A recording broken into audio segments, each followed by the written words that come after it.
after ready to go, they probably food is the last thing on their mind. Ever scared or nervous out on the track, or are you just too focused in? I mean, you're a pro, you know what you're doing, but does that ever work into it? I think most of these guys aren't nervous when they're on the track. You get so laser focused into that state of mind where you're just so looking so far ahead and not really paying attention to the dangers of the sport. So these guys know what they're doing, especially when you can trust all the guys around you. That you definitely know that you're in good hands. Yeah, they're on a course with nothing but professionals, and they all know what they're doing, and common courtesy for all. Yeah, exactly. So it's going to be great to watch, though. Common courtesy, other than get out of my way, I need to be in the lead. Exactly. Some of these guys are more impatient than others. I'll give you that. But most of the time, they're on the same page when it comes to the rules on the track. Talk about drafting and what fans are going to see out there as we get ready for the racing. We're now closing in here on our first race. Drafting is going to be big in this race. This race has a lot longer straightaways than your normal go-kart tracks, and it's going to be a lot higher speed. So drafting is going to make all the difference. So drafting is when there is one lead cart, and there's a cart right behind him, and the lead cart breaks the air in front of the cart behind it. So then that cart behind can get extra speed, and then what he does is he gets on the back bumper of that lead cart, and they start pushing, and they get extra speed and extra fast lap times, and they're really just motoring along here trying to pull away from everybody else. And there are times you said second place, being in second position is advantageous for some of these races. And sometimes being in the lead is not what you want to do. Exactly. Sometimes when you're the leader, you're the sitting duck. These guys in second, third, and fourth, they really are plotting out, trying to get around you on the last lap, second to last lap. They have all the advantage because they know when they're going to make their move, and you don't know when you're going to make their move when you're in the lead. So you just have to really pay attention and just really focus on your tactical positioning. Some people say that racing is just chess at many hundreds of miles an hour. So with these guys, it's chess at 70 miles an hour around the streets of Rock Island. Well, I played chess, but not at 70 miles an hour, but good for you. And once again, race fans, welcome to the Extreme Rock Island Grand Prix. We are happy you're here. Souvenir T-shirts, they are available at the tent near the 4th Avenue pedestrian crossing. And Carter, why don't you get us set up for racing because we are closing in. All right, so this lineup, Briggs 206 Heavy won the Travis DeVrint Memorial Race. In first place, pole position, cart number 03, Matt Payway, running Travis DeVrint's number. Shout out to Matt Payway. In second place, number 56, Chase Jones out of Indianapolis, Indiana.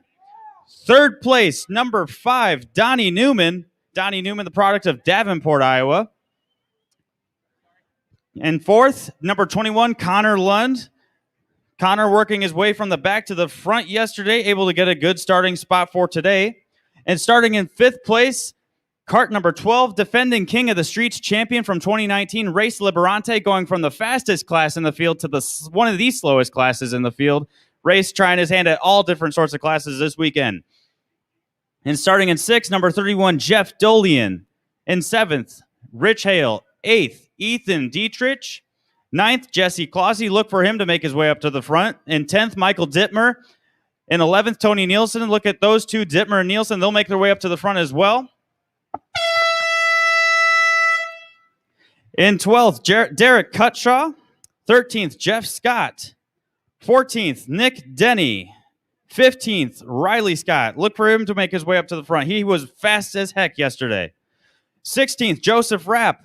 17th, Jerry Miller. 18th, Adam Lacey. 19th, Justin Wishard. 20th, Jeremiah Davis. 21st, Gage Kemp. 22nd, Avery Scott. 23rd, Jason Crane. 24th, Troy Heimsoth. 25th, Kyle Roth. 26th, Jordan Henderson. 27th, Nelson Ulinski. 28th, Michael Welsh. And 29th, rounding out the grid, Drake Ostrom. Carter, good news. My earplugs were in the last pocket I searched, but I did find them. I'm like, did I lose them already? Yeah, you're going to need them with this start here. You're going to feel it in your ears. You're going to feel it in your chest. These rumble from the Briggs engines. They really get you feeling all emotions. Any thoughts on this? Any thoughts on this one as we get ready to get going? It's going to be great to see this race here. It's going to be guys lined up nose to tail for probably about 10, 11, 12 carts deep, so it's just going to depend on who can get that good start, get out to the front, and see if they can work together and break away from the pack. All right, race fans, enjoy your Sunday. We are getting ready to go, and we are glad you're here. Hope you're having a great day. It's going to be a great day indeed here in the district of Rock Island at the Extreme Rock Island Grand Prix.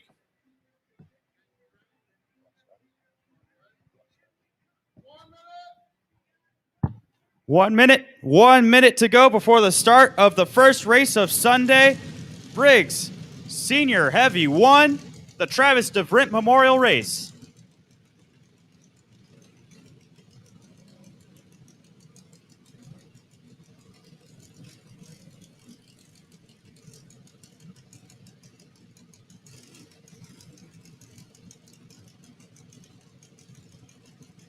As these Briggs engines rumble to life, this is one of the biggest classes of the weekend. A lot of action expected. Get ready to see it happen. 30 seconds to go. Visors are down. Heart rates are up. We're getting ready for some action.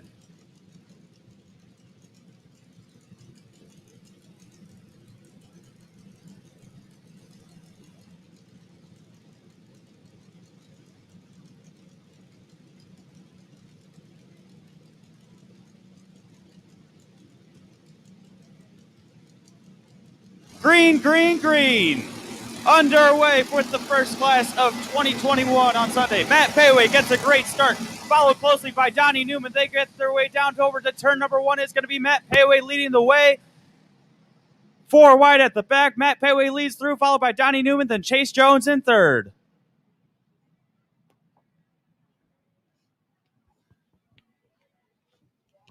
A great start there by those guys. Matt Payway and Donnie Newman going to be working together, both products out of Davenport and Bettendorf, Iowa. They know each other very well, been racing together for years. Followed by Chase Jones, the Indianapolis product. He's going to make his say known as well. Payway out of Davenport in cart number 3. And then you've got Don Newman from Coal Valley, number 5. And they come around for the first lap. Payway with a huge lead, followed by Jones and a whole line of carts.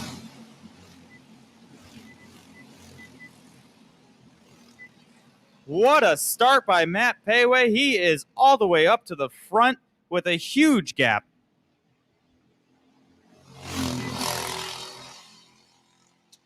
Matt Payway, Justin Wishart in second, Jeff Scott, Rich Hale, Tony Nielsen, your top 5. Reese Liberante in 6th through 1 lap. You can hear them making their way down through turns number 4 and 5. Matt Payway coming around lap 2 in the lead once again, followed by Chase Jones, Race Liberante.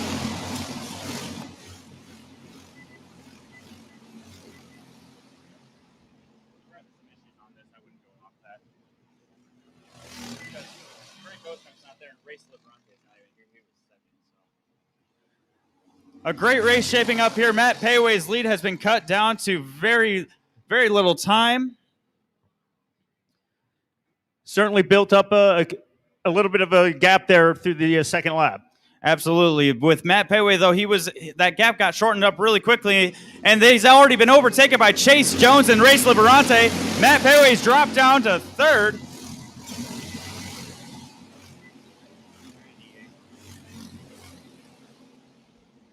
Rich Hale up to 4th.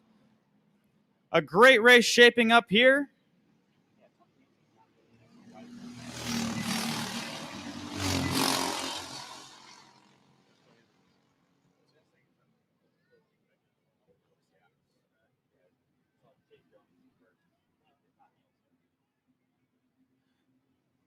Making their way around one more time here. Chase Jones still in the lead, followed by Race Liberante. Matt Payway, cart number 31. Jeff Dolian in 4th, taking over Rich Hale in 5th.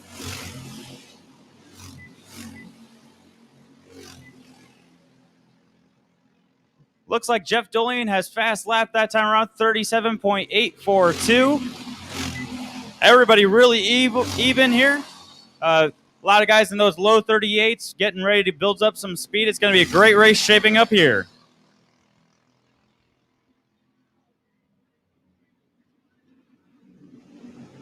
It's a 4-cart pack up front. Chase Jones, Race Liberante, Matt Payway, and Jeff Dolian, the top 4. And there's the drafting you were talking about, those top 4 all riding together. Yep, they're going to play nice probably for right now, try to build up that gap and get away from the field. Let's see if they keep on working together, though. Carter, how long does that go? To the last couple of laps? Yep, so they'll get a signal of halfway through the race, and then the next signal they get is 2 laps to go, then 1 lap to go, and then the checkered flag. So as far as these guys know, they're just in the middle of the race, logging some laps right now, trying to build up a gap. And they're already coming around. Race Liberante takes the lead. It's Chase Jones in second, Jeff Dolian in third. They got lap traffic up ahead of them. We'll see how that plays out.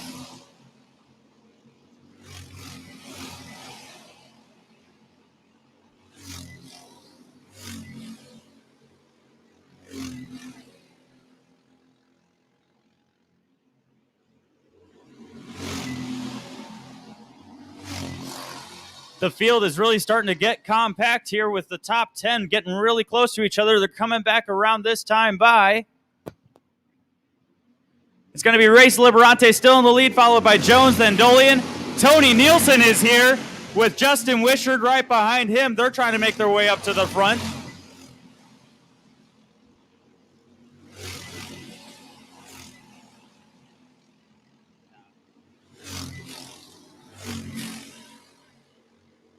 Best time so far on this one, Chase Jones, 37.684. Race Liberante, 37.687.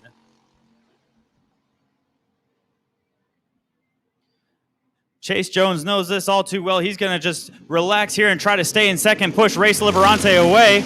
It looks like they're just starting to build a gap from Jeff Dolian, so it's going to be Chase Jones and Race Liberante second and first, and then they're trying to pull away from Tony Nielsen and Justin Wishart in fourth and fifth.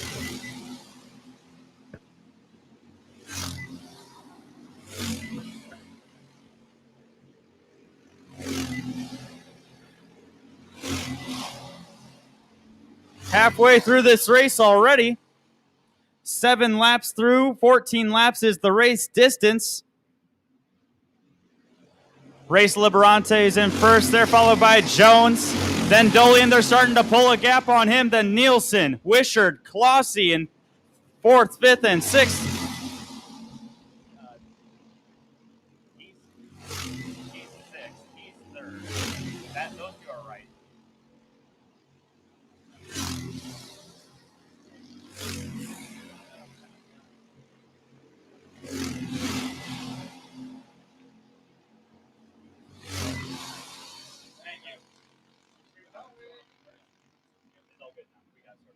Chase Jones with fast lap that time around 37.550.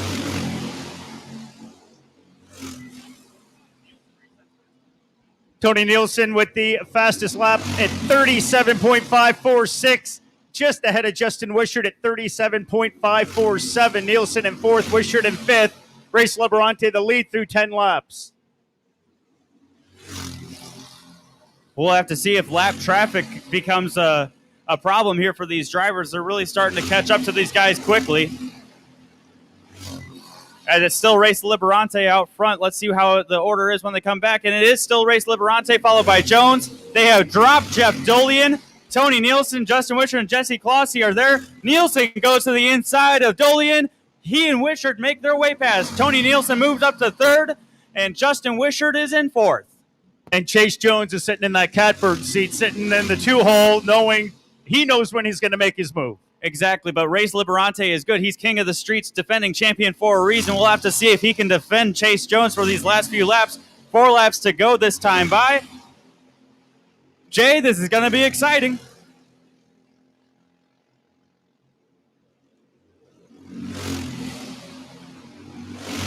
They go by again. Race Liberante in first with Chase Jones hot on his heels. Tony Nielsen in third, 2 seconds behind the lead. Justin Wishart, Jeff Dolian, Jesse Clossy, then Rich Hale, Riley Scott, Michael Dittmer, and Connor Lund, the top 10. Chase Jones, 0.080 differential from the leader, Race Liberante. Going to be a big-time finish coming up here. Absolutely. 2 laps to go this time by here for Race Liberante and Chase Jones. Here they come. 2 to go, and they have lap traffic coming up. Tony Nielsen third, Justin Wishart fourth, Jeff Dolian fifth, Jeff C. Clossy sixth, fighting for that third place spot.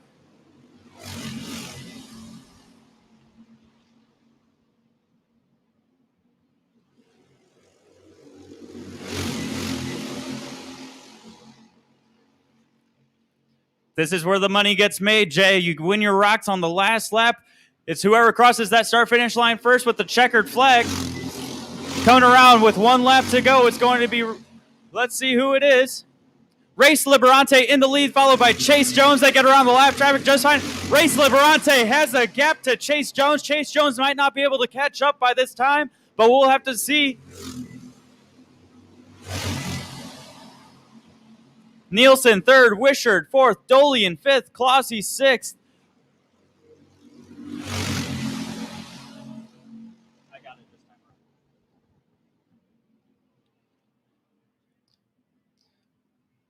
Rumbling through 5 and now 6. They're going to be here soon. And it's going to be side by side coming to the line. It's going to be Race Liberante, followed by Chase Jones. Justin Wishart third, Jeff Dolian fourth, Tony Nielsen fifth, Jesse Clossy sixth, Rich Hale seventh, Riley Scott eighth, Michael Dittmer ninth, Jeremiah Davis 10th, 11th Connor Lund, Drake Ostrom 12th, Gage Kemp 13th, Michael Welsh 14th. Woo! You have to take a breath after that one, Jay. That one was exciting coming down to the line.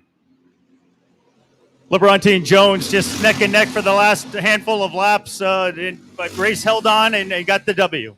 Absolutely. It was just a great race there.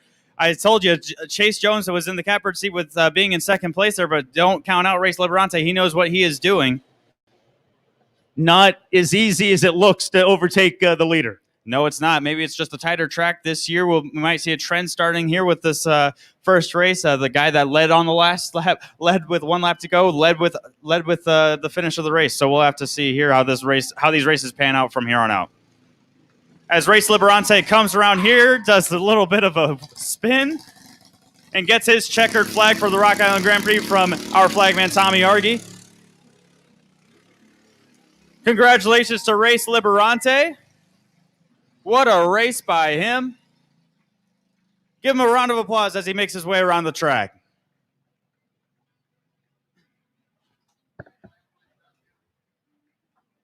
It's not too often, Jay, you see 2 guys side by side heading through 6 coming to the line. I've seen it once before between Connor Lund and Gary Lawson. I think that was back in like 2013, 2014 when that happened. It was a great race there, and it was another great one today. It is the way to get things going on a Sunday at the Extreme Rock Island Grand Prix. As the champ makes his way around the course.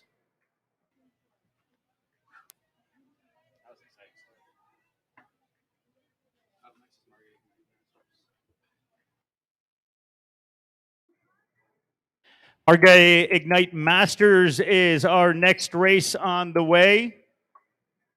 And we'll get you set for that in just a couple of moments.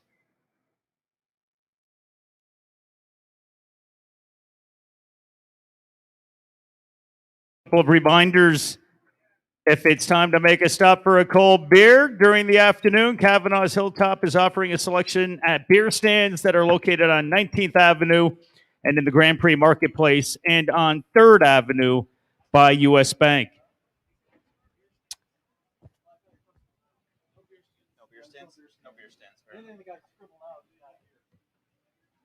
No beer stands, ladies and gentlemen, no beer stands. That one is getting scribbled out. Holiday Inn Rock Island is the official race headquarters of the Rock Island Grand Prix. Contact them for rooms, for business or pleasure, or visit Rock Island Ale House for lunch and dinner 7 days a week.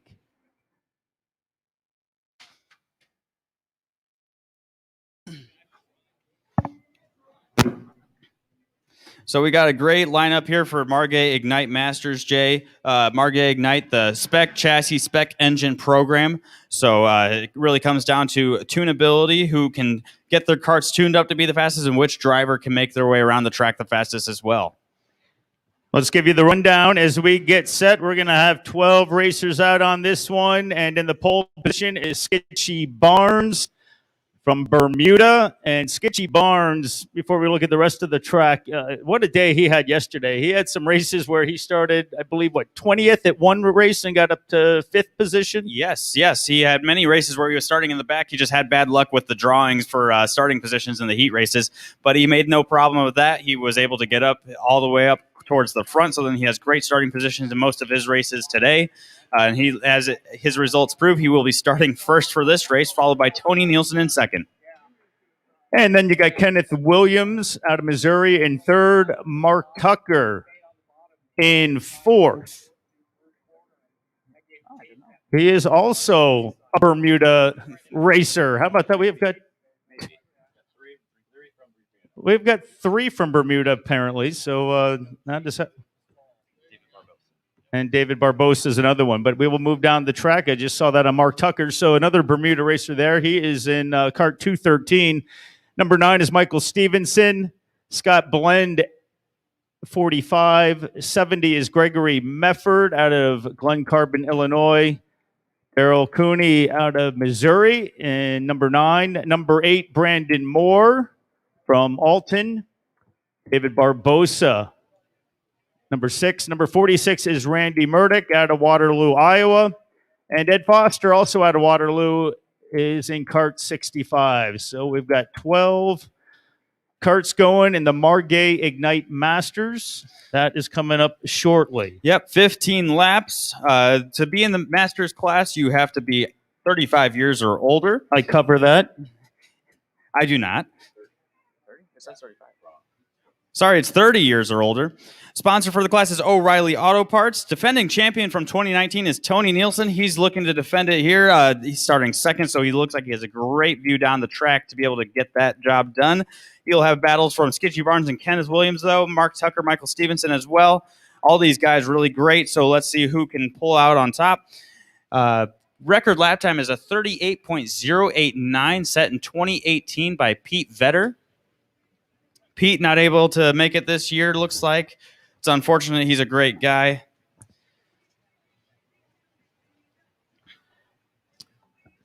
Just to do some housekeeping on the Travis DeVrent Memorial Race we just had. Just want to mention our sponsors on that. I think I omitted that earlier. Sure Power Racing and Modern Woodman Financial. Joseph W. Sure, financial representative, and O'Reilly Auto Parts. We thank them for being the sponsor of the Travis DeVrent Memorial Race, which, of course, was a very good one for the man named Race.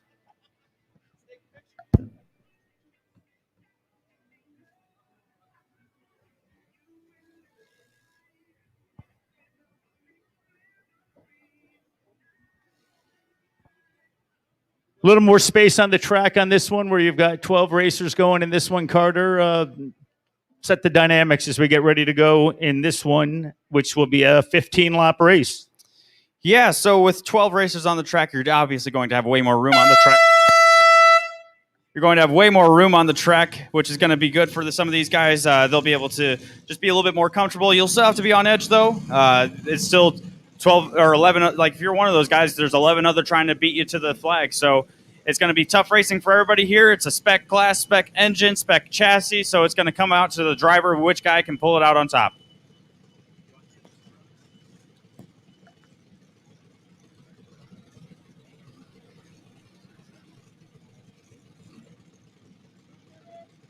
We are at the 1 minute mark. Race fans, you will see them shortly. 1 minute. We've got a great crowd out here today. We are really happy you guys are with us for a Super Sunday of Racing. Call your friends. Tell them to come on down. It's going to be a great afternoon.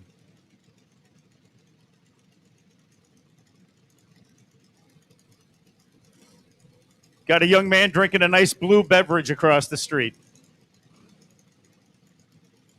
You're making me thirsty, buddy. 30 seconds.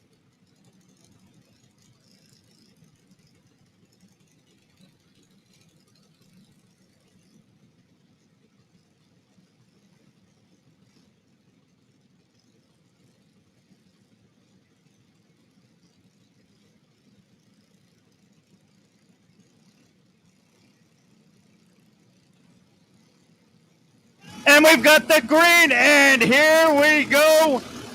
And they are off, and it's a clean start out of the gate.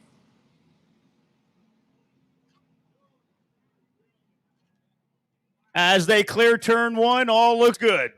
Tony Nielsen leading into turn one, followed by Skitchy Barnes. Those two guys are going to be fighting for it all the way till the end. We'll have to see who can come out on top. 15 laps is this race. There's a lot of race to go.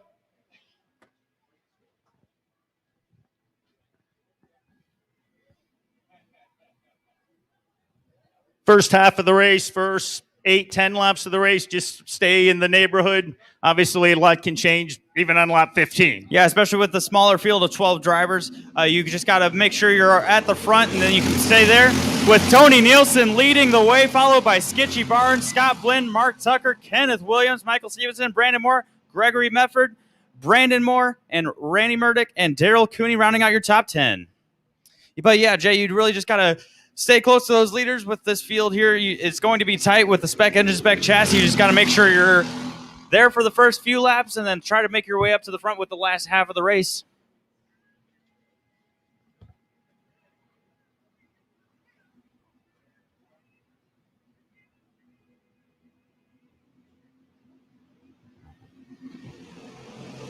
And they're coming around for the second lap here. Tony Nielsen followed by Skitchy Barnes. Skitchy looks to overtake on the inside, thinks better of it though, gets back in line, and they go through turn number one. Third place is Scott Blinn. Fourth is Kenneth Williams with the fastest lap of the race so far. Michael Stevenson in fifth. Brandon Moore sixth. Mark Tucker, Gregory Mefford, Brandon Moore, Randy Murdoch, and Daryl Cooney. David Barbosa in 11th.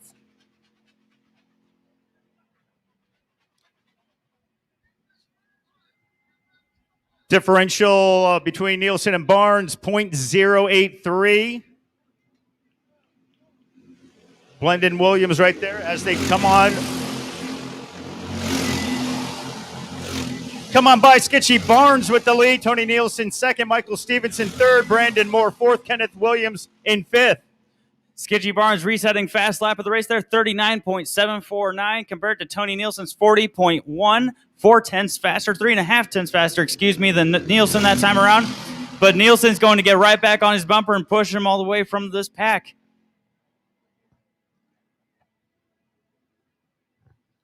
I'm just used to seeing Skitchy Barnes in like 18th and moving up to 12th and 9th and moving on up. He's sitting on top. Absolutely, and they're pulling away, but huge gap right now. Skitchy Barnes still leading, followed by Nielsen. Nielsen with the fastest lap that time around, 39.487. Those two are miles ahead of third and fourth, fifth place. Looks like it's going to come down to a two-horse race once again here, Jay. Yeah, those two have certainly separated themselves, at least through the opening 4 laps. Lots of racing to go. Yeah, and Tony Nielsen knows better than anybody else. He's going to play nice here and then save it for the last 2 to 3 laps just to battle it out with Skitchy. And if it's a one-on-one race, I'd put it on my money on either of them. They're both really high quality. Tony in the 19 cart out of Delmar, Iowa.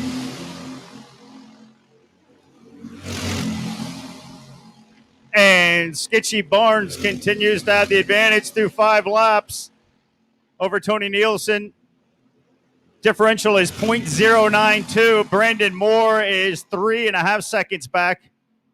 In third, Michael Stevenson, Kenneth Williams, your top 5. Then Mark Tucker, Gregory Mefford, Randy Murdoch, and Daryl Cooney, and David Barbosa through your top 10.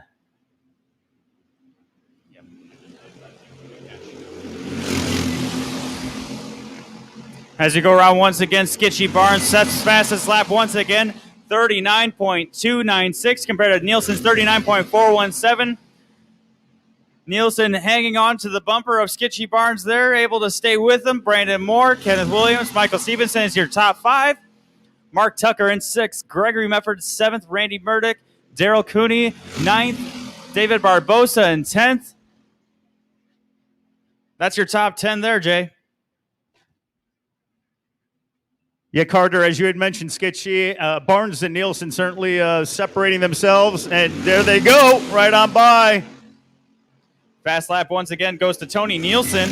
He is 0.089 behind Skitchy that time around. 39.258 was his lap.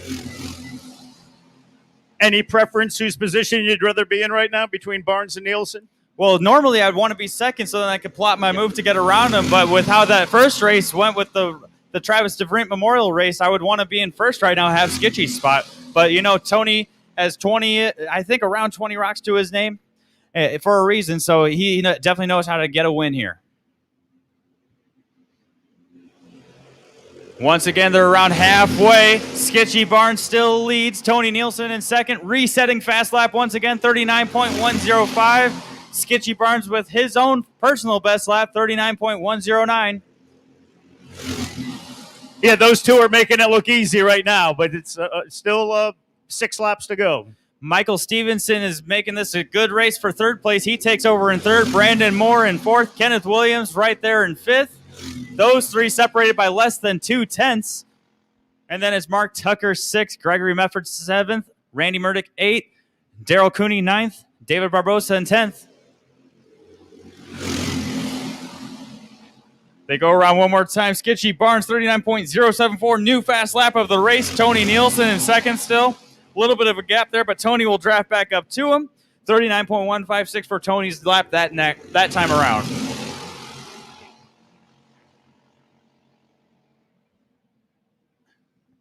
Brandon Moore takes his place back in third.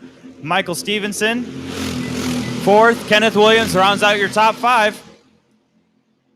Might be the same story here again, Jay, with 2 guys out front, but then they might reach some lap traffic before the end of the race. We'll have to see. Here they come around again. Scott Skitchy Barnes in first. Tony Nielsen second. No fast lap set that time around. Fast lap still goes to Skitchy Barnes. But that time around, they were just about a half a tenth slower from his fast lap, so it's still shaping up to be great. And Barnes and Nielsen 1-2, but then the gap between Nielsen in second, Moore in third, is over 7 seconds. So they certainly had themselves a comfortable margin. It is definitely a comfortable margin, but you never know. With 2 guys with a comfortable margin, they'll come out and they'll try to battle it until the end, especially on the last lap, and sometimes 2 carts doesn't go into one space. They go around again, though. Skitchy Barnes still leading. Tony Nielsen, you could give him a magazine at this point. He's just really relaxed in second. 38.885, new fast lap for Tony. Skitchy sets his own personal best lap, 38.927. Carter, you've got it going. 2 carts, 1 space, and you're breaking out a magazine. You've got your Sunday best going today, my man, no doubt. Carter Pease, ladies and gentlemen, he's rocking.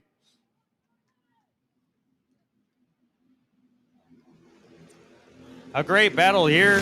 It looks like for 8th place, Randy Murdoch, David Barbosa, and Daryl Cooney really going at it. They're going to be caught up by Tony Nielsen and Skitchy Barnes before the end of the race. It looks like Skitchy Barnes still leading this time around. A really big gap. The battle for third is really hotting up, though. The 0-8 of Brandon Moore, 69 of Kenneth Williams, Michael Stevenson. Kenneth Williams pops to the inside, and he takes third place. Kenneth Williams moves his way from 5th to 3rd in a matter of a few laps. And that gap from second to third is now over 9 seconds as they continue. Barnes and Nielsen continue to just dominate. We'll have to see here. They're getting really close to this lap traffic. We'll have to see if it plays into the picture. 2 laps to go for Skitchy Barnes and Tony Nielsen. Kart 109 and 19. That's your top 2 as they come around. Skitchy Barnes, Tony Nielsen, 109 and 19. They're closing it down. Kenneth Williams, as soon as he got to 3rd, he drops down to 5th now, and it looks like Michael Stevenson's going to overtake Brandon Moore for 3rd. That race for 3rd is really getting spicy there, too.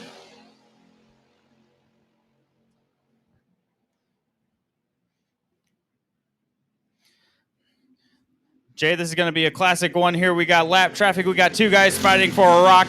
And they got the lap traffic right here. Skitchy Barnes still in the lead with 1 lap to go. Tony Nielsen all over his bumper. Skitchy goes down to the inside to defend. Goes back outside for the entry of the turn, and he's making his way through 1. That lap traffic that they were still coming up on is going to be a big factor here going through turns 2, 3, and 4. We'll have to see if it plays out. It's going to be exciting here, Jay. They've done so well. They've run themselves into more traffic here for the final couple of laps. Exactly. And when you're the leader, sometimes that's just your worst nightmare. You'd hate to see it because it's just an X factor that you didn't plan on having. Hopefully Skitchy can handle it. If not, Tony's going to be ready to pounce. They're getting ready to come on out, and it's going to be side by side once again. Tony Nielsen takes it. Sketchy Barnes second. There's a reason Tony Nielsen has won so many rocks, and that's why it is right there. And here's the battle for third place side by side. It's going to be Michael Stevenson, followed by Kenneth Williams and Brandon Moore rounding out your top 5. The 19 car, Tony Nielsen out of Del Mar, Iowa, takes that race. Well done by .110 ahead of Sketchy Barnes. And Carter, you've been saying it for the weekend. Sometimes that two-hole, second position is the place to be. Absolutely. And Tony really showed it there. He was just plotting out his time. He was just taking his time in second, logging laps, and until the final lap there, maybe Sketchy ran into some lap traffic. You couldn't see where the pass took place, but Tony Nielsen was able to get it done. As he comes around to take his checkered flag, congratulations, Tony Nielsen.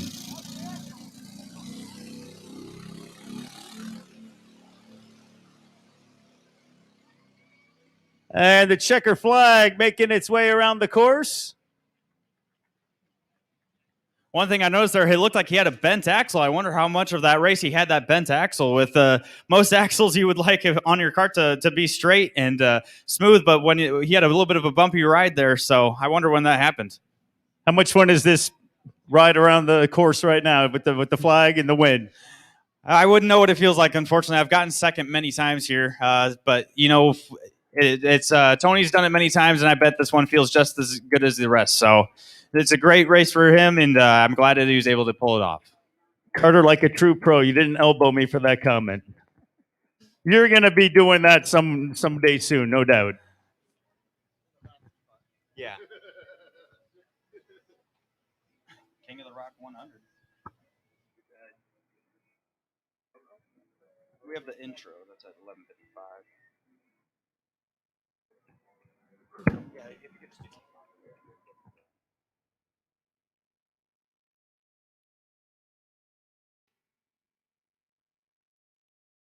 Race fans, the Quad City Camaro Club and the Quad Cities Tesla Club are holding a car show today on 18th Street. Be sure to check out the cars and meet their owners over on 18th Street. It is the 2021 Extreme Rock Island Grand Prix, and it is brought to you by Mediacom, proud to partner with the local race since both embrace the need for speed, with Mediacom offering super fast speeds up to 1 gig. See them for your TV, internet, and telephone service needs. You can order Extreme today. C&W Trucking is proud to be the sponsor of this year's King of the Streets race. And Johannes Bus Service and Briggs & Stratton Racing are sponsors of the King of the Rock races.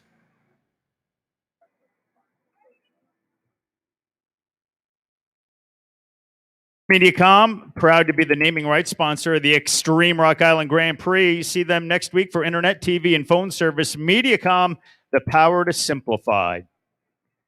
Triple E Sales and Service in Orion is a proud sponsor of the Grand Prix, and Hoosier Racing Tires are the official tire of the Extreme Rock Island Grand Prix. Carter, while we're talking about tires, talking about the importance and obviously the significance of tires in racing. I mean, It's actually a really good question, Jay. That's something that's sometimes overlooked by us when we're talking about racing. But with tires, they're really important with the setup. One thing that you have to monitor really closely is your tire pressures. For longer distance races like the ones that we'll have today, some of these races I think are up to looks like 20 laps for the Shifter Masters, 20 laps for the King of the Rock, this next class that we're about to have. So 20 laps is a long time to race. And sometimes these tires get hot, and in order to prevent that, you would have to maybe run a little bit lower tire pressure, a little bit higher tire pressure if it was a little bit colder out. So they're definitely really important when it comes to the setup for these karts. Obviously, you get a feel for things on Saturday, but the weather and the dynamics, I'm sure, change. So trial and error, or how does that sort of fine tune? So Saturday, these guys have the luxury of practicing, right? So that's a little bit of an advantage for them. They can test tire pressures, test what these tires like for setup when it's cast or cambered, all the different adjustments that are available on a kart. Sunday, though, it's really just a practice in the morning and then you're racing. So they just have to sort of guess a little bit, but also with the experience that they have on Saturday, they're able to have that practice and then have those notes taken to be able to help with their setup on Sunday. So far through these last two races, we have seen pole position. We've seen the leader maintain the lead, and we've seen the leader get overtaken in the last lap. Can we make any broad statements about that so far, or just races are individual events? They're individual events, obviously. I think that's the beauty of Rock Island. You never know what you're going to get at the end of a race. Sometimes it's the leader is able to pull away. Sometimes it's going to be a 5-way fight for the lead. So that's just something that's just awesome about Rock Island with this circuit layout. We're able to see some completely different races and really exciting races all in between. How difficult it is for the drivers to sort of get the lay. This is a unique course, obviously. So just sort of getting accustomed, getting used to what they're dealing with here this weekend. Yeah, one thing to take into account, these are normal city streets. So these drivers are driving on a completely different surface than what they're used to on a purpose-built track.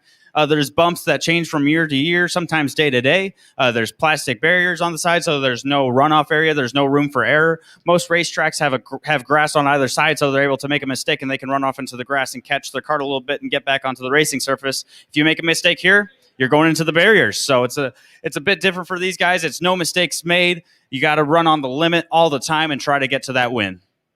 And we've got a great crowd. Race fans are all around us in the district of Rock Island, and it is great to have all of you with us today. But what does that mean for the racers as they go around and they see the great support, the great fans that are out here today? That's something that I loved about coming when I would come to this race. That was the thing I was most excited for, was the fans, because most karting races are very serious. You don't get to see too many fans around the track. But when you go to a city street race like this, there's always local fans showing up, and that's really special for these racers because sometimes they don't really have fans at their normal kart tracks on like a weekly event. And when you have hundreds of people turning out to watch you race, it's something special for those drivers. So, race fans, we cannot say enough how happy we are that you are here. Mr. Roger Ruthart, he is Mr. Rock Island, Extreme Rock Island Grand Prix. Sir, job well done. Once again, 26th edition of this great race. How happy are you to see? This has just got to be Christmas morning for you. Yeah, every year is the same. It's, we have a great group of people that come together once a year to do this race. And it is like Christmas morning. It's like the family coming home to open presents, and it's great to see all the fans down here. Great to have good weather, and the racing's been just awesome. I don't know how you top that last race, but these guys are going to do it, I'm sure. So, yeah, just hold on and enjoy the ride.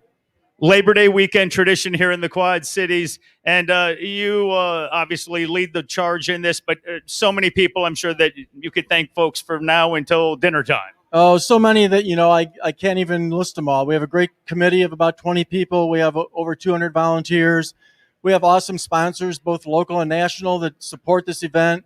And the racers themselves, the guys that keep coming back year after year. And now some of these guys are going to have their kids racing here soon. So it's really something to look forward to. And not necessarily setting the track up and taking it down, but I just love the event itself. How much fun is that to see racers over the years and build the relationships and then see their kids now taking part in the racing? Yeah, it's just crazy. Some of these guys that are like Tommy Argy, our head flagman, he came here, I think, when he was about 13, and now he's, 35, 36, Tommy? 36. So that's how long he's been working here. We have guys, the Getches and the Dittmers and all of them that have been here, that started here, I think, as juniors, and now they're grown adults, and they have families. And Ty Shear, he's been involved with the race forever, and he's got 2 daughters now. So it's just like, we're all growing up together, I guess. Well, some of us are growing up. I'm not sure what I'm doing, but the Getches were very kind to me. They said they wanted to get me in a cart for one of my Go For It sports challenges on Channel 4. So I'm looking forward to that at some point. But yeah, it's just got to be great. And I'm sure the fans that you've seen over the years, they're coming back. They look forward to it. We're not going to talk about last year because that was whatever, but it is even more special to be here today on what is an absolutely spectacular Sunday afternoon. Absolutely. This year had to happen one way or another. If you miss 2 years in a row, which actually means you're going 3 years without an event, you sort of just disappear from everybody's consciousness. And so we had to do this year. I'm so grateful to the racers that supported it and came out back again this year, and hopefully it'll be many more next year. But it's just, some of the things you have to deal with because of COVID, are beyond your control. And we've seen some of that this weekend. But a lot of it is just, we're outdoors in the great weather, just having fun.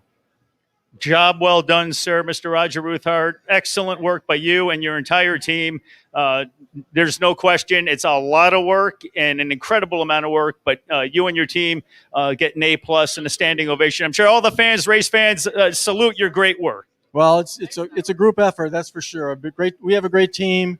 Terry Riggins has a great team. We have the best officials in the country, and I think this is the only time of the year that they all work together. They come here and it's just like they never stopped, like they were here the year before, so or the day before. So it's just really a fun experience for us. Thank you, sir, Mr. Roger Ruthart. Carter Pease, you've got an interview. Take it away, buddy. Yes, sir, Jay. I am down on the grid here with Race Liberante, our defending King of the Streets champion from 2019 race. I noticed that you were in King of the Streets last time we were here in 2019, and then you decided to up the entries to King of the Rock 100cc and also do one of the slowest classes with the Briggs. So what made you want to expand your field here and do more entries this year? Plain simple, I'm a racer. So we go to any of these cool races, and I just love racing. I went last year or 2 years ago when I was here, and I only ran shifter, and I just had the time of my life. The fans here are amazing, so you guys should give yourselves a hand. Thank you for coming out this year after a year off. But yeah, I just decided I wanted to race a bunch of stuff, and they added the NKA program, added the King of the Rock classes, and my goal along with my buddy Chase Jones, we have this race versus chase thing going on, and I just wanted to see if I can go for like a Triple Crown thing or make a big deal out of it and just see how many wins I can rack up. I've got 2 rocks at home, and I just want to keep adding to the collection so I can build my own wall. That sounds great. One thing that's a bit different is the shifter speed and the King of the Rock 100cc speed and the Briggs 206 speed. So how do you adjust your driving? How do you adjust your kart setup for those faster classes versus the slower classes? Yeah, we're on totally different go-karts in all 3 classes. And as far as driving, you definitely have to adapt. Not going to lie, it takes a couple laps to adapt to get around this place efficiently. So doing the best I can to adapt, I guess it's a challenge to myself as well to see if I can do it.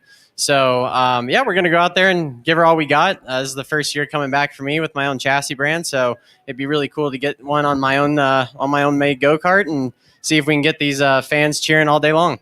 Absolutely. One last question for you. You have this race versus chase challenge. Could you just talk a little bit about that with your challenge to buddy Chase over there? Yeah, Chase and I have been really good friends over the past couple of years, and the guys at MPG provided me with a 206 to race this year, so thanks to them.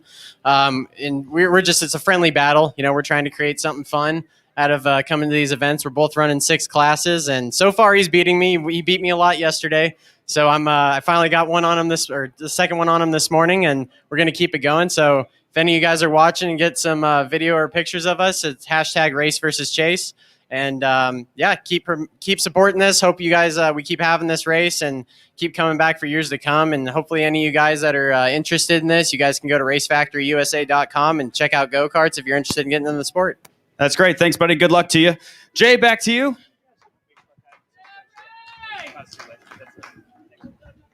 Great job there, Carter. Thanks very much. That is one talented driver there indeed. We are getting ready for some more outstanding racing here. Yeah, while we wait for the drivers to get all set up, let's go over the starting lineup for this King of the Rock 100cc race. The King of the Rock race, it is sponsored by Modern Woodman Financial, Joseph W. Scher, financial representative. That is our sponsor for the King of the Rock race, Carter. All right, starting on pole position, kart number 56, Chase Jones. In second place, kart number 99, Charlie Moore. In third place, kart number 66, Race Liberante. Watch out for him to hook up with Chase Jones there. Let's see how that race versus Chase works out. In fourth, Tim Getch, the Bettendorf native, looking to add some rocks to his collection.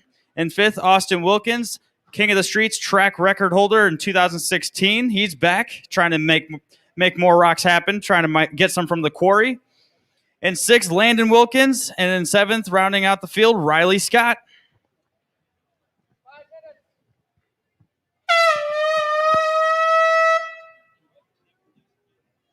Tim Getch out of Bettendorf, cart number 1.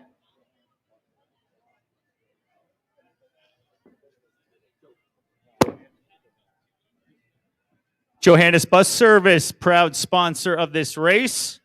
And we thank Johannes Bus Service for their outstanding support of the Extreme Rock Island Grand Prix. Carter, we got the horn. We didn't get stung by that one yet. We'll see if that happens. We got bit a couple times yesterday. If I were a betting man, I think that the horn's going to catch us out and startle us at least once today. Oh, yeah, that's an easy over-under right there.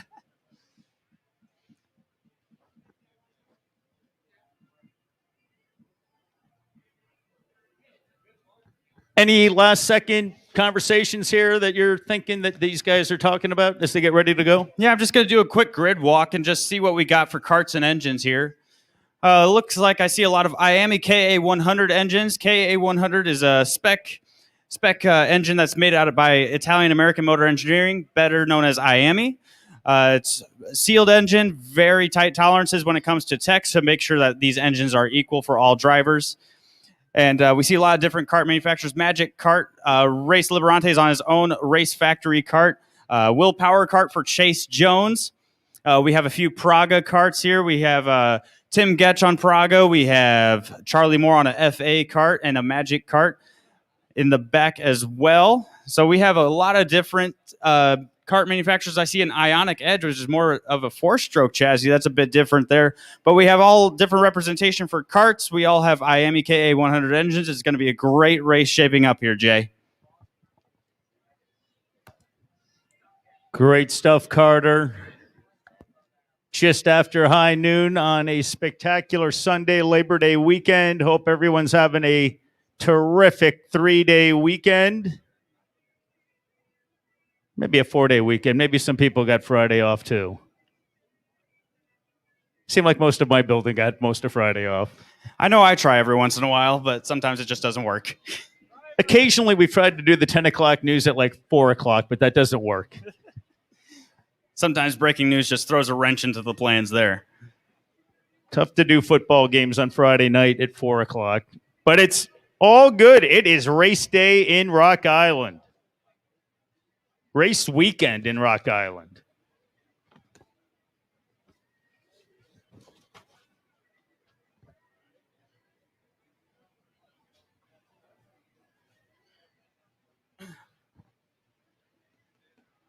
I'll tell you what, looking at this rundown for this race, it's a whole lot of names that we were saying an awful lot about Saturday and into today so far. Yeah, names like Chase Jones, Race Liberante, Tim Getch, Austin Wilkins, those guys are all have established names here, and there's a lot of young guns trying to make their names known. For example, Charlie Moore, he's trying to make a name for himself and get a rock or two here. Riley Scott doing much of the same. Landon Wilkins, he's trying to make a name for himself. We got a lot of established veterans and a lot of young guns trying to make their way known. We have 1 minute left until race start.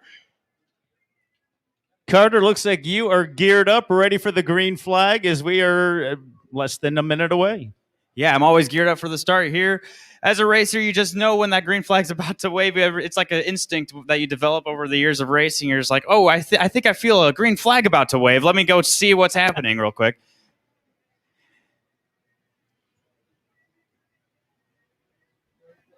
"30 seconds to go. With some of these 2-stroke engines, they don't start them right away, like at the minute signal with these Briggs guys. They don't want too much fuel to get into the car. Sometimes they can bog down a little bit on the start, so they try to just keep them as clean as possible on the engine mixture. Anyways, engines are started, visors are down, and we're ready to rock.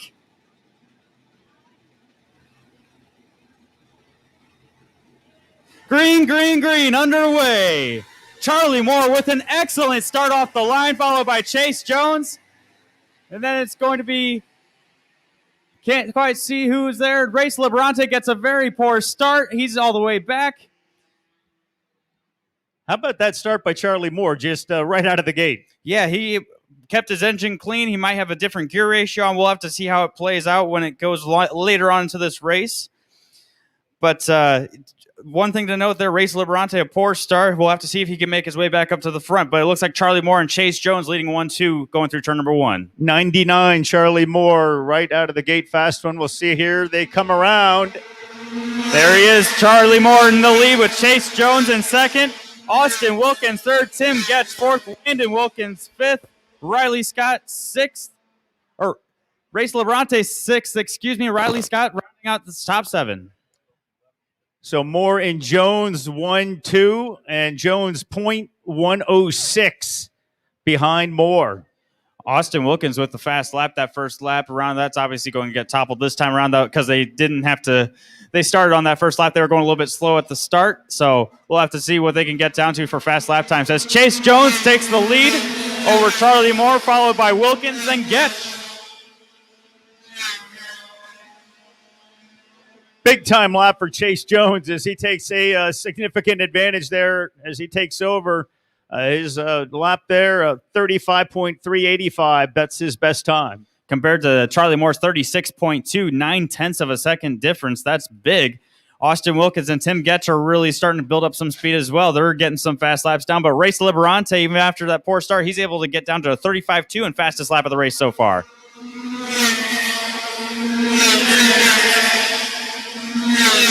Chase Jones continues to lead the way through 3 laps. He is up 1.628 on Charlie Moore. Austin Wilkins in third. Tim Getch fourth. Race Liberante in fifth now. Carter. Landon Wilkins in sixth and Riley Scott rounding out the field there.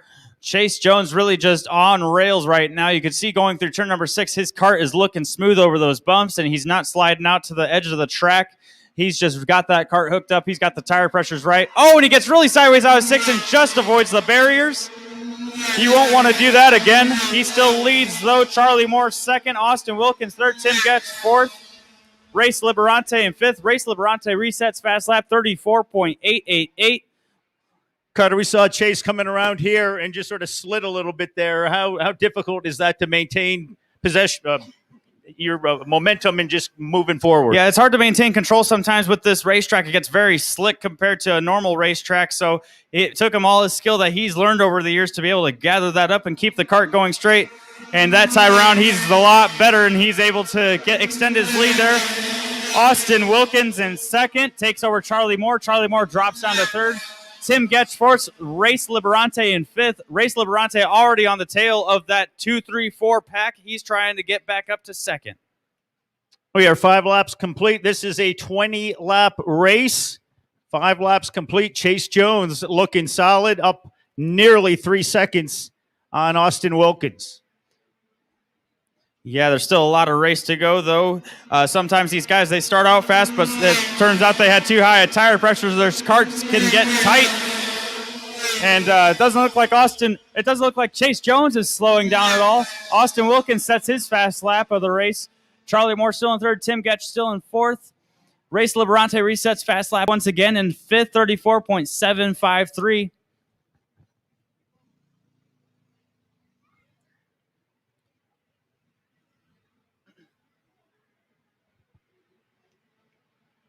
See how Chase Jones, if he extends that advantage as he comes on around. It is all good for him as he continues to lead Austin Wilkins now by 2.861. Charlie Moore in third. Race Liberante in fourth, 3.544 behind. And Tim Getch, Landon Wilkins, Riley Scott, 4, 5, and 6. Race Liberante able to get up to fourth place over Tim Getch there. We'll see if Race Liberante can do anything to get up to second place, possibly salvaging this race after that poor start that he had. Still looks like Chase Jones is running away with it. He's coming around turn 6 now. Setting good laps once again. Austin Wilkins second, Race Liberante third. Race Liberante able to take over Charlie Moore at this point. Liberante setting really good laps, 34.8 compared to 35.2 to Austin Wilkins. We'll have to see if Race Liberante can close up that gap. He's doing his thing, though. He has certainly made up time there and moved up in positions. Exactly. We'll have to see if his setup is good and he can maintain this pace throughout the race. Chase Jones coming around once again. 35.3 for him. Race Liberante takes second place, only 2.6 seconds behind Chase Jones now. 34.7 for him on his lap time. And we are just about at the halfway point, so lots of racing to go here. 20 laps, 9 complete. This will be one heck of a race as Race Liberante is able to pull this off, but it looks like Chase Jones has the race firmly in grasp. We'll see if he can hold on to it. 56 is Chase Jones, 66 Race Liberante as they roll around the track, 22 Austin Wilkins.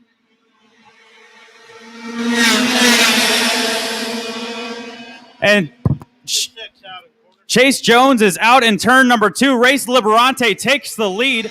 Austin Wilkins in second. Tim Getch in third. That is heartbreaking for Chase Jones, crashing out of the lead in turn number 2.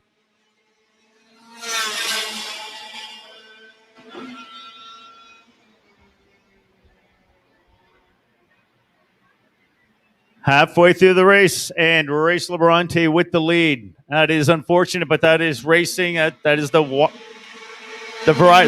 of racing. That's one thing that we say as racers. The track owes you nothing, and it didn't owe anything to Chase there, and it was just really unfortunate for him. And the biggest beneficiary of is Race Liberante taking the lead, trying to extend his lead a little bit, 4/10 out ahead of Austin Wilkins at the line last time by. Tim Getch just 0.6 back, 0.615 in third. 66, 22, and 1, your top 3 carts. Coming around once again, Race Liberante bouncing through turn number 6.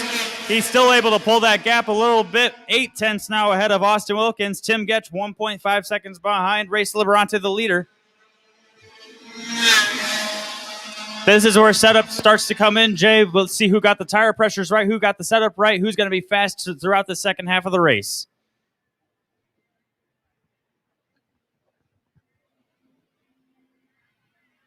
So the grind, the wear and tear of the race, that's when things really start to develop in the last 5-6 laps. Especially with the tires, those tires get hot, you start losing grip in those tires as the race goes on. So we'll have to see who got the tire pressures right. If you have lower tire pressures, they start coming in later and you can run faster laps later in the race.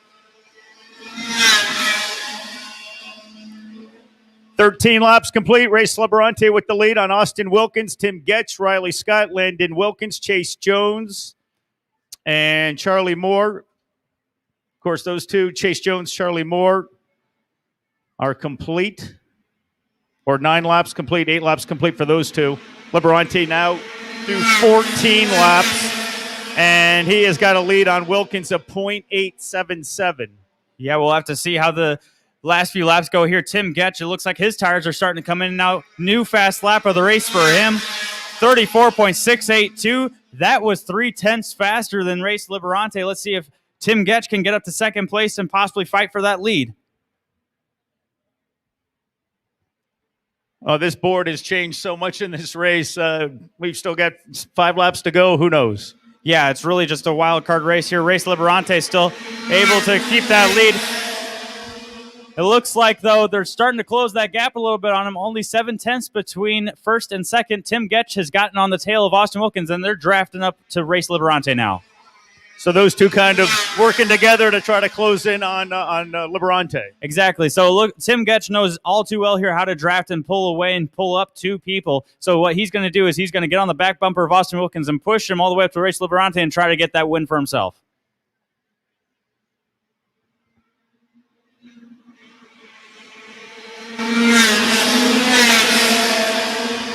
Liberante continues to lead, 16 laps complete. The 66 cart is getting things done. Austin Wilkins in second.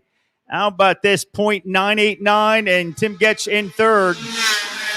Race Liberante responds to Tim Getch and Austin Wilkins gaining on him and by posting his own personal best lap of 34.72 compared to the personal best of Austin Wilkins, 34.97. So Race Liberante able to pull 0.2 on him there.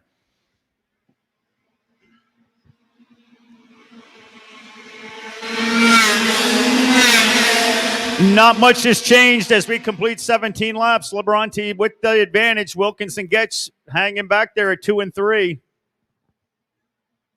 1 second, 1.047 seconds between first and second. Race Liberante pulling away little by little as the laps go on. He's got his setup right, pulling away from Austin Wilkins and Tim Getch.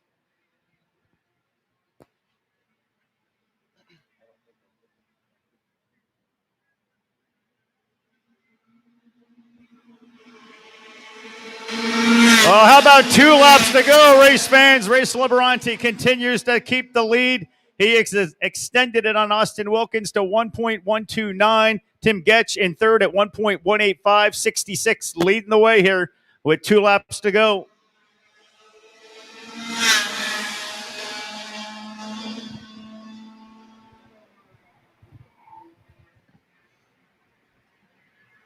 As they make their way through the back half of the track here, turns 3, 4, and 5, we just wait for them to come out to 6.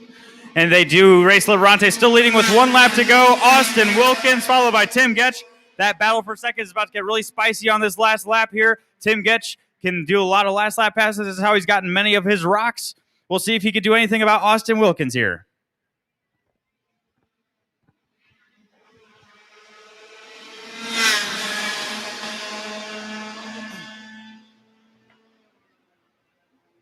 All right. Coming through 4 and 5. We wait for them to come around turn number 6. Double checker flags waiting in the air for Race Liberante as he comes around with a win in 100cc King of the Rock. Tim Getch gets Austin Wilkins on the last lap. Tim Getch finishes second. Austin Wilkins third. A great race by those top 3 there, but Race Liberante, in a class of his own, was able to pull away for the win. Carter, everyone's going to want to talk to you before the races if these things keep up. We'll have to see. We'll have to see. Riley Scott finishes 4th. That looks like it's going to be it for our finishers. Chase Jones with a heartbreaking DNF out of the lead. Charlie Moore with a DNF as well. And Landon Wilkins also did not finish.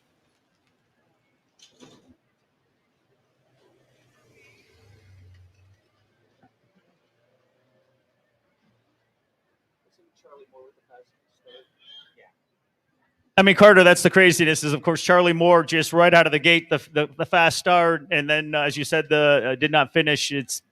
That is just the world of sports, the world of competition. Yeah, it's really the highs and lows of racing. You know, like in the middle of a race, you can experience so many emotions. So Charlie Moore was feeling great after that first few straightaways there. He was able to pull away. He was led for the first few laps, was in the top 3, and then all of a sudden DNFs. You know, it's just heartbreaking. As Race Liberante gets his checker flag, he takes his parade lap. Give him a round of applause. Race Liberante from Pennsylvania.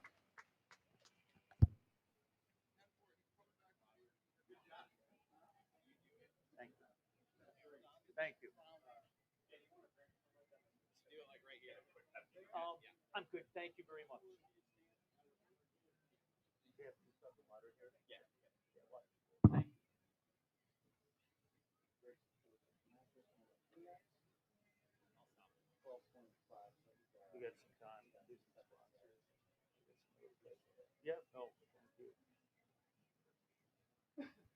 Everybody having a great day. It is race fun in the district of Rock Island. We hope you're having a great time. Some fantastic racing. Race Liberante from PA, as Carter mentioned, with the victory. Bettendorf's Tim Getch. A nice race in second place. Once again, I got pages of amazing sponsors, and we thank every single one of them. So I'm going to mention them as many times as I can throughout the course of the day. And race fans, please keep these great people and companies in mind. Carter, why don't we go to you first for an interview with our champ. With King of the Rock comes the ceremony. Race Liberante has done this before with King of the Streets. King of the Rock is new this year. A presentation of the cape and the crown.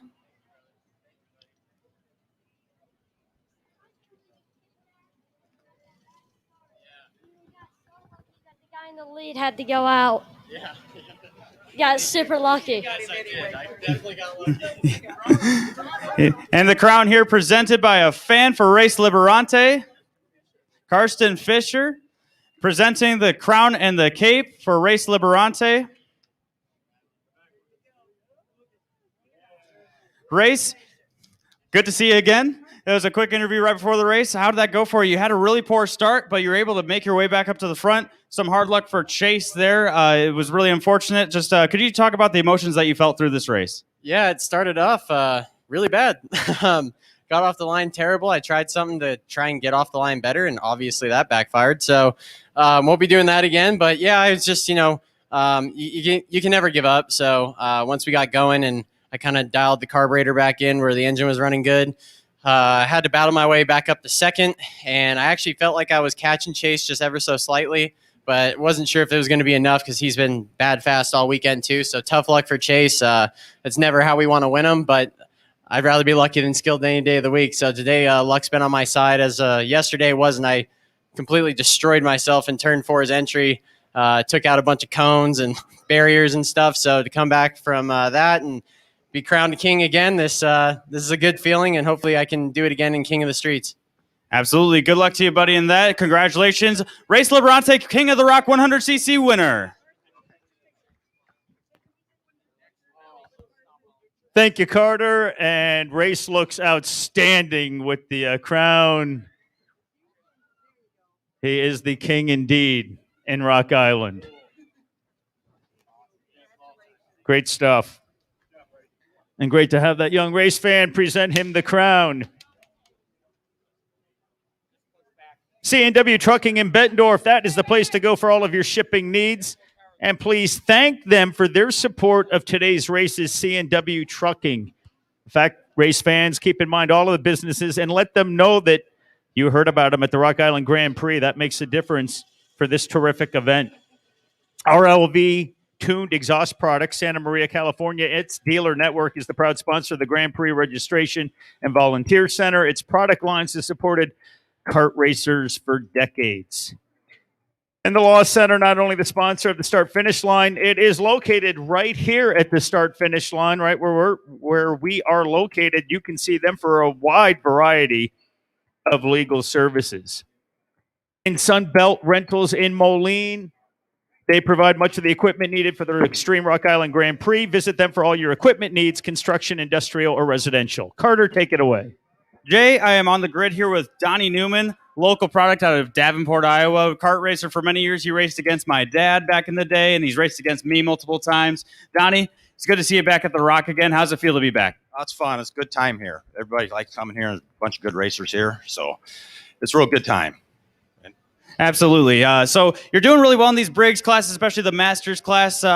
You had a lot of speed, and it's great to have you back. So can you just talk about what you like about coming back to Rock Island? Just all the racers and that. I mean, everybody runs pretty clean, and that it's just great to be back here and please help the local sport out and all that. Exactly. And so you were helping Michael Welch in the pits a few years back. How did you get back into racing? It seems like you had to take some convincing from the other guys. Well, just helping those guys out and got back into it. And then when they started the Masters class, that was instead of running against the 16-year-olds and get up there in age, then you can run the Masters and the Legends class, and it's a little bit more easy. Sounds good. It's good to have you back, buddy. Good luck out there. Great stuff, Carter. Love to hear the connections over the years of racers racing fathers and sons, and that's fun stuff to go down memory lane there with the racing connections. Exactly. And you hear some stories that sometimes like you're just like, man, I can't believe that sort of stuff happened back in the day. Well, we'll leave that for another time. Hey, Briggs and Stratton engines power many of the karts racing here today. Be sure to visit their gear shop located at US Bank at Turn 5. Johannes Bus Service is the premier supplier of transportation for small or large groups in the Quad Cities and beyond. They have been supporting local events like the Grand Prix for more than 50 years. They are also currently seeking drivers, so you can contact them on Tuesday because we're hoping you've got Monday off to just sit back and enjoy after a great day of racing here. Carter, let's get us set up for the next race. All right, we hear the horn, so that means drivers to their karts. All right, let's go over the starting lineup. In first place, number 5, the guy we just interviewed, Donnie Newman. In second, Jeff Scott. In third, Jeff Dolian. Look for those two Jeffs to work together. They've been fast this weekend. Let's see what they can do. In fourth, Rich Hale. Fifth, Skitchy Barnes. Sixth, Tony Nielsen. Seventh, Michael Dittmer. 8th, Jason Crane. 9th, Michael Welsh. 10th, Jerry Miller. 11th, Adam Lacey. 12th, Scott Blind. 13th, Daryl Cooney. And 14th, Fred Williams. The sponsor for the Briggs & Stratton Masters is Mediacom. 15 laps on deck for you all here. It's going to be great racing amongst these guys.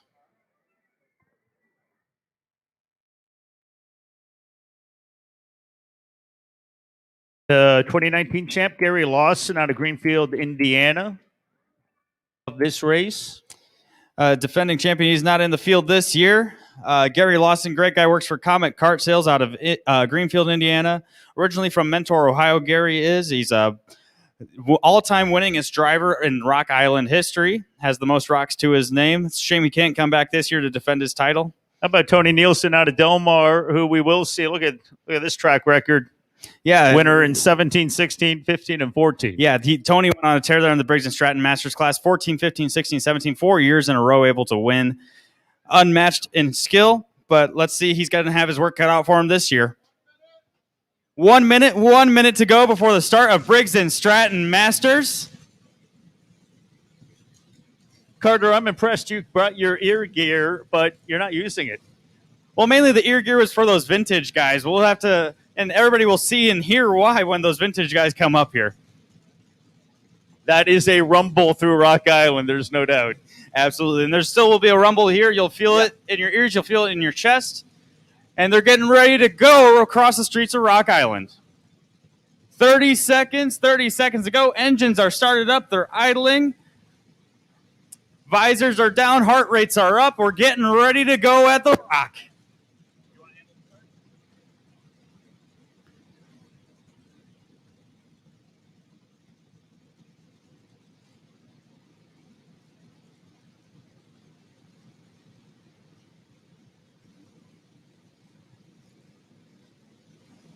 And there is the green flag, and off we go. So far, so good. Jeff Scott with the quick start out of the gate. And trouble right here at the start for Michael Dittmer. Unfortunate luck for him. He is out straight away. Couldn't even get down to turn number 1. Looks like engine troubles for him. One guy to keep an eye on here, Michael Welsh, started 9th. It looks like he was fighting for the lead heading into turn number 1. We'll have to see how his race develops, but it was a great start for Welsh there. You can hear him going through turn number 4, turn number 5, on their way to turn number 6, heading through right now. And it looks like we have Jeff Scott in the lead, Michael Welsh in second, Donnie Newman third, Jeff Dolian, Tony Nielsen, Rich Hale, Jason Crane, Skitchy Barnes, Daryl Cooney, and Scott Blind routing out your top 10. Scott with a lead of 0.14. Heard a barrier in 1 there. Looks like a crash in turn number 1. We'll have to see if those drivers are okay.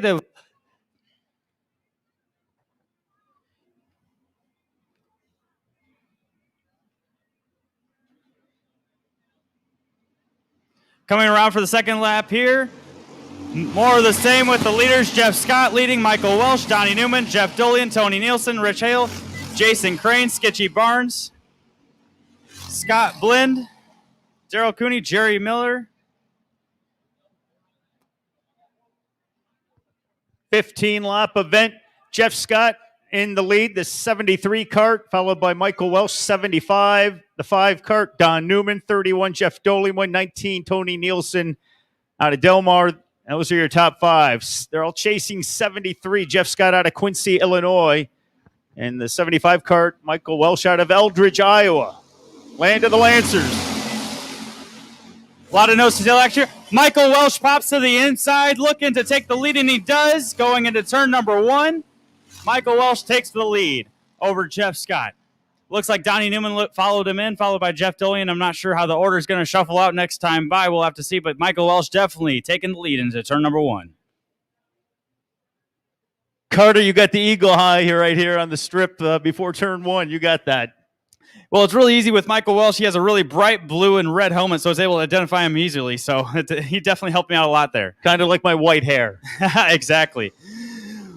Michael Welsh in the lead. Donnie Newman second. Jeff Dolian third.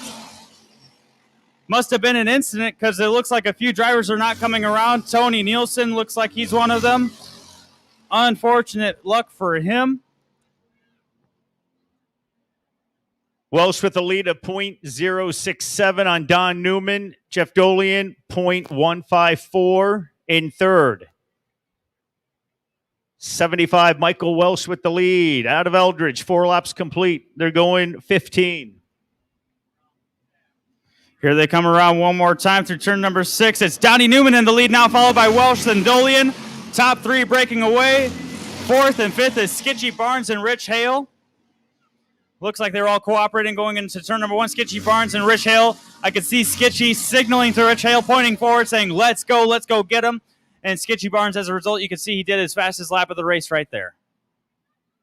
That sounds like Skitchy Barnes. Let's go get him. He's got that track record. Exactly. He's been fighting from the back to the front all weekend, especially yesterday. And he's had to start a little bit back on this race. We'll have to see how far up he can get in the order. 5-cart Don Newman out of Coal Valley, leading the way as they have completed their 6th lap. Michael Welsh still in second, .103 behind Jeff Dolian in third. More of the same there. It looks like they're going to be nose to tail for the next few laps. They have 9 laps to go, so plenty of time. Michael Welsh is just going to be patient. Skitchy Barnes, though, setting his personal best 1/10 faster than the leaders, but it looks like he's 2.6 back from Donnie Newman. He's got his work cut out for him to make up that gap. Right now, we've got Coal Valley and Eldridge 1-2 in this one.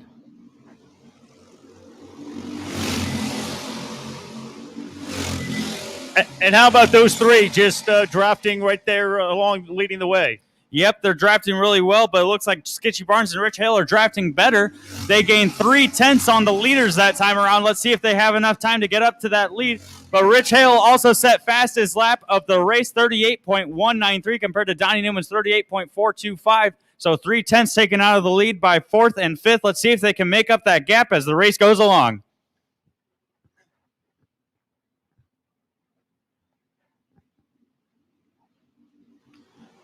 Oh, and Donnie Newman drops down to 3rd. That puts Michael Welsh and Jeff Dolian 1st and 2nd. Skitchy Barnes is making up a ton of time now, only 1.7 seconds behind. There must have been a shuffle for the lead. That's the last thing that the leaders wanted, is to lose time fighting for positions.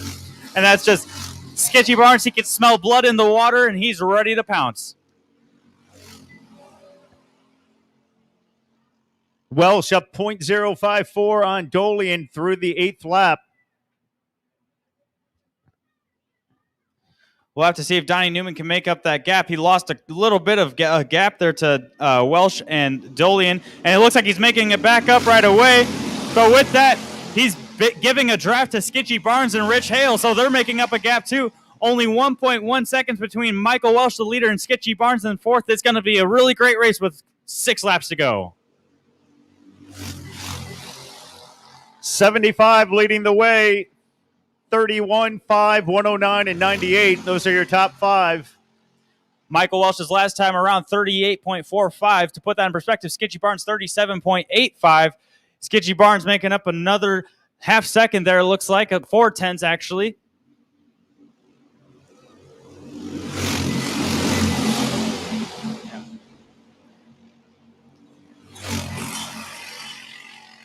As they come around again, Michael Welsh still leading, Jeff Dolian, Donnie Newman, Skitchy Barnes only 8/10 behind the leader now. He is definitely in it. Rich Hale right behind him. It's going to be a 5-cart shootout for the win here in 206 Masters. Yeah, how about that top 5? That is all right there. This next lap, I bet they're going to be nose to tail. It's going to be great action coming up with these last few laps.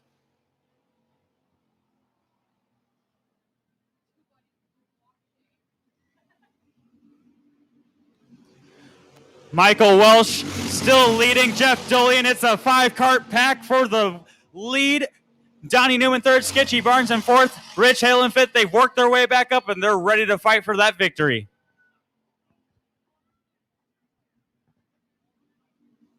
They are right there. That is a jammed up top of the board.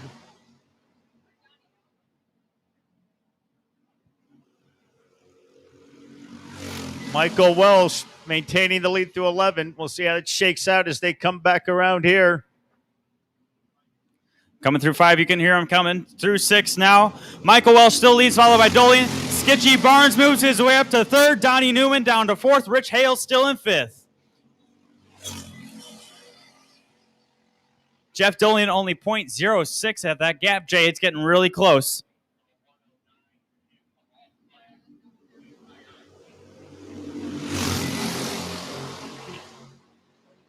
Any positioning here by anybody that you're liking? I mean, we've got everybody seemingly here, the top 3. It's anybody's race. If you're in the top 5, you're ready to win. With 2 laps to go here, it's anybody's race to fight for it. Still, the preferred position would probably be 1st or 2nd with Michael Welsh or Jeff Dolian. They're actually pulling a gap now. So it's Michael Welsh, Jeff Dolian, a gap to Skitchy Barnes. 2 laps to go. Rich Hale has overtaken 4th place. Donnie Newman drops down to 5th. Yeah, Welsh and Dolian 1-2, and then Skitchy Barnes 0.85 back, and Rich Hale 1.32 back in 4th.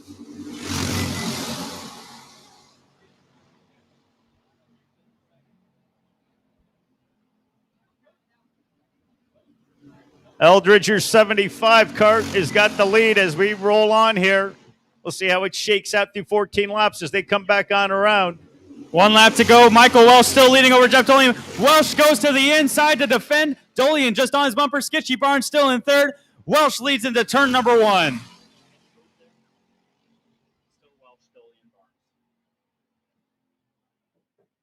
We'll see whether Dolian makes that move here as they come through the course. I bet it's going to be another side-by-side finish as they come around to turn number 6. We'll have to see.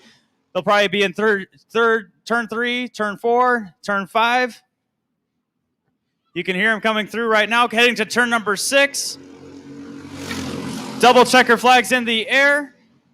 And it's going to be Jeff Dolian, followed by Skitchy Barnes and Michael Welsh in 3rd. 4th place, Donnie Newman able to take over to take Rich Hale in 4th. So Donnie Newman gets 4th, Rich Hale 5th. What a race there. Jeff Dolian saving it for the last lap. Carter, a lot was going on in that last lap. This top 3 all flipped around. Yeah, so as Jeff Dolian overtook Michael Welsh. Welsh probably lost a little bit of momentum and was overtaken by Skitchy Barnes in the process. Skitchy able to get himself up to 2nd, and then Donnie Newman overtaking Rich Hale for 4th. Rich Hale dropping down to 5th. That is the beauty of racing. I mean, you can be cruising for how many laps you want, but that last lap, that's when it all comes together. Exactly. The last lap's the only lap that people care about. Whoever leads to the checker flag is the one that gets to take the trophy home. So in this case, it's going to be Jeff Dolian coming around to get his Rock Island Grand Prix checker flag. Overwhelmed with emotion. Started up his engine. He is so happy to have won. Everybody give a round of applause for Jeff Dolian of Frisco, Texas, as he makes his victory lap.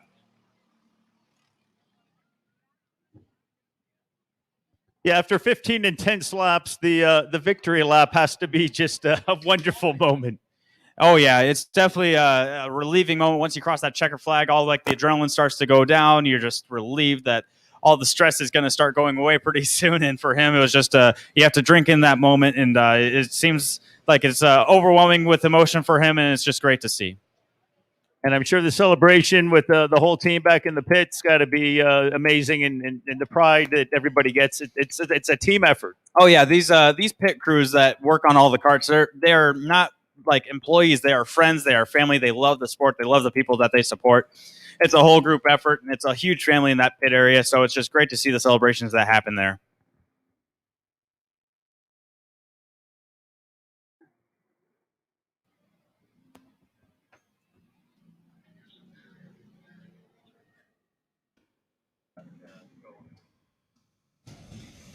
Certainly hope you guys are enjoying your day. The racing is terrific. The weather is outstanding. And it is a great Labor Day weekend indeed.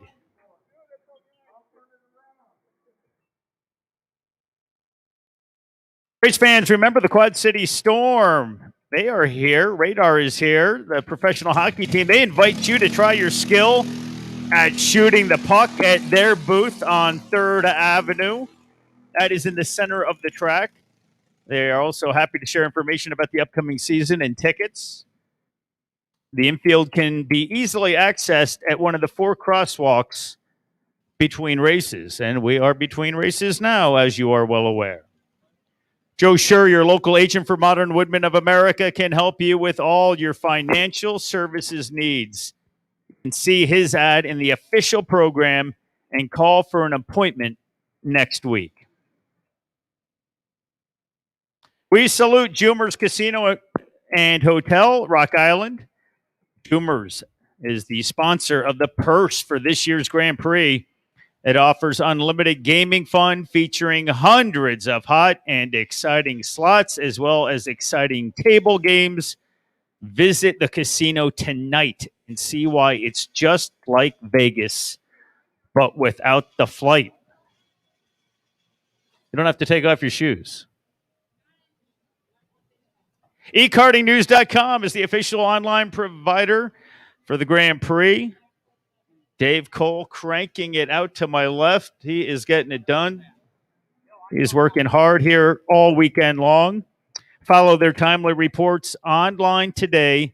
Visit the site for the latest news and discussion regarding the sport of kart racing. eKartingNews.com. Dave Cole cranking it out in Rock Island this weekend. Ford City Bags is sponsoring a cornhole tournament today. It is in the parking lot near Turn 2 on the track. And Carter, you've got yourself a special guest. I do, Jay. I have Riley Scott here. Riley, I think you have one of the most entries in 1 year in Rock Island. How many classes are you racing this year? 10 classes. 10 classes. That's more than Tony Nielsen even. Holy cow. That's just amazing. So how much work is that for you? Are you really tired at the end of the night? Like, is it taking a toll on your body? What is it like to do 10 classes here? Yeah, the whole body part's brutal, but if I didn't have a 6-man team behind all my carts, I wouldn't be able to do this. Yeah, so who's on your team here that's helping you out? I got Cameron Stock, Hunter Bolton, Todd Bolton, Remy Bolton, Jasmine, my dad, my sister, Rachel, Dennis. I mean, it goes on. I have a great crew behind my team. Absolutely. And so what inspired you to do 10 classes this year? I tend not to use my brain. Yeah. So that's great stuff, Riley. Good luck to you, and hopefully you can last throughout the rest of the day. It's going to be great to have you starting on the front row there. So do you have any strategies going into this race? Make friends with everybody, and hope they help you. Absolutely. Good luck to you, buddy. Thank you. Back to you, Jay.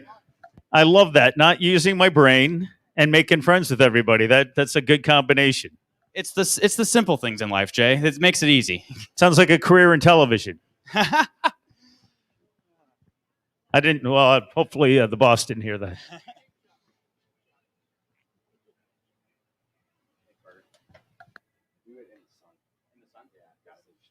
And fans, please, a safety reminder. We encourage you, please stay back from the fence at all times while the races are being run.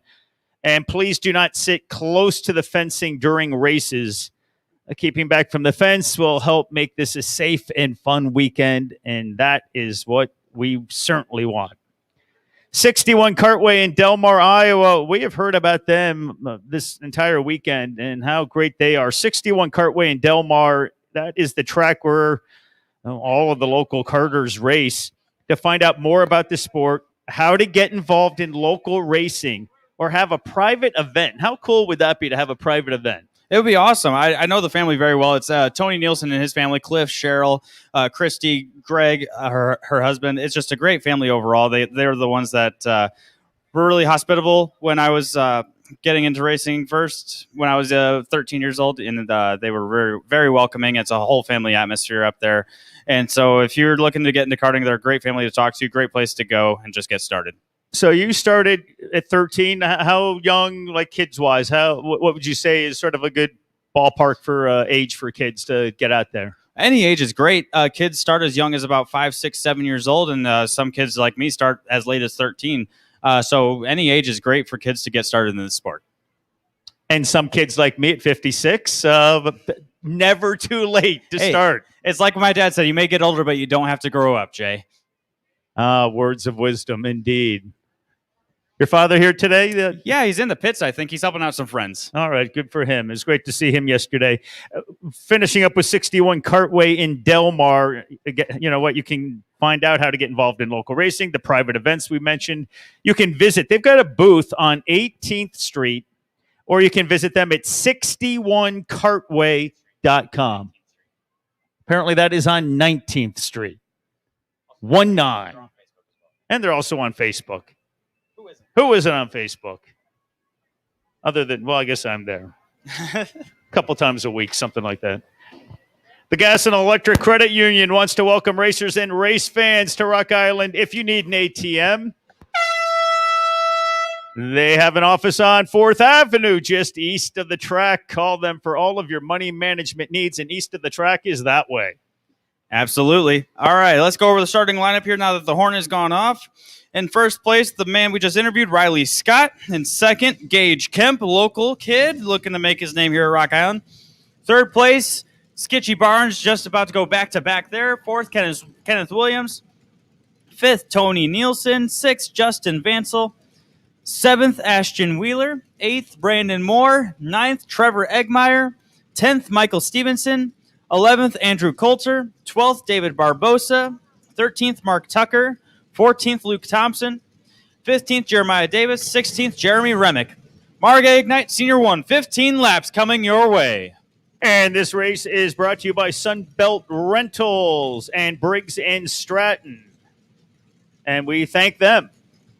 2019 champ is Evan Stommer out of Glen Carbon, Illinois. Not back to defend his crown. He's too busy running in the USF 2000 series this year with Ignite Autosport. Evan Stommer doing very well. Just raced in New Jersey last weekend. Gage Kemp out of Bellevue, Iowa, kart 44. And position 2, Tony Nielsen, Del Mar, 19. Finding a couple of locals. Less than 1 minute to go, Jay. Here we go. Engines are all started. Carter, I think one of these green flags, you're going to just start running down the street. Yeah, I'm going to race them on foot. That's going to be really good. That race will be interesting for about 0.2 seconds. 30 seconds to go.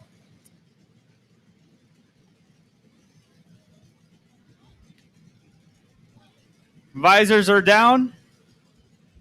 Let's get ready for some action at the Rock.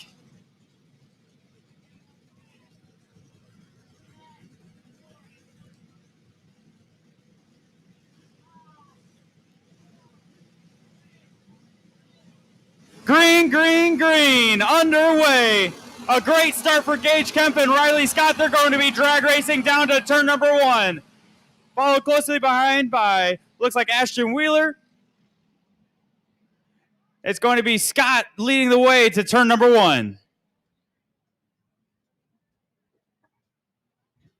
That looked like a lot of movement here right out of the gate, but everything was smooth. Absolutely. I may have to get the elbows out here every once in a while, but we'll have to see. Sometimes the starts can just be clean, no contact at all. And we'll see as they're making their way around turn number 3, turn number 4, it sounds like. Making their way through turn number 5. Now they're getting through turn number 6. Here we go. Let's see who's got the lead. It's going to be Ashton Wheeler, followed by Riley Scott. Gage Kemp in 3rd. Trevor Eggmeyer in 4th. Kenneth Williams in 5th. Wheeler still leads into turn number 1. Wheeler out of Donahue, Iowa. Kart 7 leads the way. 7 followed by 88, 44, 8, and 69.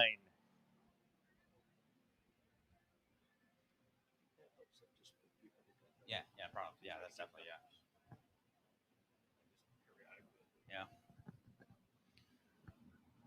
One thing to take note, Tony Nielsen, previous winner earlier today, got a poor start. He's down in 14th. He'll be fighting his way back up to the front of the field. As they come around again is Ashton Wheeler, but Riley Scott's looking to the inside, and he takes it. Ashton Wheeler will maintain 2nd, so Riley Scott to the lead in turn number 1. Nice move there, right in front of us as they came through the start-finish line. Absolutely.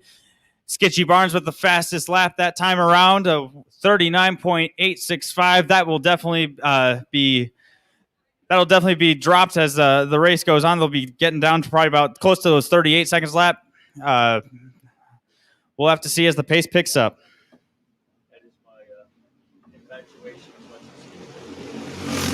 Riley Scott leads once again, followed by Gage Kemp, and then Trevor Eggmeyer, Ashton Wheeler in 2 laps drops from first to fourth. Kenneth Williams in fifth, Justin Vansel in sixth, Michael Stevenson seventh, Mark Tucker 8th, David Barbosa 9th, Luke Thompson in 10th.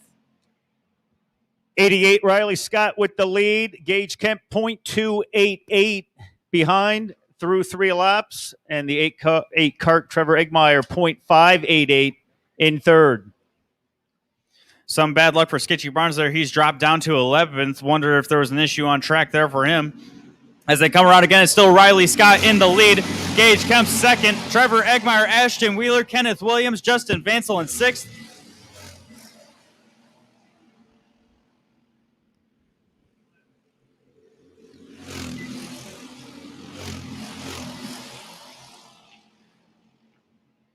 Ashton Wheeler with the fastest lap that time, around 39.26. I bet you'll get to the 38s by the end of this race. Skitchy Barnes is back up to speed now with his personal best lap. I know we have a lot of drivers going back-to-back races. How much of a grind is that to just keep going? I was talking with Riley Scott about it before this race. He said it takes a toll on you because it's a lot of physicality to this sport. So he just takes a beating on your ribs, your arms, and everything. It just gets to be very tiring as the day goes on, but he's been muscling through it. 5 laps complete. Riley Scott with the lead. Gage Kemp in second, 0.247 back. Trevor Eggmeyer in third, 0.755 back. Ashton Wheeler fourth, 1.22. And Justin Vansel fifth at 1.53. Kenneth Williams in sixth. Michael Stevenson, David Barbosa, Mark Tucker, Luke Thompson. That is 6 through 10. As they come around again, it's Riley Scott this time, still leading. Gage Kemp in second, Eggmeyer third, Ashton Wheeler fourth. Justin Vansel moves up to fifth, takes over Kenneth Williams' spot. Michael Stevenson seventh, David Barbosa eighth, Mark Tucker ninth, Luke Thompson. Thompson being a big mover, he's up to 10th after starting in 14th. Luke Thompson, let's see if he can take over a few more spots there. He's only less than 1 second behind David Barbosa in eighth. Yeah. Yeah, something happened. So he's not running that great of laps either. So just as they come around one more time, it's Riley Scott still pulling away a little bit of a gap on Gage Kemp. Trevor Eggmeyer in third. The front 3 are starting to spread out a little bit. Riley Scott able to pull away. Justin Vansel in fourth. Ashton Wheeler fifth. Ken Williams in sixth.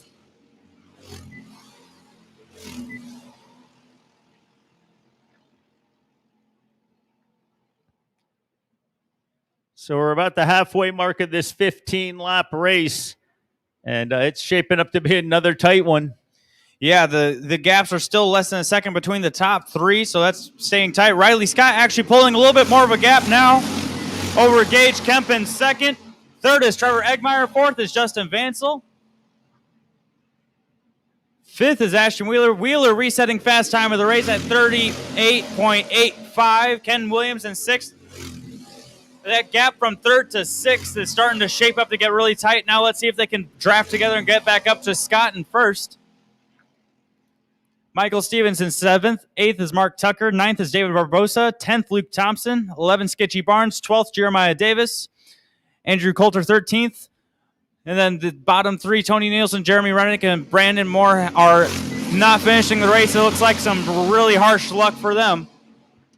9 laps complete. The 88 cart Riley Scott continues to lead out of Quincy, Illinois, followed by 44 Gage Kemp, 0.88 behind. Trevor Eggmeyer in third, 1.16 behind. Justin Vansel, Ashton Wheeler, your top 5 through 9 laps. 15 laps in all. Justin Vansel resetting fast lap there, 38.809, 0.2 faster than Riley Scott. Vansel really starting to come into a league of his own here. It looks like he's got the setup right to start coming in the second half of this race. We'll see if he can start making up time on the leaders. And it's Riley Scott in the lead still with Gage Kemp in second. Third place is Eggmeyer. Fourth is Vansel. Vansel stays in line. Ashton Wheeler right behind him. Kenneth Williams at the tail end of that longest line. 2/3 of this race done, and Riley Scott looking good, getting a little bit of a cushion there. Absolutely. He's 7/10 ahead of Gage Kemp. Gage Kemp dropping back a little bit. But when you have guys like Vansel starting to make his way up, that draft is really big, and maybe they can make their way back up to Riley Scott in that leader spot.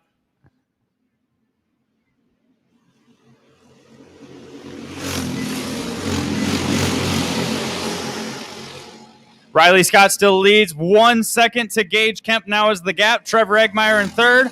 Ashton Wheeler is in fourth. Justin Vansel is in fifth. Kenneth Williams in sixth. 88 is looking good. 11 laps complete.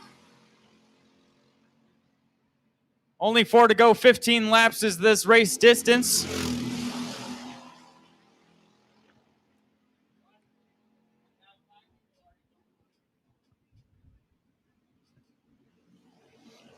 Riley Scott really starting to extend that gap now over Gage Kemp. 1.1 seconds. Trevor Eggmeyer in third. Justin Vansel in fourth. It's a really tight gap for that second spot now.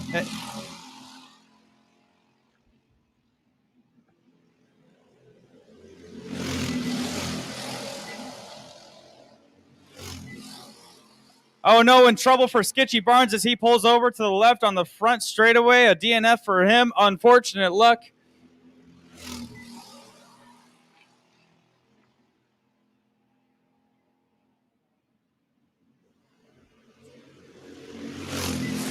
Two laps to go. Riley Scott still extending his lead 1.5 seconds over Gage Kemp. Trevor Eggmeyer in third. Ashton Wheeler fourth. Kenneth Williams fifth. Justin Vansel drops all the way down to sixth.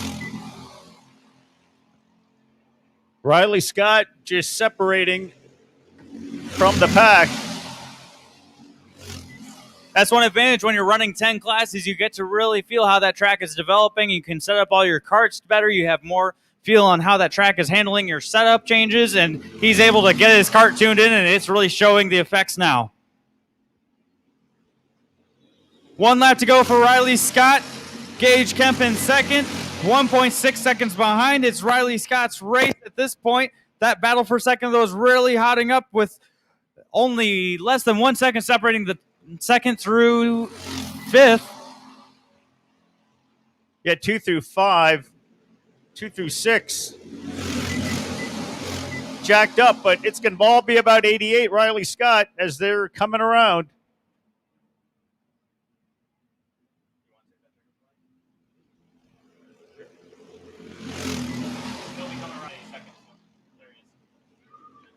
And Riley Scott out of Quincy, Illinois, the winner and the Margay Ignite Senior main event. Riley Scott in first. Ashton Wheeler takes second. Trevor Eggmeyer third. Gage Kemp fourth. And Kenneth Williams in fifth. Justin Vansel sixth. Michael Stevenson seventh. David Barbosa in eighth. Mark Tucker in ninth.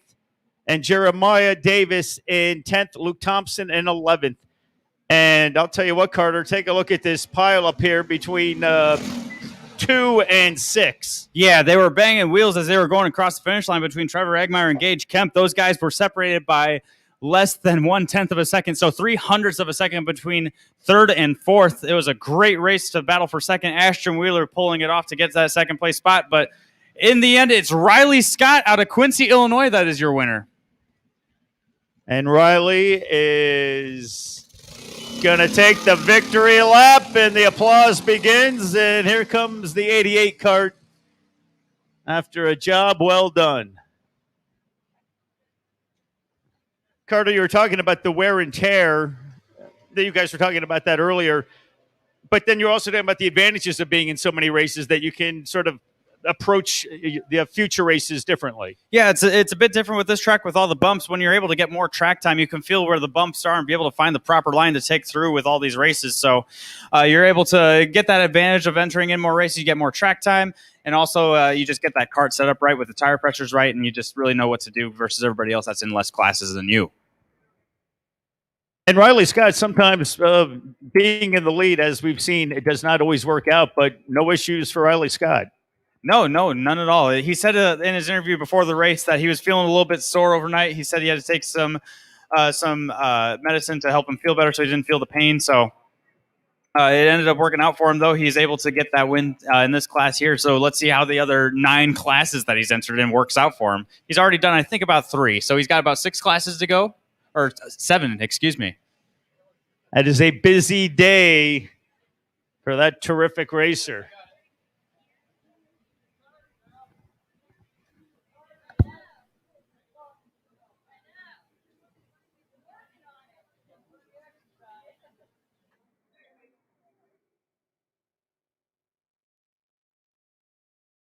You're a race fan and you would like to join the planning group for the races, or a community, school, or church group that is raising money, and you would like to find out opportunities available by helping with track construction next year, contact the Grand Prix through its website at racerockisland.info or on social media. That's Race Rock Island all together, racerockisland.info. Carter, take it away.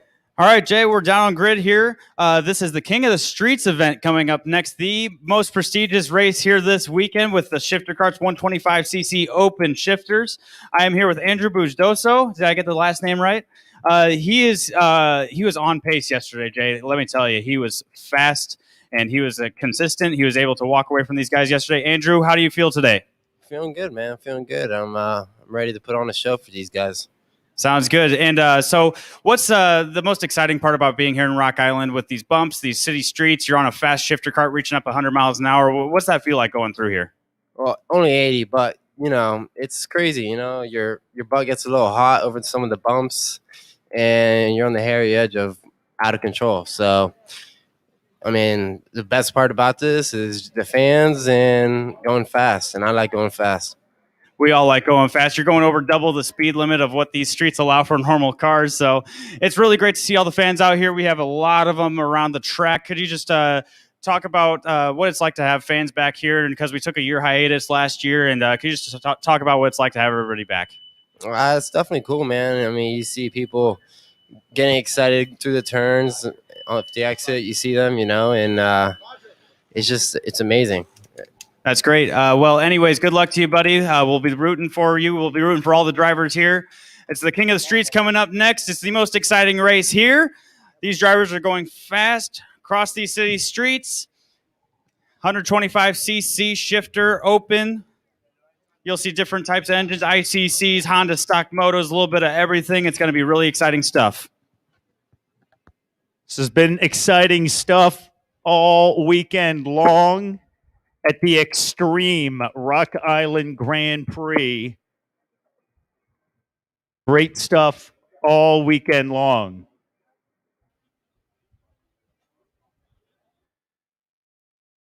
Rogan Incorporated in Bettendorf for your weighing and material handling solutions. Rogan is the official scale provider for the Rock Island Grand Prix. Fox Sports Radio 1230, Quad Cities Classic Rock Station Q106.5 and News Talk 1420 WOC and WLLR are proud to be the official radio stations of the Grand Prix and sponsors of this great, great event. Carter, you've got another great guest. We're going to get quite a few of these open shifters, King of the Streets guys. Here we have Devin Smith-Harden. It's not his first time at the rodeo here at Rock Island. Devin, what does it feel like to be back here? It's really great. After taking the year off last year, I've been looking for redemption ever since 2019. So to be back, I'm hungry. It's just great. Great. And I think you have a rock already in the 80cc, if I'm correct, but that King of the Streets has eluded you so far. What would it feel like if you got that King of the Streets? It'd probably go on the top of the list, man. This is just such a prestigious race, and coming from a street racing background, it's just a huge race to be a part of. Yeah, a lot of big guys, big names here for that come from SCUSA. They all come here and try to they try to wrangle the streets of Rock Island. So could you just talk about your competition here? We got really high quality drivers, really high quality equipment. Could you just talk about those guys? Yeah, you got Andrew, who at the Summer Nats got top 3 all weekend, and then you got Skitchy, who's always run up front in this class. And then, of course, you got Race coming from the back, who's always, one of the favorites. I'm excited to be up front running with these guys, and hopefully I can pull out a win. All right. And can you talk to me about your crew a little bit, the guys that help you get here and help you with throughout the weekend? Yeah, absolutely. Everybody at Hardin Motorsports Group, owned by my dad. He's my biggest supporter. My uncle Chad, who's been on the wrenches all weekend. It's just really cool to have the whole family supporting me this weekend. That's great. Good luck to you, buddy. Carter, again, the family element shines. Great to hear about the family back in the pits and helping out and the support. Great stuff. Carter's got another guest. We got another one. We got Bermuda's finest, Skitchy Barnes here. Skitchy, you're racing so many classes today. You're already worn out. You're just trying to push through the rest of the day. Could you just talk about these shifters and all the work that you have to do to get through the race? Yeah, no, not tired yet. Got plenty more left in the tank. Yeah, this is going to be different. I just had back-to-back 206 races, so kart's completely different. They race completely different. So that first couple laps is always the hardest, trying to get used to the shifter again. Just got to settle in, and it's a long race, 20 laps, and just do my thing. Yeah, absolutely. Could you just talk about that driver style change from a 206, the low horsepower momentum karts, to these shifters that are really high horsepower, and you have a gearbox to get through? Could you just talk about that driving style difference? Yeah, I mean, it's night and day. It's completely different, kart to kart. So it takes a few laps, like I said, to get used to. You got the power and the speed in the shifter. 206 is more finesse and roll speed. So, jumping right out of one into the other is definitely hard, but we'll be fine. Sounds good. One last question for you. What keeps you coming to Rock Island year after year? This, man, the fans, definitely the fans, seeing the fans coming out and supporting it. There's no other race like it every year. I love street racing. Just the people, the atmosphere, the committee does a great job. But seeing the fans in the stand, it's definitely worth it. That's great. Good luck, buddy.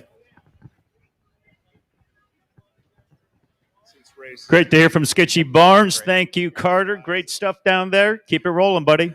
We got another one here. We got Race Liberante, defending King of the Streets champion from 2019. You came back here to defend your crown. What caused you to just come back and get more of Rock Island? Just this experience. This is my favorite type of racing. Racing in front of a crowd is amazing. You guys, the fans, you guys have been amazing today. So glad to see everybody out here after a year off of this event. I'm gonna try and defend the crown. I unfortunately broke in the heat race for this one, so I'm starting dead last. But I won it last time we were here from 14th, so I'm gonna try and do the same this year. Absolutely. And you're on your own kart this year. Could you talk about the Race Factory kart and the business that you've started? Yeah, so when I was here last time, I won this race on a comp kart. I was their factory driver, and once that deal kind of fell through, this is my love and passion and living is getting new people into the sport. So that's why street racing is so important for us, to get new eyes on the sport of karting. So what better way to try and grow the sport in my own way than come up with our own brand and our marketing approach to it. We're a lifestyle brand before we're a chassis brand. So after the races, guys, hopefully the pits are open. Come buy some merchandise. We got Race Factory merch here, but yeah, it's all about growing the sport of karting, supporting karting in the best way I possibly can, and just hopefully doing this until I'm old and shriveled up and can't do it anymore. Absolutely. And with winning King of the Streets, you join names like Scott Speed and Alan Rudolph. What's it like to be on a list of drivers like that? It's amazing. There's been some legends that have come into this sport. First king right here, Joe Janowski's stepped in to help at this event and try and make it a bigger and better show every year that it comes back. So, and I think he's done a great job as the first king. So it's pretty cool to see the first and the recent one, I guess. And we'll see who gets crowned the new king today. But I guarantee you guys, we're going to all put on a show for you and race as hard as we can for it. So we'll be there. Absolutely. Good luck to you. It's going to be a great show for all you guys here. King of the Streets, Open 125cc shifters coming at you in a matter of minutes. They are going to be racing hard indeed, and I hope you fans heard how much your presence and your support means to all of these racers. So it is awesome that you guys are all here. We are so happy that the great race fans we have in the Quad Cities are here for the Extreme Rock Island Grand Prix.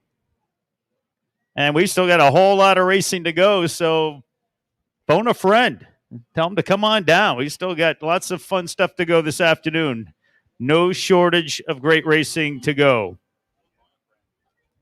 Phone a friend. O'Reilly Auto Parts offers a variety of free services at its many conveniently located stores in the Quad Cities area. Be sure to visit their booth near WHBF TV on 18th Street. And speaking of the Mighty Four, WHBF TV, the Quad City CW, and Fox 18, proud to be the official TV stations of the Grand Prix. The entire news team welcomes the karting teams to Rock Island. And tune in tonight for the latest news on the races. Carter, interesting interviews you had there.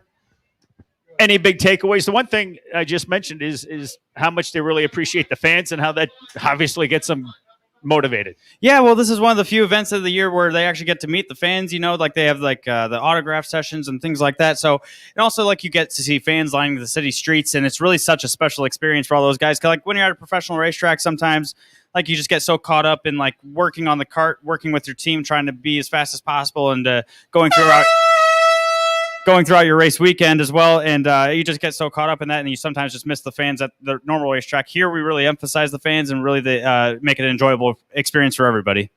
Well, let's get you set up for the King of the Streets, the main event. And Carter, you have got the rundown. I do. It's starting on pole position, cart number 127, Andrew Bujdoso.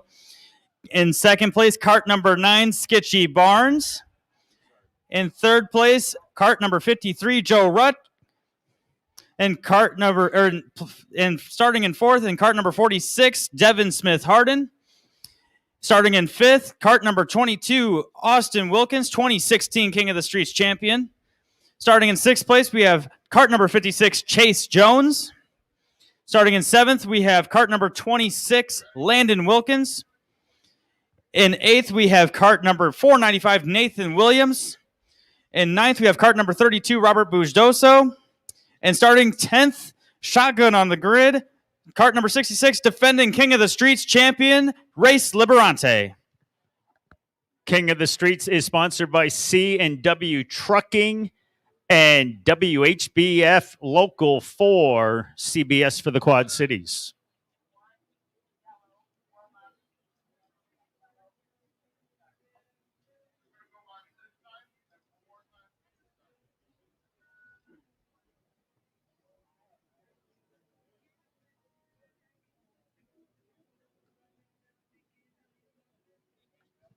So with this, it'll be a little bit different than the usual starts, Jay. They'll have 2 warm-up laps, so they'll start up here on the grid. They'll go around the field once, they'll go around the track once, and then go around one more time, and then they'll line up for a standing start, Le Mans or F1 style.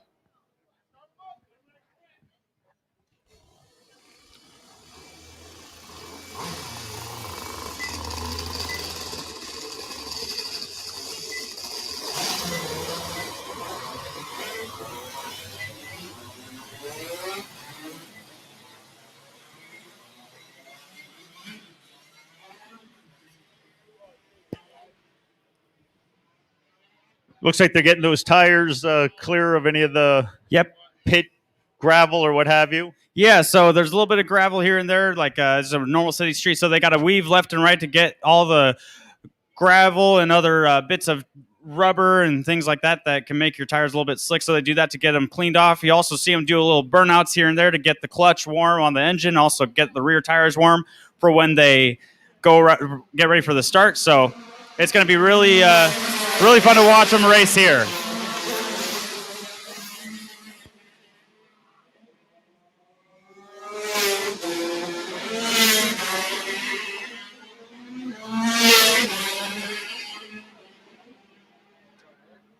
Give us an idea of the speeds that we're going to see in this race. I was talking to Devin Smith Harden. He said they get over 80, close to 90 miles an hour. It's going to be really fast on the city streets. They're about 2-3 inches above the ground. He said that his butt was getting a little bit warm because it was dragging on the ground a little bit. So we'll have to see if he has any issues with that. But yeah, they're going really fast.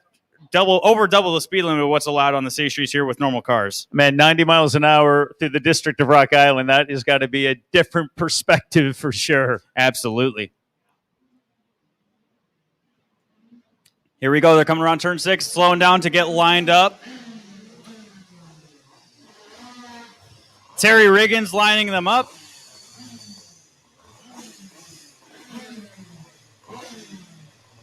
F1 style standing start here.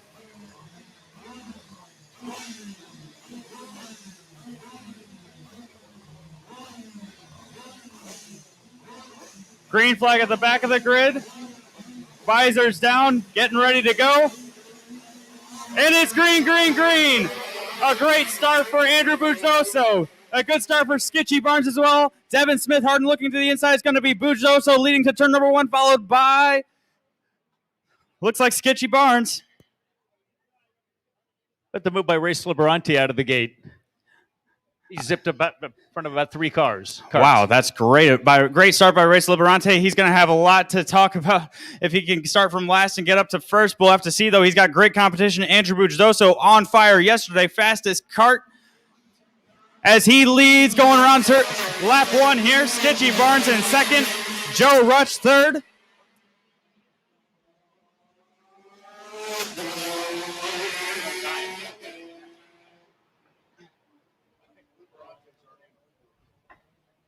This isn't working. We don't have times. This isn't going. I'd rather start from the back. Go on the outside, fly by. Some of the fastest karts that you will see this weekend. Andrew Bujoso leading. Sliding out of turn number 6. Skitchy Barnes in second. Joe Rush third. Chase Jones fourth. Race Liberante fifth. Sixth is 2016 King of the Streets champion Austin Wilkins. That is intense feeling them come by here. I mean, that speed is in something else. Yeah, Andrew Bujoso is sending it through turn number 6. He's sliding it all the way through.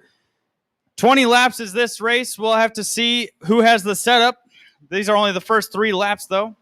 Right now, we're having a little technical difficulties. As soon as we get this cleared up, we're going to give you all the info we get. Bear with us. Bujoso still leads, followed by Skitchy Barnes, Joe Rutch. Race Liberante has been able to get around Chase Jones for 4th. Chase Jones has been dropped down to 5th.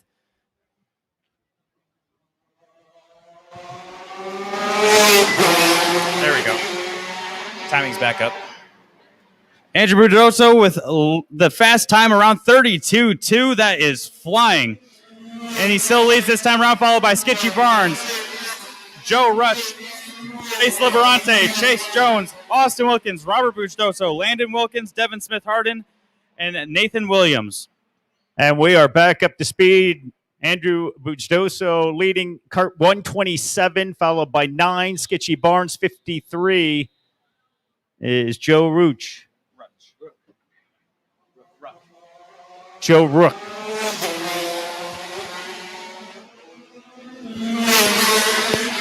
Bujoso still leading, pulling out a gap over Skitchy Barnes of 2 seconds.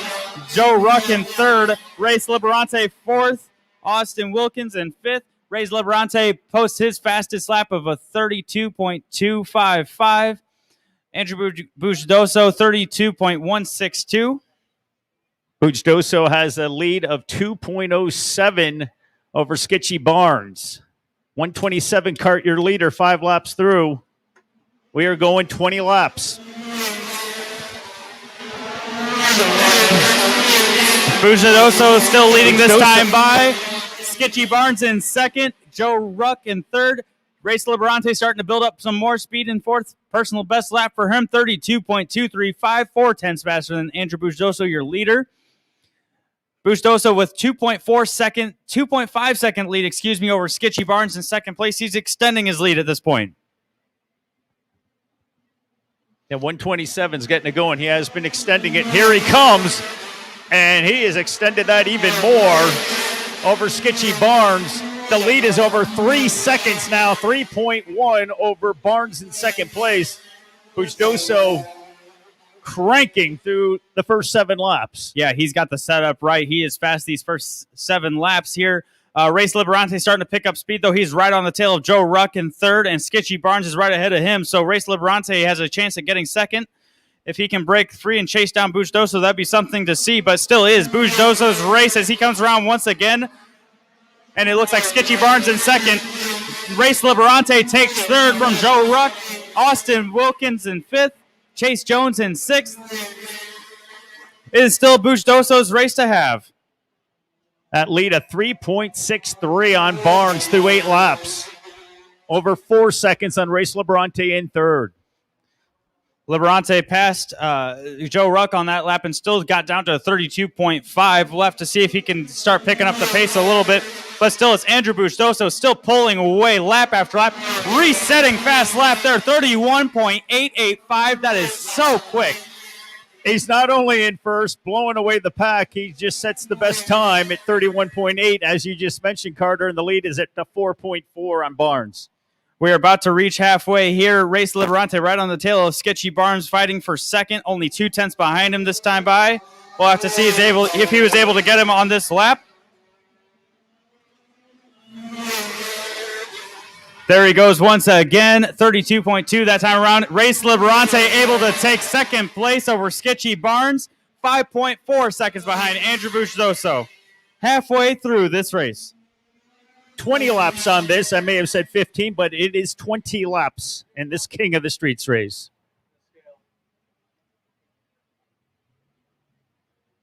As Carter mentioned, we are halfway through, 10 laps complete. Here comes Bushdoso again, pulling away, extending his gap, lapping a cart there. Race Liberante trying to catch up to him, 5.7 seconds behind. That lead just increases every single lap. It does, absolutely. 3/10 more that lap. Austin Wilkins is in third. He is trying to chase down Race Liberante for second.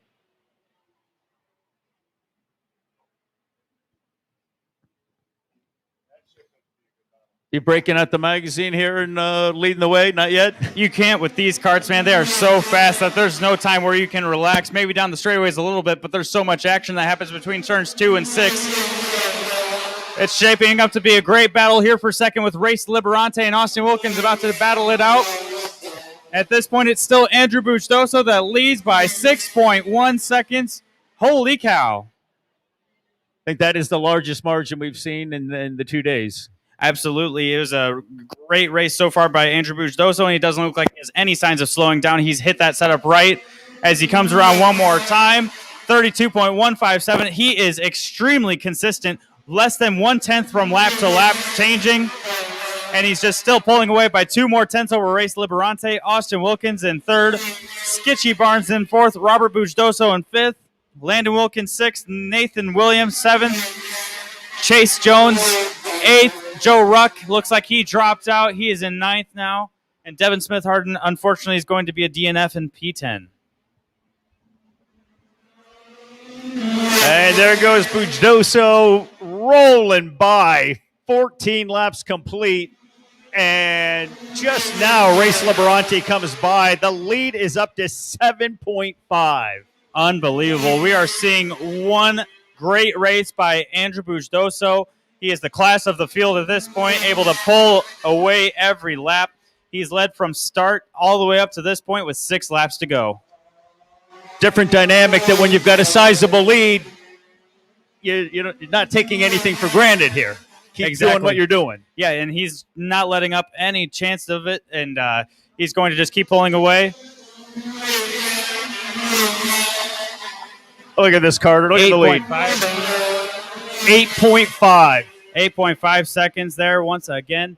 I actually missed him last time he went around. I got a little bit scared for him. But, yeah, he's gone around, and he's 8.5 seconds ahead of Race Liberante.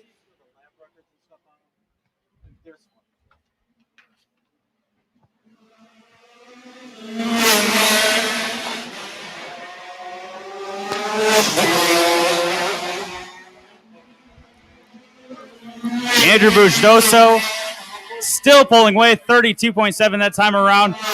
8.7 seconds still is the gap to the lead. Race Liberante starting to pull away from Austin Wilkins.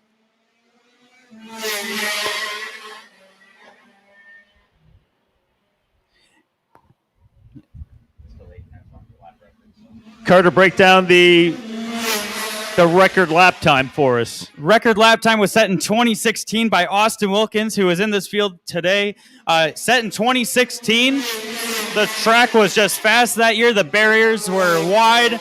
The conditions were perfect, and he got down to a 31.084. Andrew Bushdoso has only been able to get down to 31.885. So still, even though he's lighting up the time charts today, it's still not close to that track record set in 2016. And his lead after 17 laps is over 9 seconds. And he's just rolled through lap 18. We're still waiting for second and third to come by. Yeah, the lead is now 9.3, 9.6. 2 laps to go. 9.3 second lead for Andrew Bujdoso. Leading from the start all the way up to this point. 127 is feeling fine on this Sunday as he winds this one down. 1 to go for him. 1 lap to go for Andrew Bujdoso. He has not looked back at all. It's his race at this point. Race Liberante and Austin Wilkins fighting hard for second place. 9.5 seconds behind the leader. Austin Wilkins third. Skitchy Barnes is in fourth. Robert Bujdoso in fifth. And we wait patiently for Andrew Bujdoso to come this time around. Double checker flags in the air. Andrew Bujdoso is your king of the streets of 2021.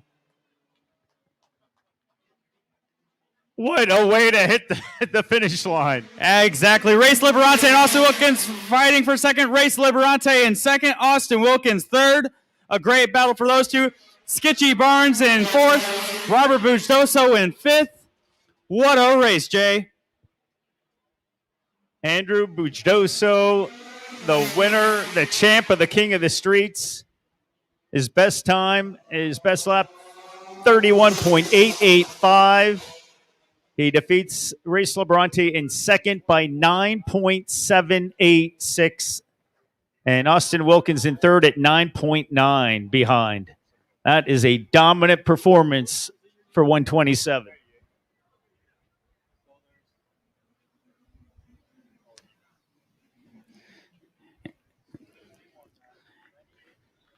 Carter, that thing was done a while back, but again, nothing's given in these races, but he kept it going. Yes, he did. And here he comes down to the front straightaway, going to pull over, get his checkered flag, and also there's a crowning ceremony.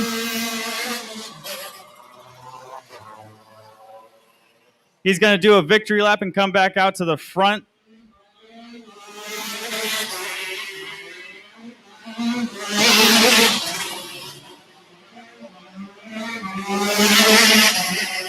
One thing for the shifter cart drivers is they love doing the burnouts on all the straightaways, so they go around an extra lap and just do a few burnouts for the fans here. You can hear it. After turn number 1, there's a few burnouts there.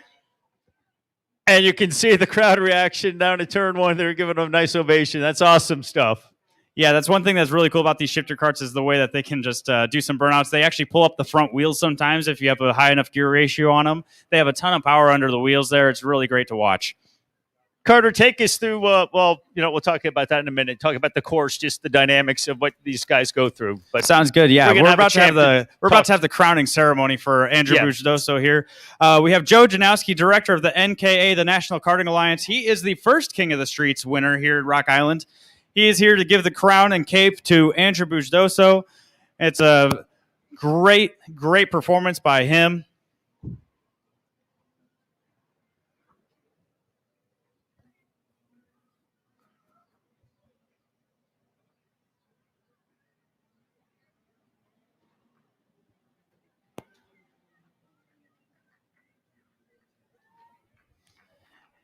As he comes around again, there he is with his checkered flag celebrating.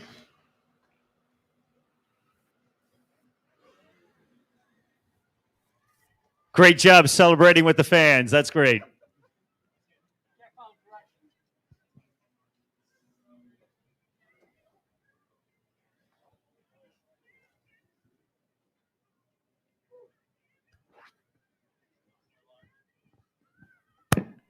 All right, the first King of the Streets was 1998, and I got the great opportunity to win that race, and it's always meant something super special to me to be one of the King of the Streets. Some of the biggest names in our sport have done it. Today, we just added the Andrew Bujdoso to that list. Welcome to the club, man.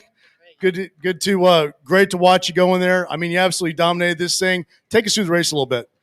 Well, just took it easy the first session, kind of learned everything. I mean, I've been here 2 years in a row.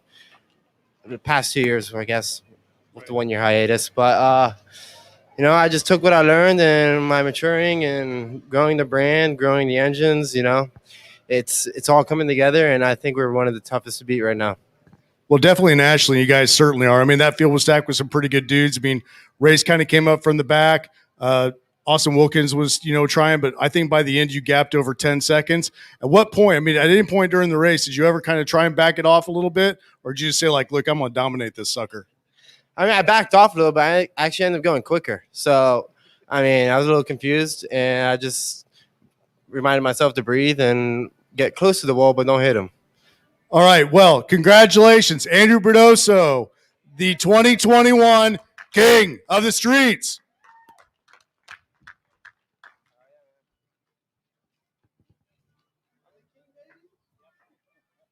Carter, how great is that moment? It's an absolutely fantastic moment. Some of the greatest drivers of our sport have come here and won this King of the Streets. Scott Speed, for example, I think it was 2001 when he came here. Scott Speed eventually went on to race in Formula One, race in NASCAR, race in World Rally Championships, Rally Cross Championships. A great result for him. And to have Andrew Budoso add his name to that list of names like Scott Speed, Alan Rudolph, Lance Lane, Josh Lane, those guys, it's just a great, great moment for him. Interesting that he said that he sort of let up a little bit in the back half of the race, but yet he increased his lead. Yeah, sometimes you find out that you're driving too hard, and that when you drive too hard and you back off, you can actually start driving a little bit faster. There's a famous, I think, stories like Buddy Baker in NASCAR. He was driving really hard at Daytona, and then his crew chief told him, like, hey, you have so much of a gap, slow down. It's like, don't drive so hard. And he did, and his crew chief got really mad at him because he's still pulling away. And he's like, I was just backing off. I don't know what's going on. And he found out that he was driving too hard. So sometimes as racers, you can find out that you've been driving too hard and then still be able to pull away.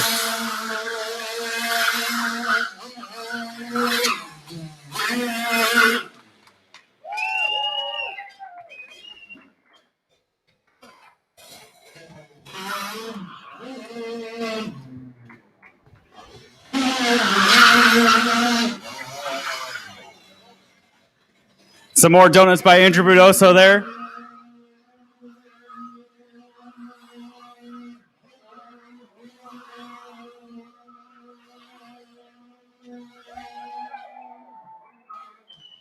That's a showman right there. That is outstanding. Just absolutely thrilling the crowd. Donut fun indeed. Of course, the fans of the crosswalk weren't sure what was happening, but it was all good. Everyone's safe and sound. Fun stuff. That is a terrific king, entertaining the great fans.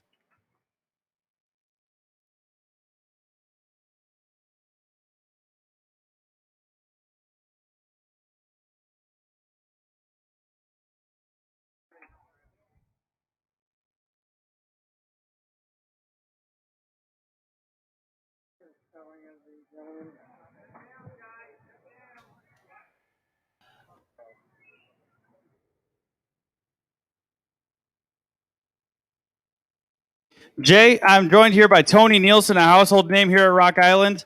Tony entering in 9 classes this year, and now he's starting front row for this Briggs 206 Heavy 2 class. Tony, you've come here year after year. You're entering more and more classes every year. It seems like. What's it like to feel back? What does it feel like to be back at Rock Island after a 2-year hiatus? Oh, this is great. I'm glad to see some fans back out here and everybody, all the racers that showed up, and this is a great event. I just like to see it get a little bit better. Sounds good. You are starting P2 here. Do you have any plans when it comes to this race? Just stay up front. That's be a player at the end. Absolutely. You got to be a team player for the most part and then work your way up to the end. Is there anybody you want to thank for all the efforts that they put to getting you here for all these 9 classes? Oh, for sure. Scott and Clarence Evans, my parents, Cliff and Cheryl, my wife, that puts up with my bad habits, and Mark A for giving me a great car to drive. Absolutely. And Ty, sure. Absolutely. Good luck to you, buddy. Jay, back to you. All right. Thank you, Carter. Great stuff as the racing rolls on. And a quick reminder that if you want to see the racers preparing their karts up close, that's in the pits, and you can get a pit pass for just $10 at the pit entrances at 18th Street and 5th Avenue, or 17th Street north of 4th Avenue, or 19th Street across from the Rock Island Library. Children under 17 must have a parent with them. Carter, I'm going to say this race will not have a 9-second margin of victory. Oh, no. With this Briggs 206 Heavy 2 class, it's going to be really close between all these guys. Let's go over the starting lineup real quick before we get going. Starting in first, we have cart number 73, Jeff Scott. Starting second, cart number 19, Tony Nielsen.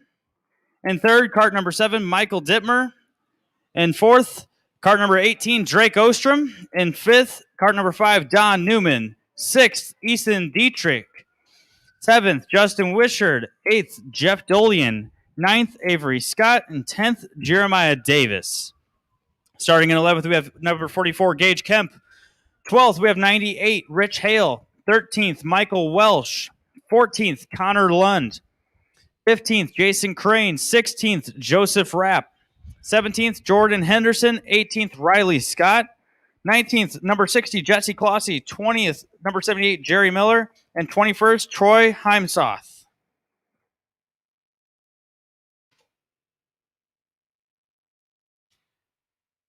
And this race, it is sponsored by Sure Power Racing and Modern Woodman Financial, Joseph W. Sure Financial Representative, and O'Reilly Auto Parts. 1 minute to go here. You can hear the engine starting up. Jay, it's going to be really exciting action here in this Briggs 206 Heavy 2 class. A lot of great names up there. Jeff Scott, Tony Nielsen, Michael Dittmer, Don Newman, Drake Ostrom is going to have a say in it. Riley Scott's going to have to work his way up from the back. Jesse Clossy's going to have to work his way up to the back. We'll have to see what the action brings us.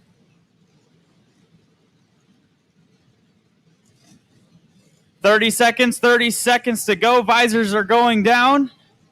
21 racers ready to go. This is going to be a jam-packed start. Absolutely. They're going to get the elbows out, especially going into turn number 1. We'll have to see what the action brings.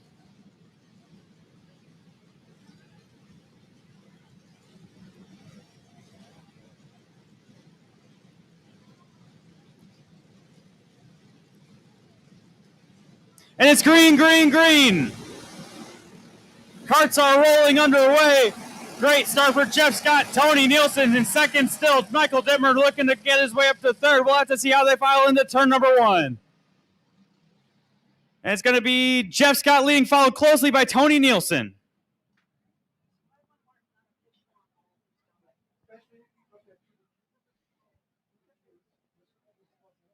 $15 laps to go in this race, and off we go.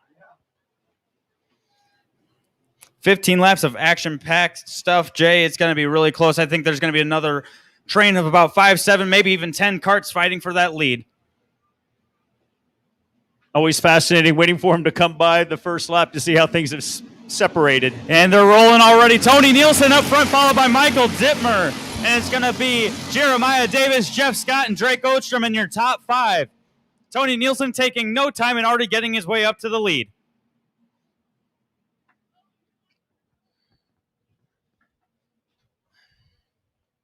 Well, he has won a few times here. I'm saying that jokingly. He is a big-time winner here in Rock Island, so for him to be leading the way, no shock. 1 lap complete, lots of racing to go. Yeah, you have Tony Nielsen, Michael Dittmer, two of the most popular drivers here. They come back year after year, have multiple rocks to their name. And coming around for lap 2, Tony Nielsen leads once again, followed by Michael Dittmer, Jeff Scott, Drake Ostrom, Ethan Dietrich, and Jeremiah Davis. They all stayed single file. They're heading into turn number 1. Everybody playing nice so far. We'll have to see if it starts getting shuffled up and if a gap builds at all, but it looks like it's not going to happen anytime soon. Yeah, the top 9 all within a second right now. Connor Lund in 9.9 back.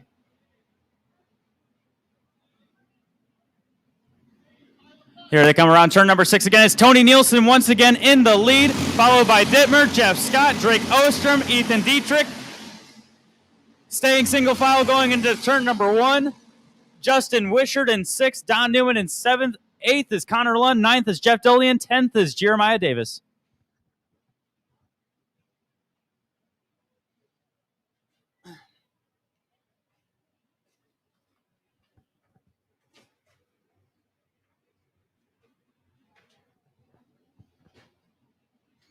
So far, everybody seems fairly content in the early goings, just sort of staying the course. Yep, they're just taking their time right now. It looks like actually it's a bit of a change in the pace here. Jeff Scott going for the lead inside of Tony Nielsen. We'll have to see how it turns out here. Tony Nielsen drops from first to fourth in turn one. So it's Jeff Scott in the lead, followed by Ostrom and Dietrich. Oh, there's the kiss of death. I said massive change here as they go into turn one. Yeah, Tony Nielsen just had a NASCAR-style freight train going in on him like they do at Daytona and Talladega. You know, it's just unfortunate, but it's still early in the race. 11 laps to go. Tony can make his way back up there. No problem. Dittmer dropping down to fifth as well. Connor London sixth. Jeff Doley in seventh. Eighth, Jeremiah Davis. Ninth, Don Newman. 10th, Gage Kemp. Here they come around again. It's going to be Jeff Scott leading, followed by Drake Ostrom, Ethan Dietrich, Michael Dittmer, Tony Nielsen in fifth. Drake Ostrom, 0.09 behind the leader, Jeff Scott. Drake Ostrom out of Milan. Big mover here. Connor Lund starting in P14, moving his way all the way up to P6.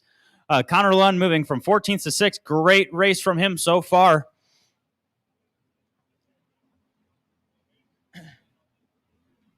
'73, Jeff Scott leading through 5 laps.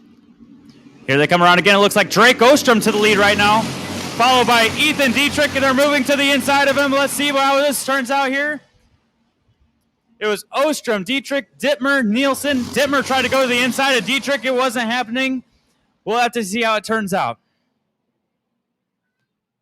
18, Ostrom in the lead by 0.08 over Dietrich and 0.18 over Dittmer in third through 6 laps. The Milan man has the lead. Big loser there. Jeff Scott dropping from first to 7th. It was not a good lap for him there. Here he goes again. Drake Ostrom up to first still, followed by Dietrich. And then it's Dittmer, Nielsen, Dolian, Lund, Scott, Davis, Newman, Riley Scott in the top 10. Riley Scott, big mover there, starting 18th all the way up to 10th already. There's been no shortage of movement on this board. No, there has not been. It's been really, really tight up front. A lot of people swapping positions. And we're about to reach halfway next time by here. Here they come around out of turn number 6. Ostrom still in the lead, followed by Dietrich, Nielsen, Dolian, Dittmer, Lund, Scott, Davis, Newman, Riley Scott.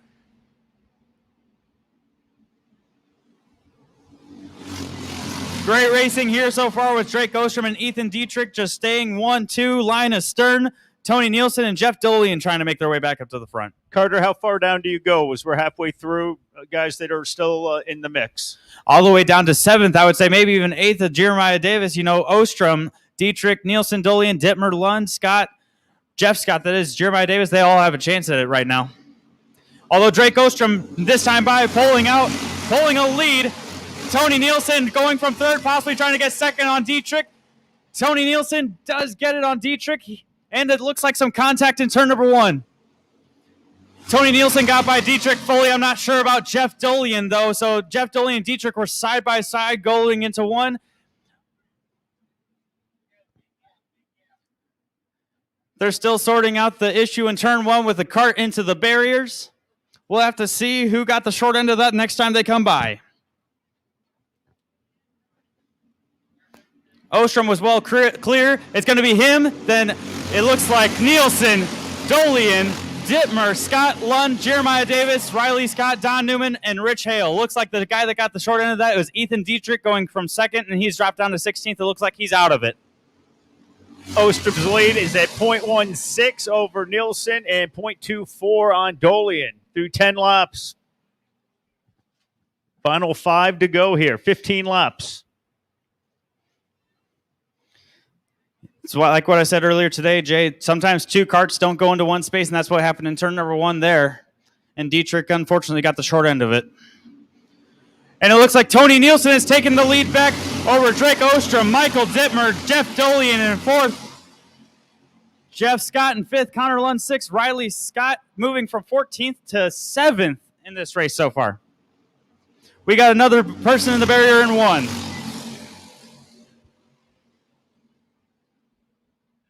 19, Tony Nielsen with the lead out of Del Mar. Ostrom 0.07 back in second. Dittmer 0.17 in third. 19 with the lead, 18 in second, 7 in third. As they completed 11 laps, they're coming up through their 12th. Here they go again. Tony Nielsen still in first. Drake Ostrom in second. Michael Dittmer third. Dolly in fourth. Jeff Scott in fifth. Connor Lund in sixth. Riley Scott still in seventh. Those top seven, line astern, 1.2 seconds separating the whole first seven there. The top seven separated there. Any one of them has a chance for the win.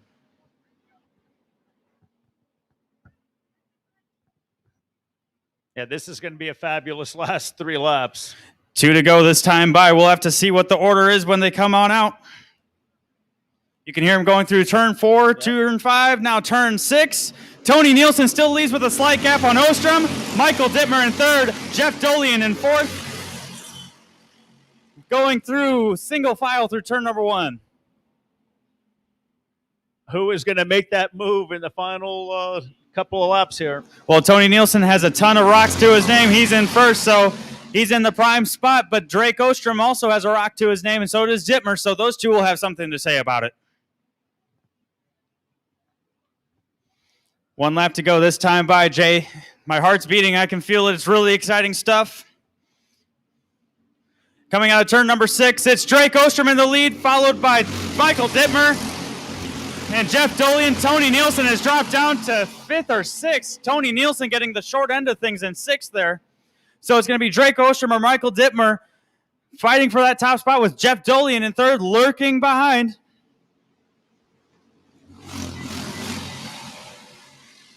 $18, 7, and 31 all battling it out here on the last lap. Absolutely. It's going to be a photo finish, probably coming to the line here. They're going through 3rd, turn 3, turn 4, turn 5. Getting ready for turn number 6. It looks like it's going to be Michael Dittmer coming around turn 6 with the win.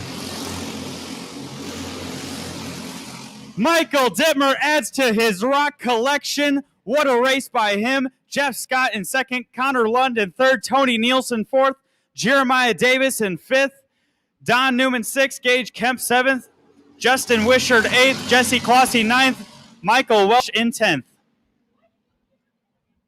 Michael Dittmer out of Davenport with the victory. His best lap was his 9th, but all 15 laps added up to a win. His best time was 38.42. And Michael Dittmer with the win here in the Briggs 206 Heavy 2. One guy that didn't come across the line that time by was Drake Ostrom. He was leading on the last lap.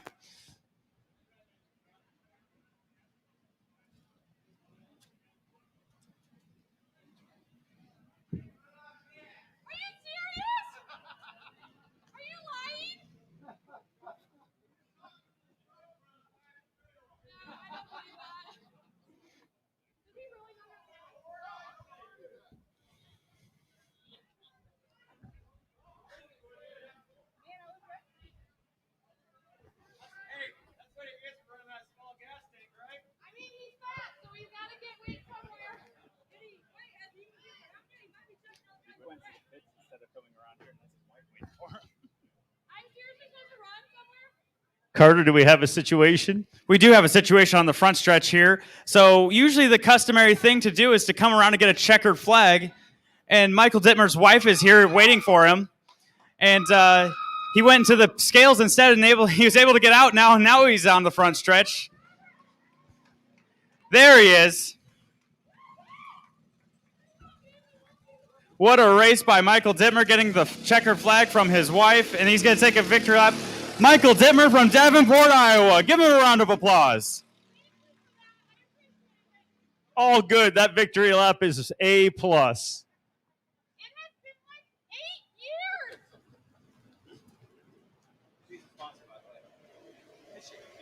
8 years. His sponsor, yes. Yeah, his sponsor, yes.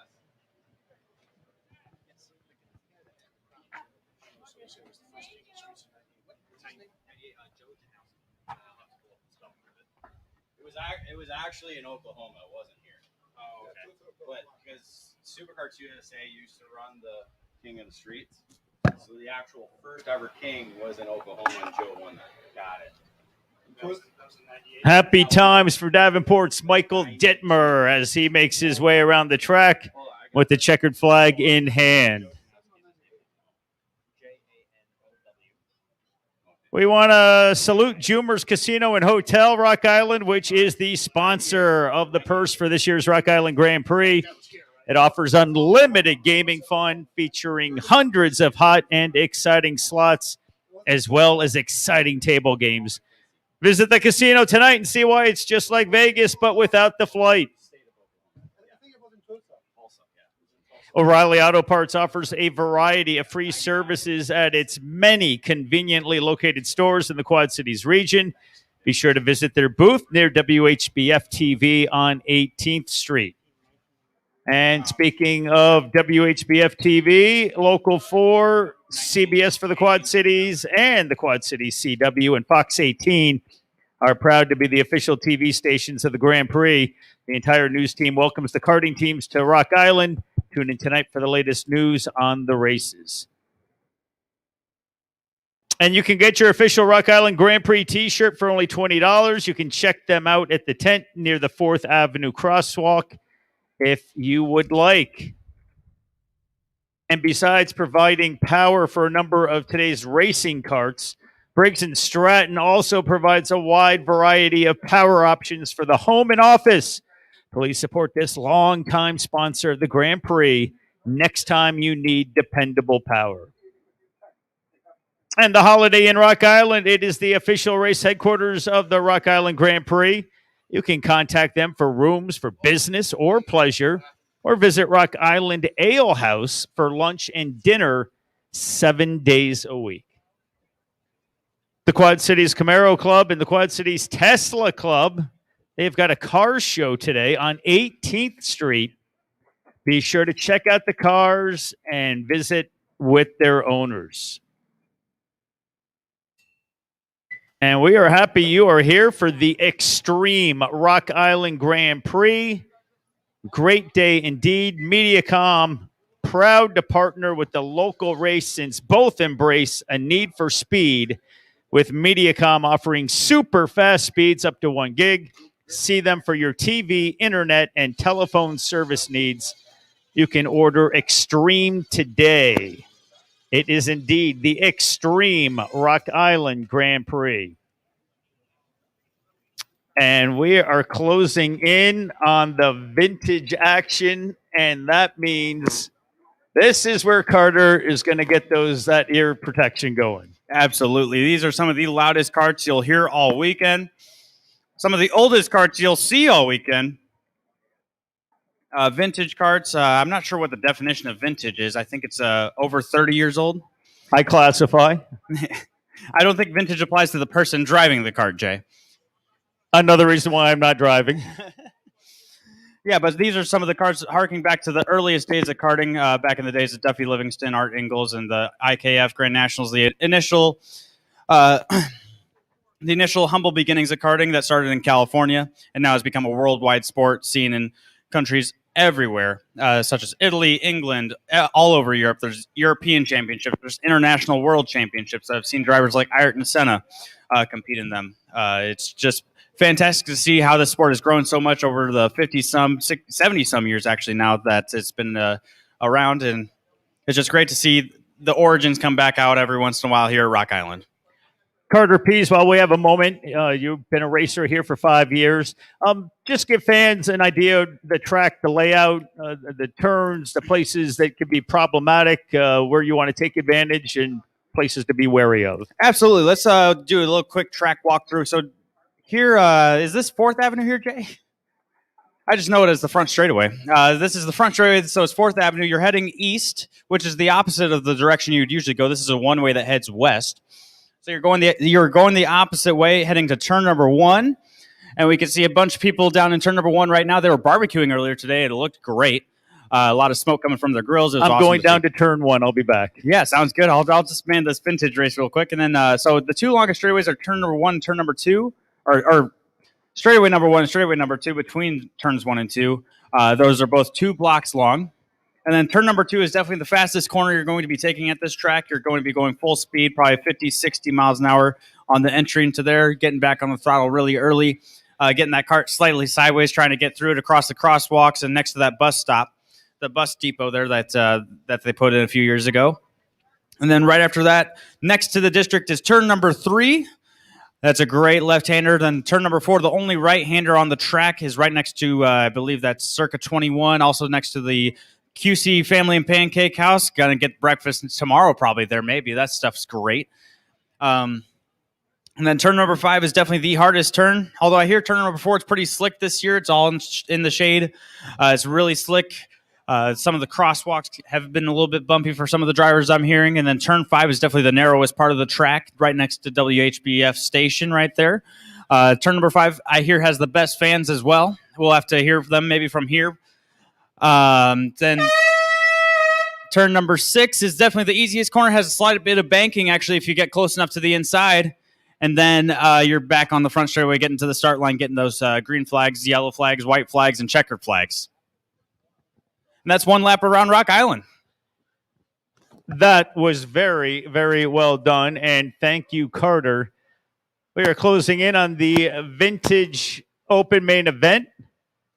We have got 4 drivers. We've got Sean Welty out of Wisconsin, Gene Lang from Kewanee, Illinois, Marty Weston from Washington, Illinois, and Nathan Hamilton, Ursa, Illinois. It is the vintage race. And these guys, after listening to this yesterday, yes, they will be rumbling, and Carter does have the ear protection going. Well done. Absolutely. It's going to be 2 sets of vintage races. This is the Vintage Open class, and you'll understand why it's open because of the sound that comes through these city streets. The craziest thing is our sponsors are WHBF TV, Mediacom, and Johannes Bucks. Yeah, the craziest thing, Jay, is some of these guys have 2 engines on. They decided 1 engine's not enough. Let me put 2 on it. And you could hear them go, and they are just fast, fast, fast around here.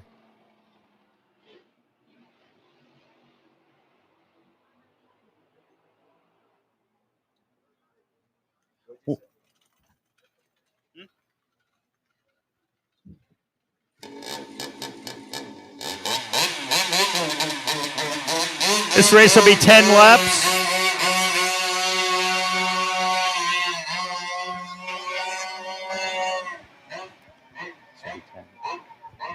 Ten-lap race for these vintage carts. They'll have 1 warm-up lap here, so they started up, and they'll be getting their way around track, and then they'll do 1 more warm-up lap. And then it will be a rolling start for these guys. It's going to be a lot of fun to watch, a lot of fun to listen to it as well.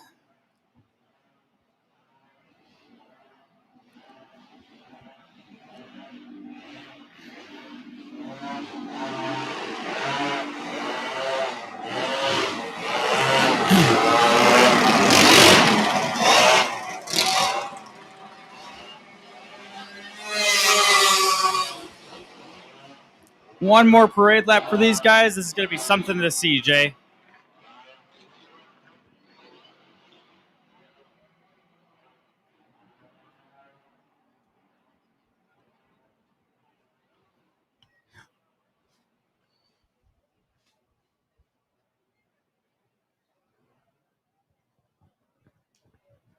What I like about these vintage guys is they're just a good bunch of guys. They just come here for fun. They're not competing for anything. They just want to show off their old carts and have some good laps. Winner does get a rock this year, possibly, though. I'll have to confirm that with Roger. But these guys have a tour that they go around the Midwest. They do vintage races up at 61 Cartway in October, and they have a huge turnout, and it's a great show to watch. Just the love of racing and spreading their love with the fans. Absolutely. And here they go, getting ready to roll up for the green flag. And it's a green flag in the air. And here they go, 3 wide down the front stretch. The acceleration is unbelievable on those guys.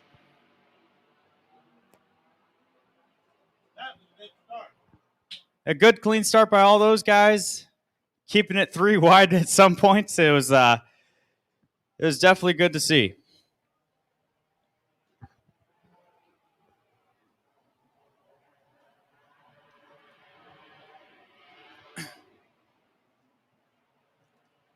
You can hear them rumbling through Rock Island as they are making their way to the start-finish line. And how about Sean Welty? Wow. I bet you could probably hear that from Davenport if you're careful. Absolutely. Good start for Sean Welty, no doubt about it.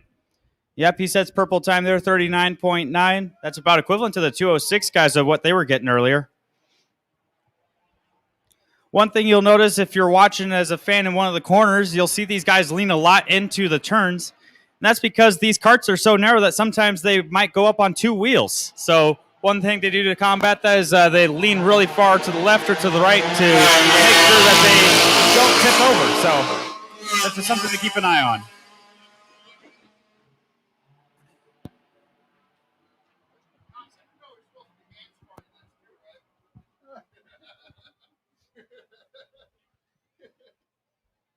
Welty rolling along with the lead over Nathan Hamilton, Marty Weston in third, Gene Lang in fourth.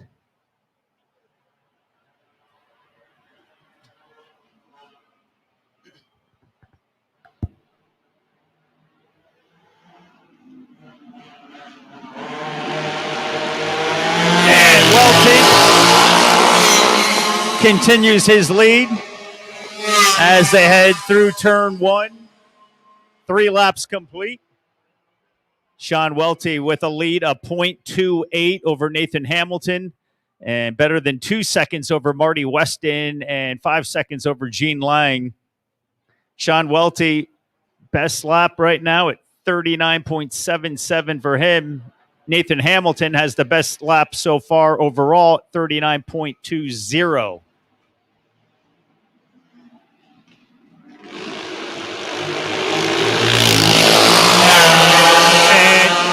How about that? Nathan Hamilton has taken the lead from Sean Welty, 4 laps complete. Nathan Hamilton cranked it out in that 4th lap with the time of 38.53. That is best on the race so far. Welty's best time, 39.77. Hamilton a lead of 1.0, just over a second through 4 laps.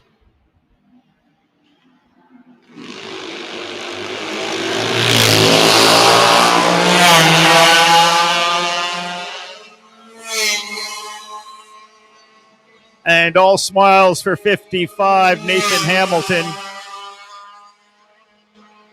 5 laps complete, and he's got a lead of nearly 2 seconds on Sean Welty.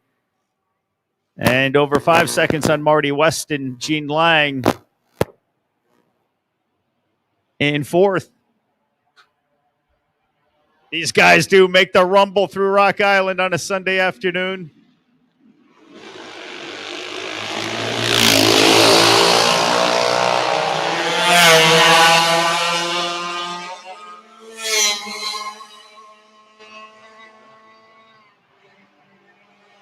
No change, 6 laps complete. Hamilton with the lead over Welty by 3.1 seconds.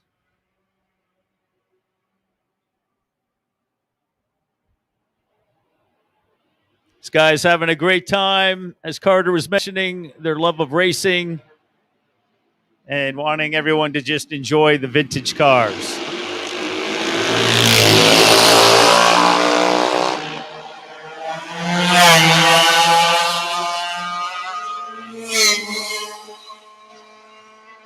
As they roll through their lap 7, Hamilton better than 4 seconds ahead of Welty and 7 seconds over Marty Weston.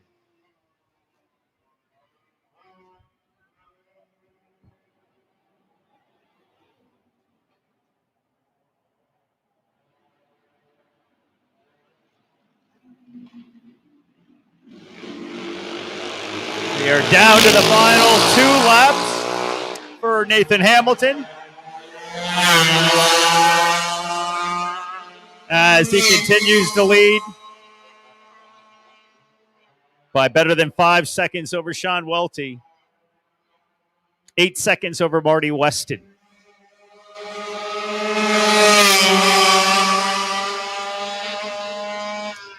And Gene Lang out of Kewanee out there showing his stuff as well, entertaining the fans here in Rock Island.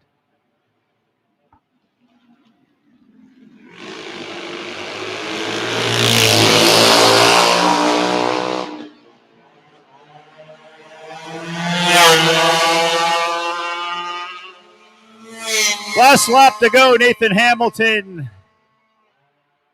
closing in on a victory here in the Vintage Open main event.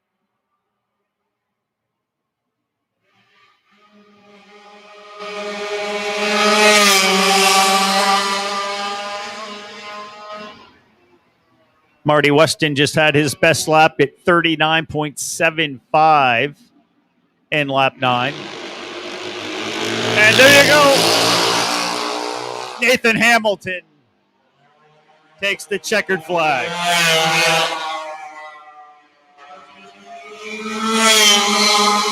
Out of Ursa, Illinois, comes up with a victory.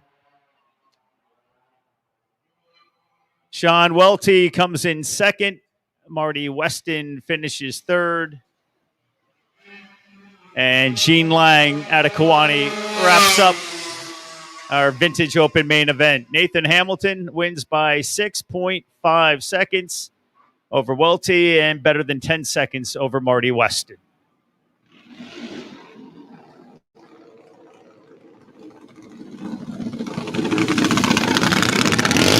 Always nice to take the victory lap, and here he goes.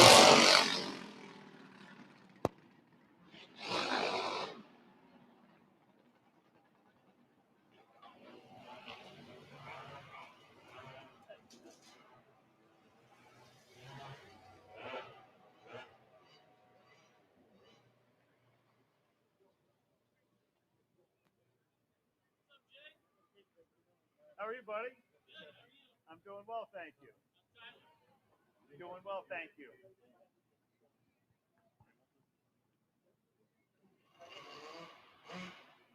Comfortable seats at the start-finish line. Got a big thumbs up. Got a nice beverage. Got an American flag, red, white, and blue, looking good.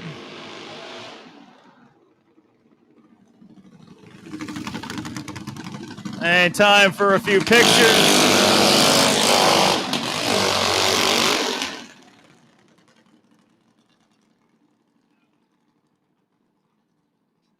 And Nathan Hamilton happy with a dominant win there, Carter. Absolutely. He accidentally pulled down the front straightaway here, thinking he had to give the checker flag back to our flagman, Tommy Argy, but he didn't have to. You know, you can keep those checkered flags and take those as a souvenir, which is something unique about this track. Not always can you do that. And now it's time to take the earplugs off. Thank you very much. Oh, it's more vintage actually coming up next. So, yeah, I'm going to have to put those back on. I'll pass them over to my wife when we're done at the end of the day. I think she gets sick of hearing me talk. This time it's vintage Mack and Yamaha types of engines that these drivers will be racing versus the open. Open means any engine can be run, within reason, of course. We have 14 vintage entries here with the Mack and Yamaha. Steve Welt starting pole, Dave Fisher in second. Third place, Matt Arp. Fourth, Tom Day. Fifth, Marty Weston. Sixth, Michael Day. Seventh, Reginald Rousey. Eighth, Aaron Kruger. Ninth, Stephen Wager. 10, Randy Duncalf. 11th, JT Noble. 12th, Felicity Kruger. 13th, Kirk Gustafson. And 14th, Richard Vandermaiden. Carter, for our Quad City race fans, you being a United Township grad, and tell people what your future is in racing and how they can follow you or keep tabs on what you're up to. Oh, I will gladly take this time to plug. So I can be found on Facebook and Instagram, Carter Pease Racing.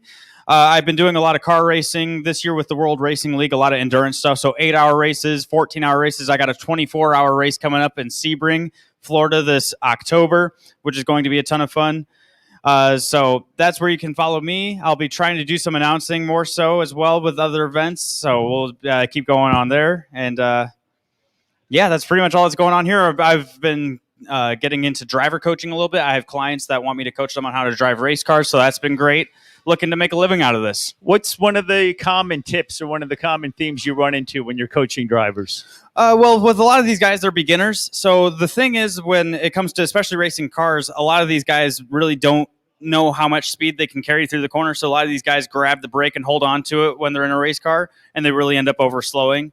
So when you compare data points like minimum speed through a corner, a lot of these guys, they will see a professional driver go through a corner, and then they'll see, hey, I can take 5-8 miles an hour through this corner, and that'll give me about half a second of time. So that's just something that a lot of the beginners are really learning when it comes to that. Is that just being maybe gun shy, getting your feet wet with the sport? Absolutely. With some of these guys, they're really new. Either they're guys racing in carts, like kids in carts that are 14, 15, 16 years old, learning how to get into a car. They're a little gun shy. They don't want to spin the car out. They want to just pick up the speed slowly. So that's something I can help them with. And as they get more confidence, they really alleviate that problem as well. And I'm guessing, obviously, everybody has their own style or their what works best for them. But any age group where you think it's a good time to, we mentioned earlier, it could be as early as 6 or so, or somewhere around there where you could potentially get going with this? Yeah, to get into carts, any age is great. You know, these kids are as young as 5, 6, and 7 to get into these kid carts. 61 Cartways has kid carts there of kids that are 6 and 7 years old. Getting into cars, though, I think the minimum age is 14, 15. So, like, if you wanted to get into cars and race cars, you'd have to be 14, 15 years old. I think sometimes if you have enough racing experience, they may make an exception for 13, but most of the time it's 14 years old. We were talking about that 24-hour race you've got coming up. Tell people a little bit about the teamwork there. Obviously, you're not in the car for 24 hours. Yeah, so there's a team of 6 drivers that we'll have on the team for this 24-hour race. So the time will be divided up evenly, so about 4 hours per person. Maybe a little bit more, maybe a little bit less, depending on who's available at the time. If we have a caution come in where we have to do a pit stop right away and get somebody out of the car. There's also mechanical failures that happen. These things happen in 24-hour races, especially at a track like Sebring. Sebring's really rough on the cars, so things tend to break easier there. So it's driver swaps. Like if you've ever seen the Rolex 24 at Daytona, it's very similar to that. Our car won't be going as fast as those Daytona prototypes or the LMP2, LMP3 cars, but we'll still be getting up there pretty good at Sebring, and it's going to be a lot of fun. What's the would you go for a 4-hour shift, or what's the longest you would be in the car? I would probably be in the longest at a time for about 2 hours. That's what a tank of fuel can get us. And then after that, you just start getting a little bit tired. You start making mistakes here and there mentally, you know. So it'd be 2 hours out of the car for a few and then in for another 2 hours. And yeah, that'll be about it. And that's just got to be a blast, just quite the experience to be with the team and go get it for a 24-hour battle. Yeah, it's really a interesting experience because growing up on karts and growing up on sprint races, you know, it's like 30-minute races, maybe an hour max. But then after like about 4 or 5 hours, you're like, wow, we're only halfway, or we're only a quarter of the way. We're not even halfway. Like, especially like if you're 4 hours into a race, you're like, man, it's been pretty long, but it's a 14-hour race. You got 10 more hours to go. So it's just, it's a bit of a crazy experience for everybody. Well, I'm sure the Quad City race fans will root you on as one of our own out of East Moline United Township. And you have been wonderful to work with yesterday and today. No question about it. Likewise, Jay. It's great to work with you again. These guys getting ready for another loud rumble through Rock Island. Yeah, get the earplugs ready once again. These guys, 14 of them, so it's a pretty big turnout for these vintage guys. You love seeing how many of them that show up. There's another event, I believe, happening in October. They have vintage races at 61 Cartway up in Delmar. Let me get my calendar pulled up and see if we can figure out when that race is if you want to go see them again. And I'll give you the rundown while you pull that up. Steve Welty out of Richland Center, Wisconsin. He has got the pole. Dave Fisher out of Milan. Matt Arp out of Davenport. Tom Day from Galesburg. Marty Weston out of Washington, Iowa. Michael Day out of Galesburg. Reginald Rousey from Quincy, Aaron Kruger from Lincoln, Stephen Wager from Kewanee, Randy Duncalf out of Taylor Ridge, JT Noble, Holt Summit, Missouri, Felicity Kruger, Lincoln, Illinois, Kirk Gustafson out of Moline, and Richard Vandermaiden from Quincy. Not sure if they'll hear him in Quincy, but Moline, yeah. They'll hear him in Moline. And actually, if you want to go see these vintage guys again, they will be at 61 Cartway September 16th through September 18th. That weekend, if you have a free weekend there, September 16th and 18th, you can see these vintage carts up at 61 Cartway up near Delmar, Iowa. So you take next weekend off, and then you've got racing in 2 weekends. Yeah, with these vintage guys, they're a ton of fun to watch. 61 Cartway, they say, like, it says Delmar, Iowa, but it's right off Highway 61, just south of the drive-in theater.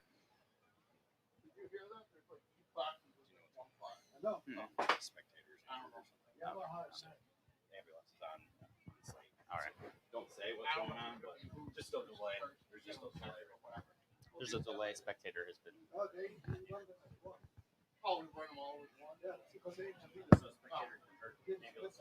No, I'm not. I don't know if they gave me 2 checker flags. Was there a race? No, I don't know. Okay. I don't know if the ambulance is there. Check it out. We'll deal with that. So we'll save it a little bit of delay. I'll just keep going.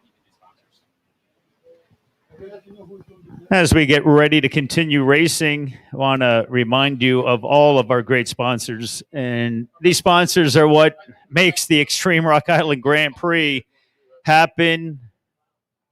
It's a Labor Day event for the 26th time, and we are glad you're here. And C&W Trucking is proud to be the sponsor of this year's King of the Streets race.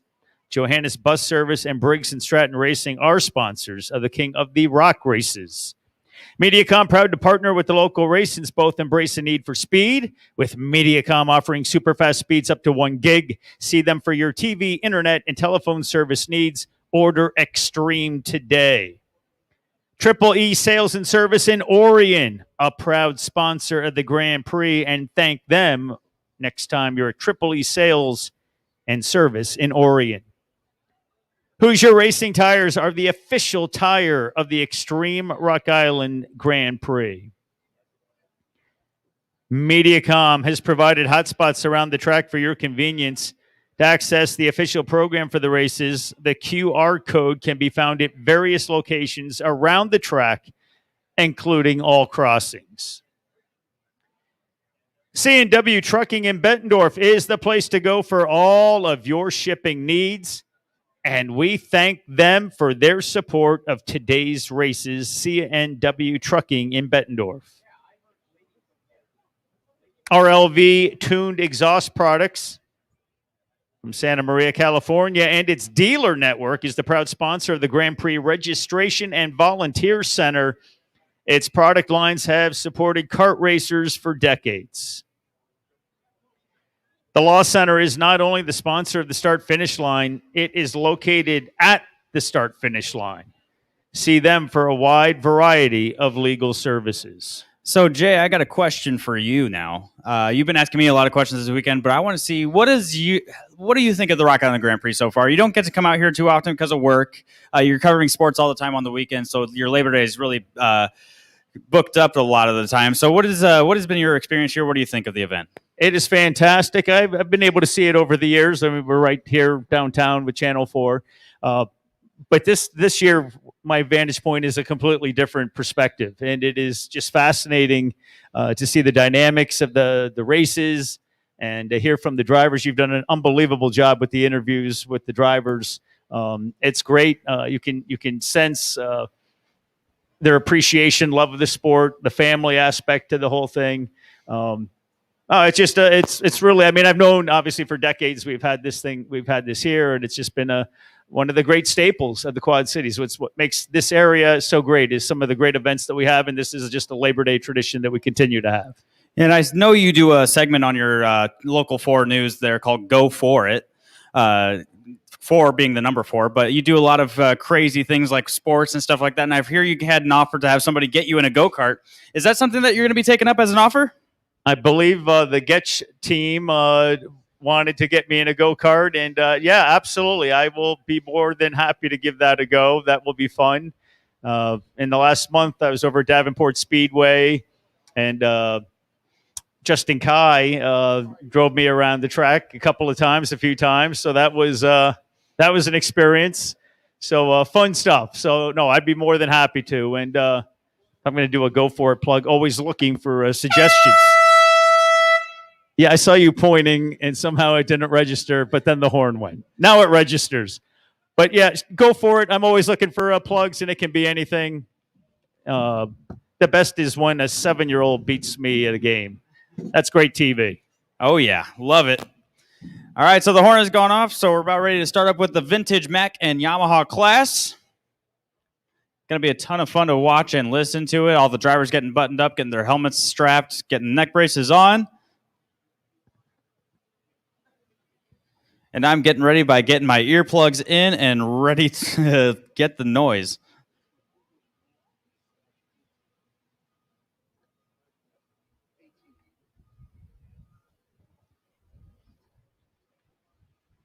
And just a reminder, please stay back from the fence at all times while races are being run.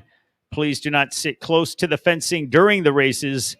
Keeping back from the fence will certainly help make this a safe and fun day.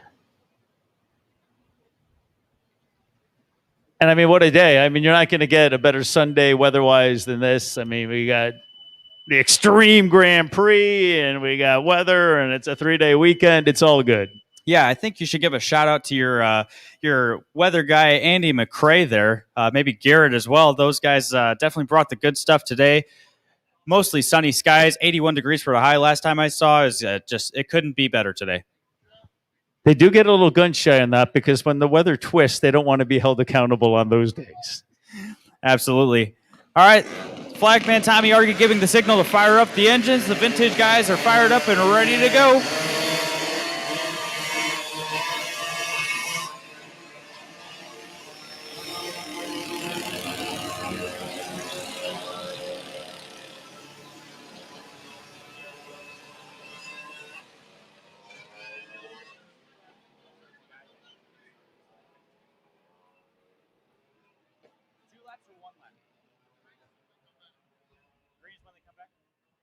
All right, one pace lap for these Vintage guys. They'll get lined up coming out of turn 5, and then the green flag will be given to them on the front straightaway here for some more Rock Island Grand Prix racing. 10 laps on the way. Vintage madness about to take over Rock Island, the district. Vintage, remember, applies only to the cart, not the driver.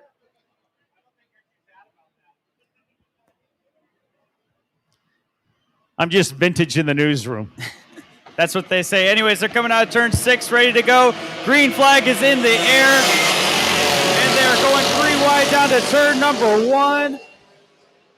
Hitting the brakes and sending it through turn number 1. A great start for cart number 4, Marty Weston, able to get from 5th all the way up close to 1st. I think he was 2nd going through turn number 1.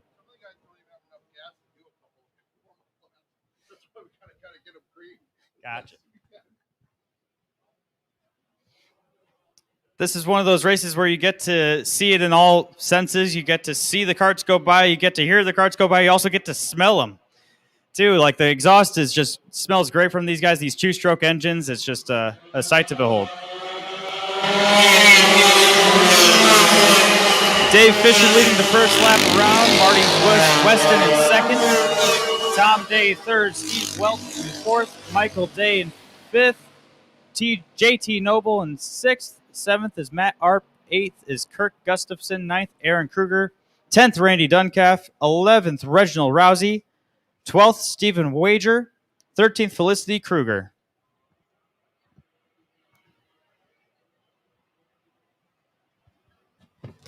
And that's scent is great. Namely, the trailer lingers a little bit more in here for us. Absolutely.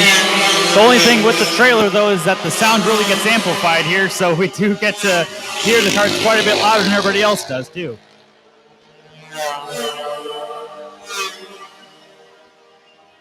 Fisher of a lead of 0.69 on Weston.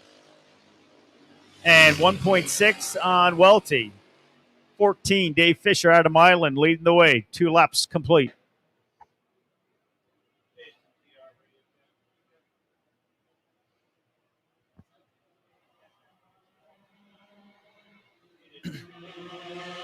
Coming around for lap number 3, Dave Fisher still in the lead, followed by Marty Wilson, Steve Welt, Tom Day, JT Noble has gotten up to 5th. Michael Day drops down to 6th. 7th is Kurt Gustafson.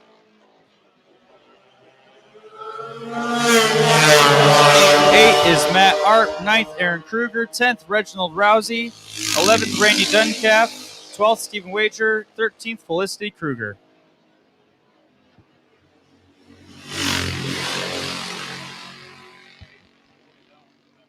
Fisher and Weston certainly with some separation through the opening 3 laps.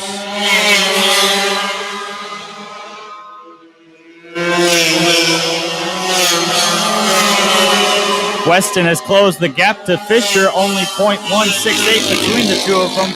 Fisher still leads, though. Welty is in 3rd, Tom Day 4th, JT Noble 5th, Michael Day 6th, Kurt Gustafson 7th, 8th is Matt Arp, 9th Aaron Kruger, 10th Reginald Rousey.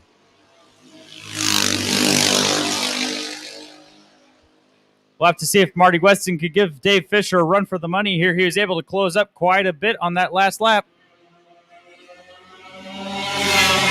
And he does. Marty Weston takes the lead. 14 of Dave Fisher in 2nd.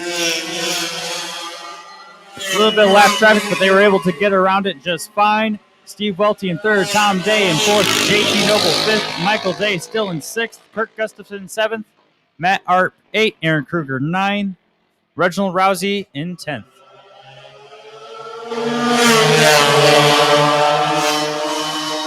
Randy Duncalf 11th, Stephen Wager 12th, Felicity Kruger 13th.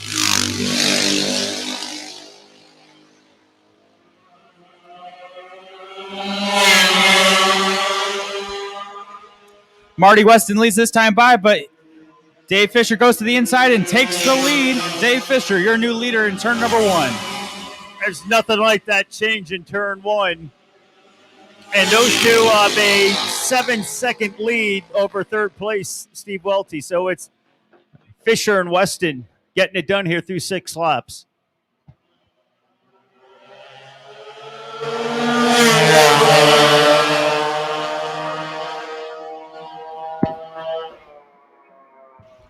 Four laps to go here. Marty Weston out of Washington, Iowa.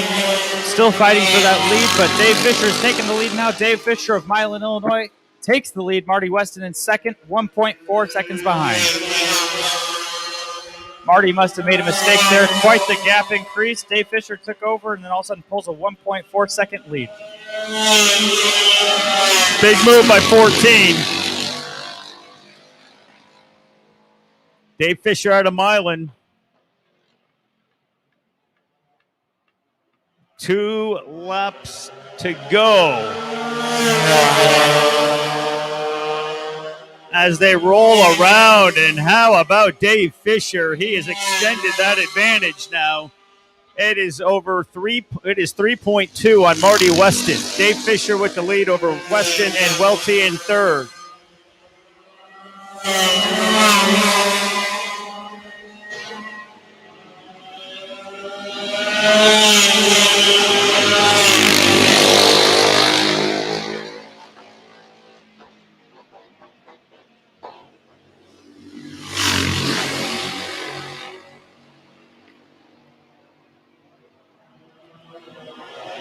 White flag, 1 lap to go.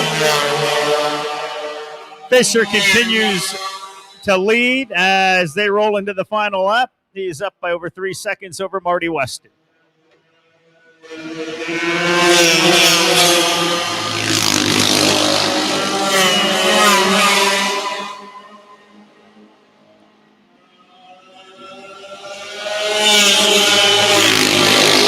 As they make a way around track on their last lap, Dave Fisher still leads. Marty Weston in 2nd. Double checker flags are ready at the flag stand here. Going through turn 5 and coming out of turn number 6. And it's double checker flags in the air for Dave Fisher. Coming in second place is Marty Weston. Great race there by those guys. Dave Fisher out of Milan, Illinois, coming out with the win. Tom Day coming in third. Steve Welt in fourth. JT Noble fifth. Michael Day sixth. Seventh is Matt Arp. Kurt Gustafson eighth. Aaron Kruger ninth.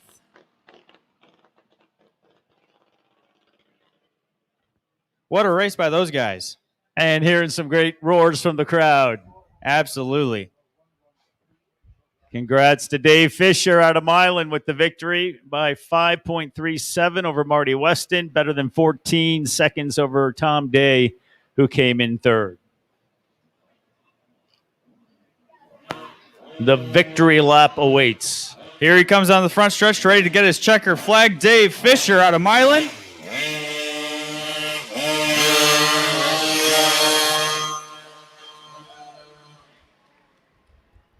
Dave Fisher, the winner of the Yamaha class. Tom Day with the Mac class winner. Two different engines, so two different winners. Dave Fisher and Tom Day, both taking a victory lap. A round of applause for those guys. Carter, that's an interesting race for many reasons, but one of them is that I can't hear a thing you're saying, and you may not hear a thing I'm saying. Yeah, it was a bit tricky just announcing that one with my earplugs in and you had yours in, so it was just kind of guesswork who was talking at the time. That was fun, the racing. It's just a fun Sunday afternoon, and it's heating up once again. Absolutely. We got a great class on deck. Coming up next, it's going to be the King of the Rock Briggs 206 class. That will be coming up in just a matter of moments. And once again, can't emphasize enough the help of all the great sponsors for the Extreme Rock Island Grand Prix. So race fans, you see all the signs around the course. Please take note and remember that those businesses think it's important that we have this great event. So please keep them in mind. And we certainly thank you for your consideration on that. Dave Fisher is from Milan. Mediacom, of course, very proud to partner with the local race. And you can order Extreme today. They are terrific. And Jumer's Casino and Hotel, Rock Island, they are the sponsor of the purse for this year's Grand Prix. They've got gaming fun featuring hundreds of hot and exciting slots as well as exciting table games. Visit the casino tonight and you can see why it's just like Vegas without the flight.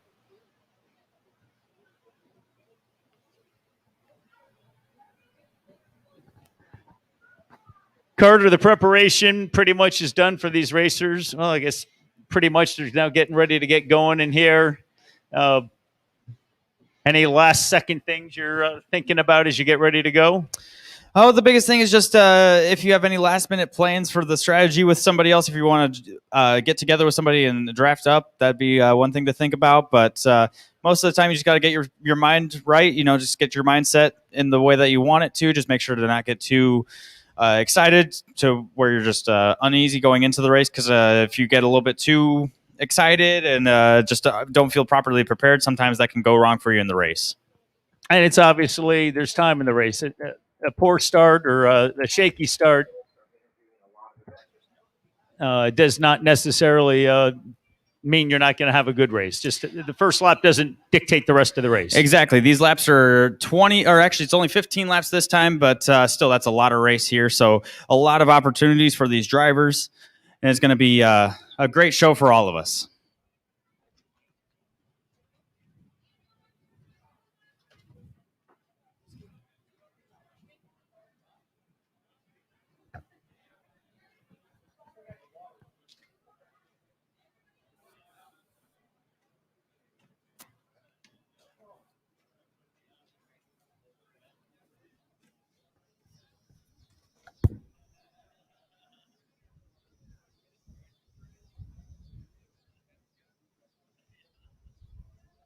Jay, I'm down here with Chase Jones once again. We interviewed him yesterday. We'll interview him again today.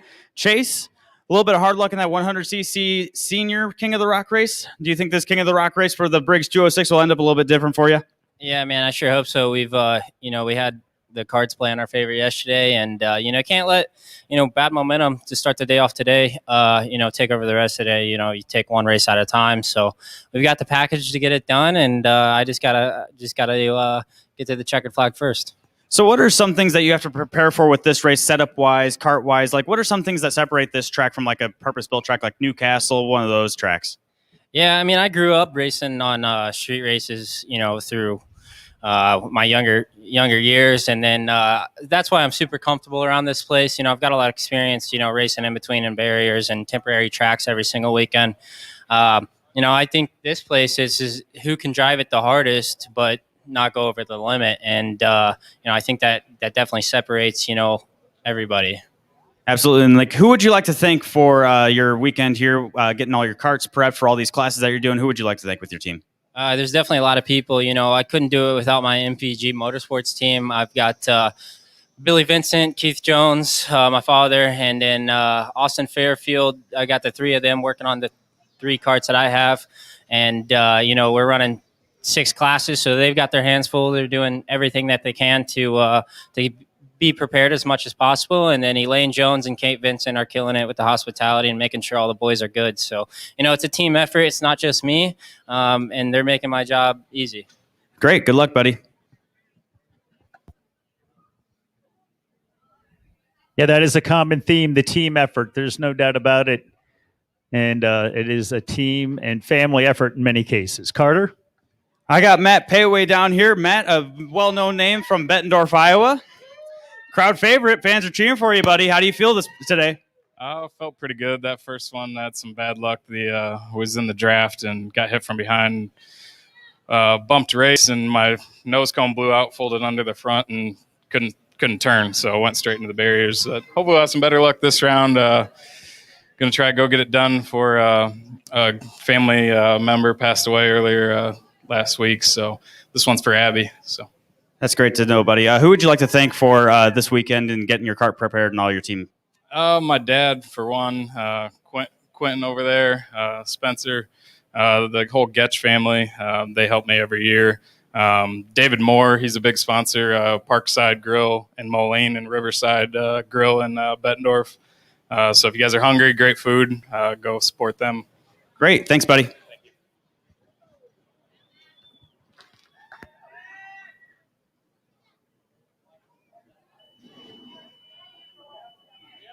Yeah, the Bettendorf racer gets a big ovation. No doubt. Jay, I'm down here on grid with Drake Ostrom now. Drake raced here back in the past 2013, I think, 2012, around that time. Drake, what made you come back to Rock Island? Just kind of got back into karting the last couple of years and wanted to come back down. Always a fun event. So here we are. Absolutely.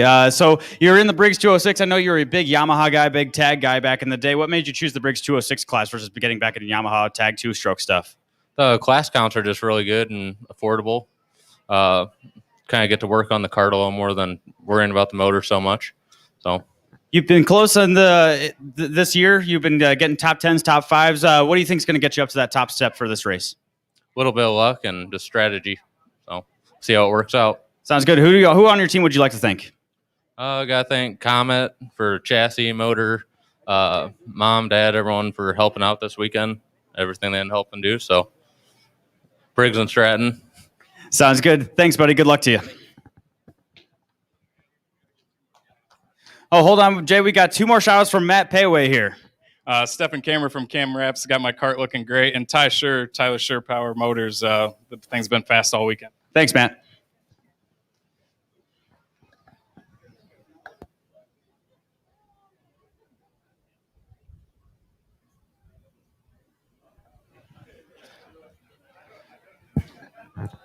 Totally just going to ambush here. Jay, I'm with Mike Dittmer, a well-known name here at Rock Island. Plenty of rocks to his name. Mike, you had a great result earlier today, getting that win in 206 Heavy 2, I think it was. So how's that feel, and how does that get that momentum built up for this event here? It's pretty good to finally get a win here again. It's been 7 years. You never know when the next one's going to come. All these guys out here are super tight, and they've been racing pretty good, and it's just a crapshoot on who's where and placing yourself and hoping it works out. Yeah, with this 206 engine package, it creates a lot of tight racing. Could you just talk about that a little bit? Sometimes we see guys 5, 6, 7 in a straightaway just bump drafting. Could you just talk about what that feels like? Yeah, the engines are so close, and now that we don't have the big noses, the draft is really important. So at leading, you just feel all the wind, and sitting second, third, you just feel like you've got more power than everybody else, but then you go to pull out and pass, and you just can't do it. Yeah, and who would you like to thank? You guys have this big trailer set up, all your family, all your friends here. You can look at them, wave at them. Who would you like to thank for this effort this weekend? Well, I should probably thank my wife because she spends all of her money on me.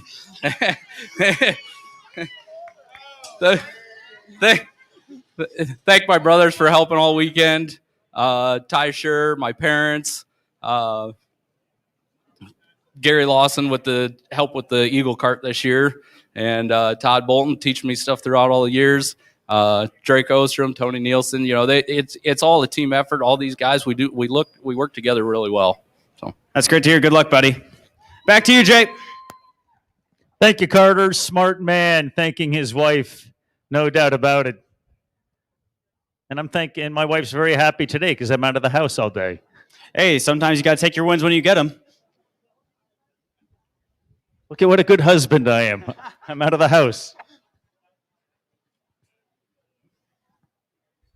All right, now that we still have some time here, let's go over the starting order for King of the Rock Briggs 206, one of our biggest races of the day. King of the Rock new for this year, emphasizing that Briggs 206 engine package. All right, let's go through the starting order. Starting in first place, P1, cart number 109, Skitchy Barnes. Starting in second, cart number 19, Tony Nielsen. Starting in third, cart number 56, out of Indianapolis, Indiana, Chase Jones.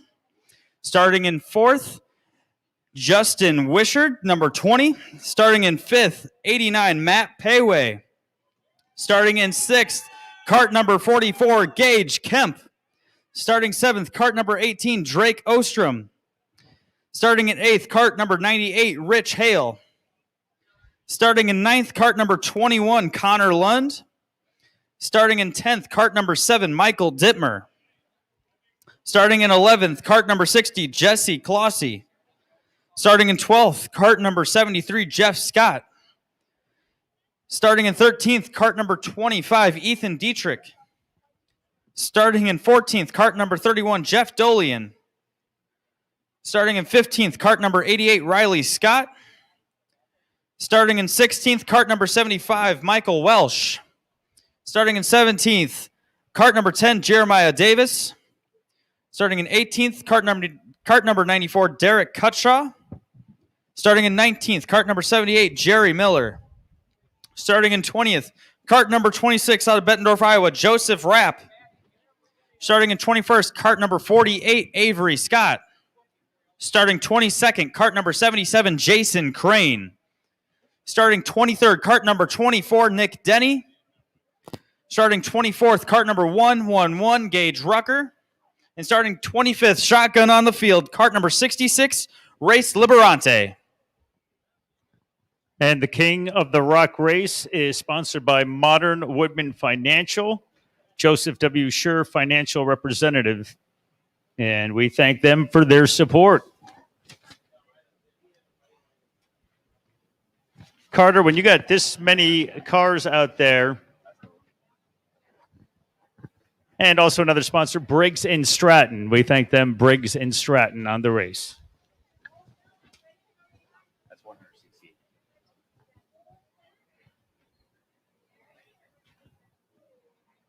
Carter, how long, when you've got 25 carts out there, give us the sort of the lowdown how this is going to separate itself, what you're trying to do early on.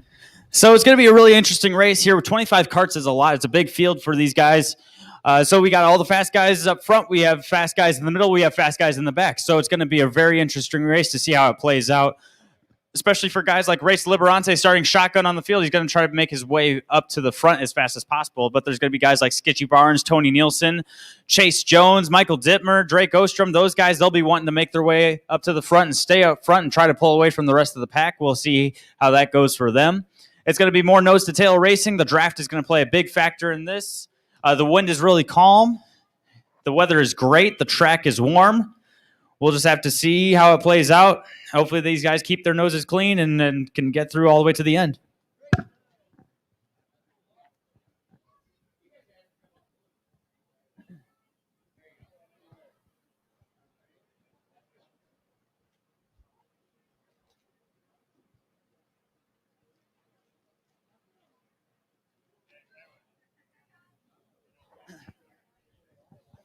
From your interviews with some of the drivers, it really is an amazing amount of work and effort and teamwork that goes into getting these guys out here to take part in these races. Absolutely. The unsung heroes of this event are definitely the volunteers that get this event started, but for the teams, it's always the crew members, these guys that push the carts up for the drivers to take over. Those guys put a lot of effort in on the weekends, on weeknights, before the race. A lot of preparation goes into these races for these guys to take place here. It's always great to see the family atmosphere and the teamwork that goes into it. King of the Rock race, sponsored by Briggs & Stratton. We are closing in indeed. Carter, you jacked up for the green flag? I am. It's going to be really exciting stuff. It's the split Le Mans style start. Starting from both sides of the road, these guys will get their elbows out for the start. You might see a wheel hop or two. We'll see what happens. We're just a couple minutes away.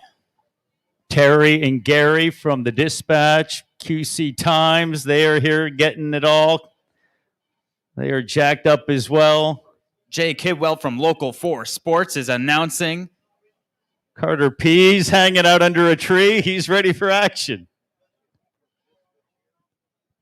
People are like, please, wave the green flag. They're thinking the same thing your wife does. Just stop talking.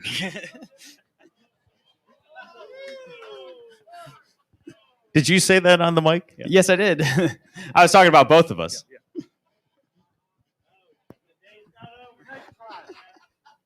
Team morale just goes down real quick. Yeah, right? I'm feeling it in my throat, man. My throat's just crying. Don't think that or say it.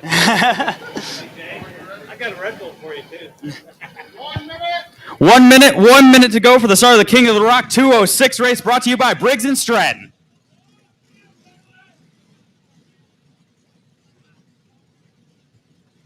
I didn't mean that at me.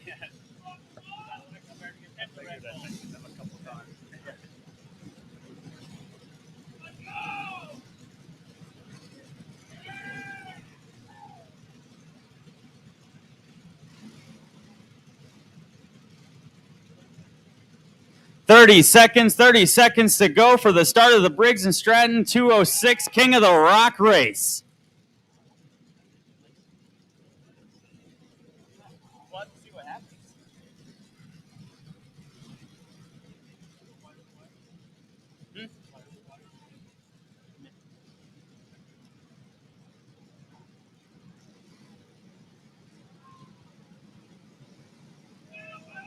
Green, green, green. Green flag in the air. Elbows out action. It's a great start for Tony Nielsen. Tony Nielsen leading the way to turn number 1. And it's going to be Tony Nielsen leading through turn number 1. Sketchy Barnes with some trouble getting out of the start. Yeah, it looks like he and Chase Jones got together. Jones climbed the rear tire of Sketchy Barnes, knocked momentum out of both of them. They're going to have to make their way back up to the front if they want a chance at winning this.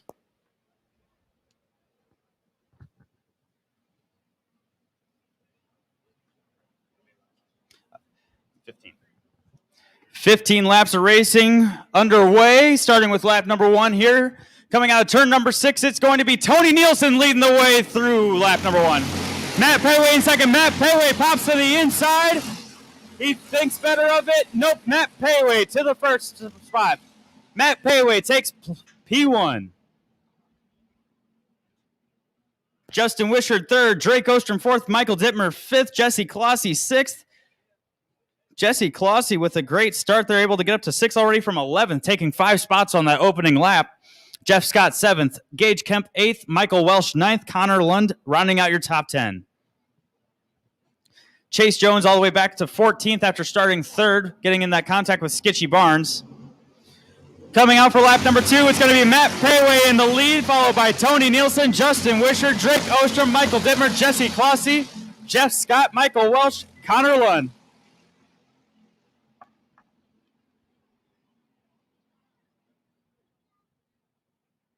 Payway with the lead of 0.08 over Nielsen and 0.18 over Justin Wishard. Davenport, Delmar, and Milan represented in the top 4. Davenport 5, and Michael Dittmer. Coming around for lap number 3, it's still Matt Payway in the lead, followed by Tony Nielsen, Justin Wishard, Drake Ostrom, Michael Dittmer, Jesse Clossy. Jesse Clossy making his way up quick, already up to 6th after starting 11th.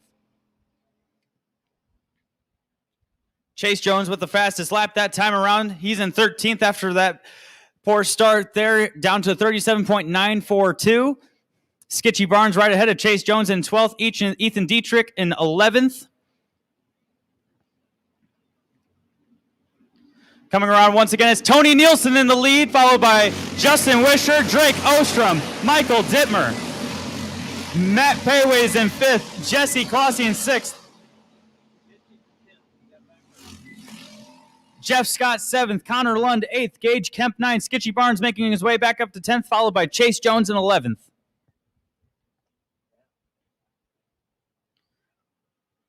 Tony Nielsen setting his personal best time, 38.346 that last lap.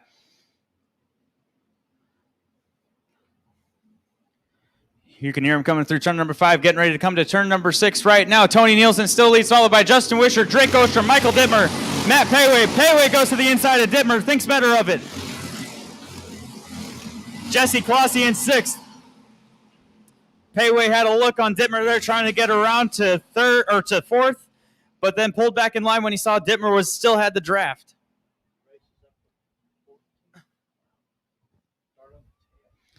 Race Liberante, big mover here, started 25th, already up to 14th. So that was Payway's decision down here because we didn't see him pull out a little bit. Yeah, he pulled out, then pulled back into line when he saw Dittmer still had the draft and he wasn't able to make the move.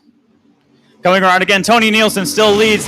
Justin Wishard in 2nd, Drake Ostrom in 3rd, Michael Dittmer 4th, Matt Payway 5th, Jesse Clossy 6th, Connor Lund 7th, Gage Kemp 8th, Skitchy Barnes and Chase Jones down to 9th and 10th. Or rather, up to 9th and 10th now.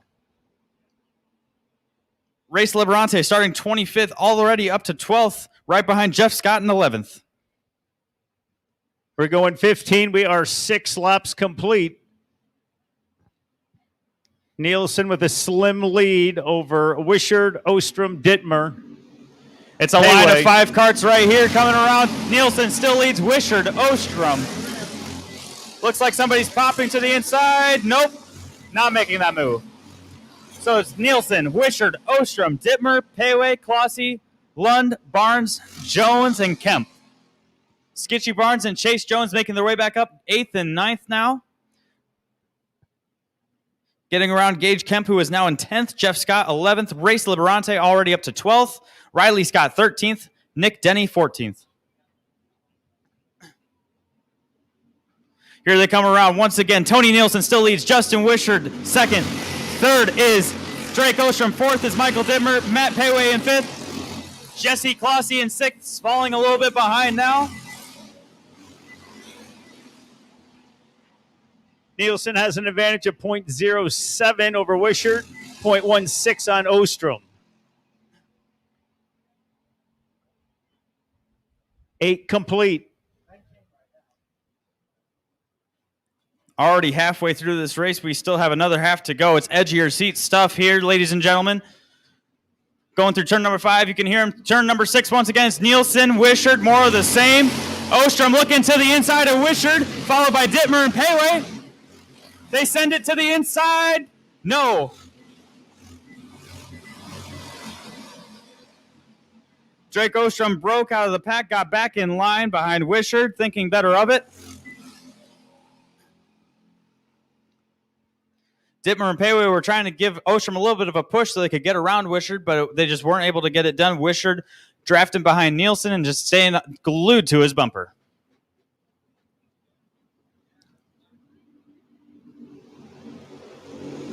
More of the same here. Ostrom third, second Wishard. Tony Nielsen still in first. Look at that top five just right there, waiting for somebody to make a move, but we still got 5 laps to go. 5 laps to go. Those top 5 are just pulling away right now, playing nice, staying in line, trying to pull away and leave it up to them to decide who wins. But look at Skitchy Barnes, though, up to 5th.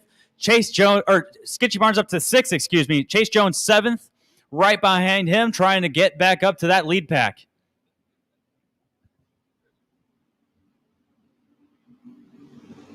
Here they go, 5 carts in a row, line astern. Skitchy Barnes and Chase Jones are on a mission, setting purple lap times for Chase Jones, 37.544, gaining 0.3 of a second on the leaders there. And Skitchy Barnes is 37.546, so those two putting it on. Yeah, I don't know if they'll have enough time to get to the leaders, though. They are 2.4 seconds behind with 4 laps to go. Still the leader, Tony Nielsen, Justin Wishart, Drake Ostrom, Michael Dittmer, Matt Payway in 5th. Coming around again, Tony Nielsen still in the lead, Justin Wishart. Michael Dittmer takes over Drake Ostrom's spot. Matt Payway 4th. Drake Ostrom drops all the way down to 5th. Chase Jones takes over Skitchy Barnes' spot. And in that, they lose time. They are still 2.4, 2.5 seconds behind the leaders.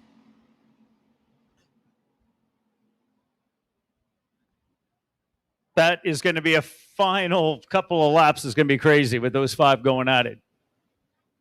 We have an incident in turn number 1. We'll have to see who comes around in order to see who got in that incident. Here come the leaders once again. Tony Nielsen, Justin Wishart, Michael Dittmer, Matt Payway, Drake Ostrom off the back a little bit. Followed by Chase Jones and Skitchy Barnes. 2 laps to go.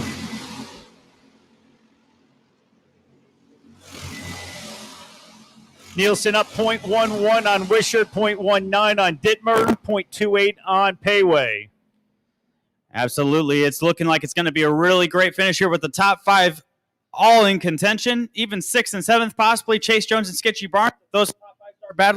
If those top 5 start battling, it's going to be really close between those top 7.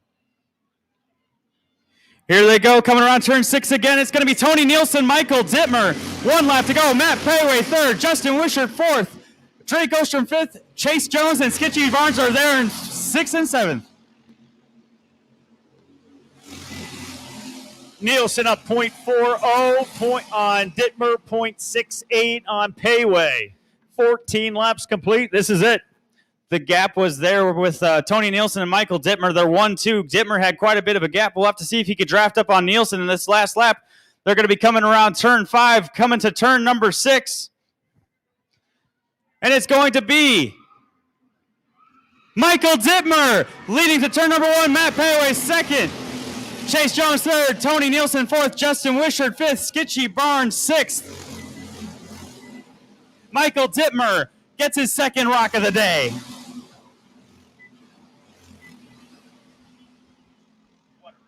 How about that, getting it done on the final lap? Michael Dittmer. I can feel my heart beating because that was just so exciting. Michael Dittmer of Davenport, Iowa with another rock on the day.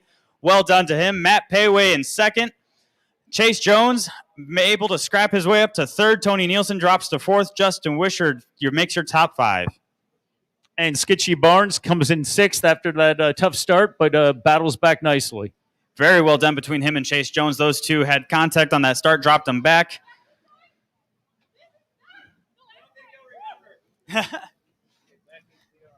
Michael Dittmer comes around, gets a checker flag from his sponsor.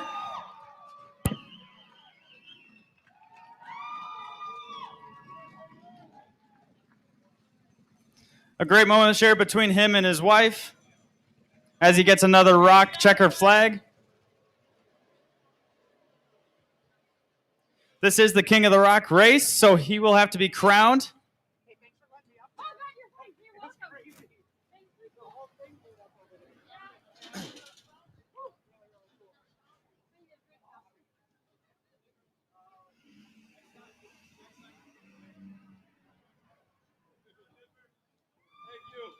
Michael Dittmer.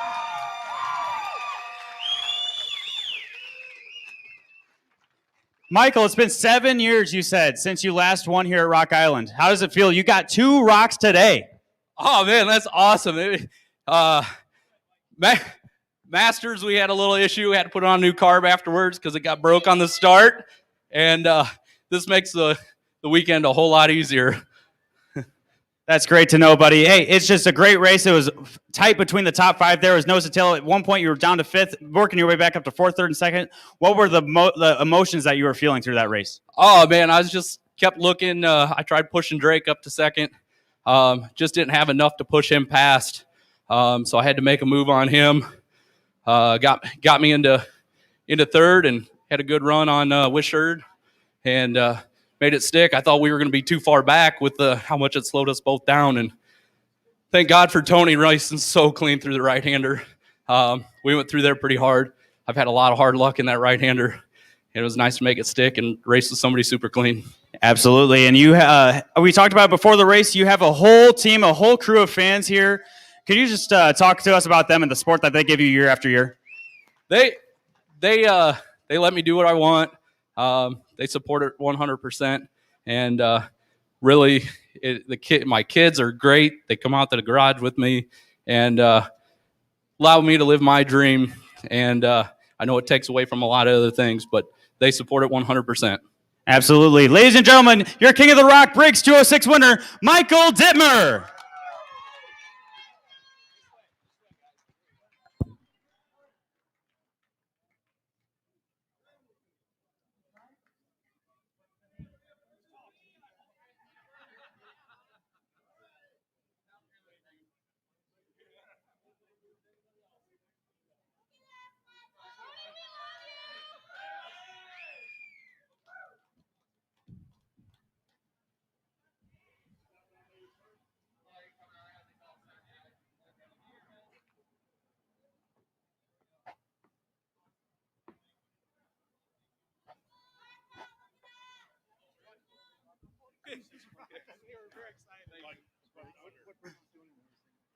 While we have some time here, Michael Dittmer celebrating, I have Briggs & Stratton 206 representative here. Could you just talk about this package that you've brought here to bring back the grassroots level of racing?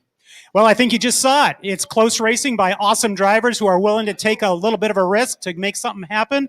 I was up on top of that Dittmer deck with the family up there, and as they saw Michael take the checker, it was awesome. Michael, I think you got a little reinforcement to do on that deck. I think we might have loosened up some bolts up there. Absolutely.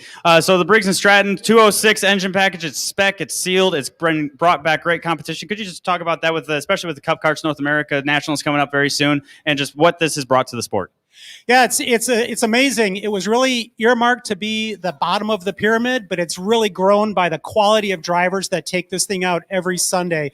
So from me and the rest of the crew that hand builds each one of these engines at Milwaukee every single day, thank you very much for everyone, the fans and the racers. And if people want to get more information on getting into karting with the 206 engine package, where could they go for that?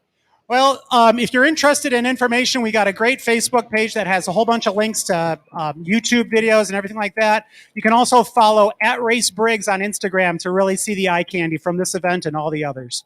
That's great to see. Back to you, Jay. All right, Carter, thanks very much. Great stuff, and there's nothing quite like the emotion after a win and seeing the joy that it brings the family. It really comes together. Absolutely. I raced with Michael for many years here in my time. He's had really frustrating times, just the hardest luck, with just between crashes, mechanical failures, and just seeing the struggle of that for 7 years. He went winless here after getting so many wins prior to that, and now to get 2 in 1 year, I think that definitely does a favor for him and just really brought back the love. Yeah, super day indeed for him and his entire team. They are having a great day here at the Extreme Rock Island Grand Prix. Up next is the King of the Streets. No, not King of the Streets. 125cc. The 125cc. Open Shifter. Shifter Masters. And it is sponsored by Modern Woodman and Joe Scher Financial Agent. and we can get you set as we get ready for this one. We have got 12 that will be racing in this one. And the pole position will go to Andrew Budoso out of Ohio. He has already had a lot of good stuff today. King of the Streets, Skitchy Barnes in the second position. Race Liberante third. Austin Wilkins fourth. Devin Smith Harden fifth. Joe Rook in sixth. Chase Jones in seventh. Riley Scott in eighth. And ninth is Landon Wilkins. 10th, Caven Risk. 11th, Nathan Williams. And Robert Budoso is in 12th position as we get ready for the Open Shifter Masters main event. And once again, brought to you by Modern Woodman Joe Scher Financial Agent. And also C&W Trucking and Local 4 WHBF TV.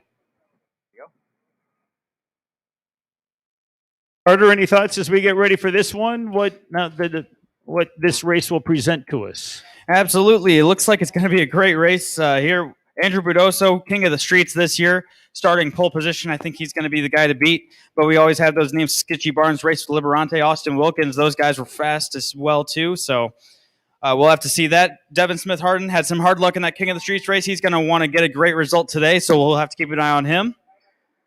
Joe Ruck as well had some hard luck, so we'll have to see what he can do about it this time around. This is a 20-lap race coming up. And there is a whole lot of talent, as you mentioned, that will be taking part in this one. Yeah, absolutely. And it's one of the most physical races. These shifter carts are a lot to handle around this track. A lot of high speeds, a lot of G-forces. So it's going to test these drivers for 20 laps. That's going to be a long, long time for this race. So we'll have to see, especially in the second half, the setup, the fitness, make sure that mentally that they're strong, able to get through the race. So we'll have to see. It's going to be a great race to watch. And that is coming up in just a couple of minutes. Hope you guys are having a terrific day here in the District of Rock Island at the 2021 Extreme Rock Island Grand Prix.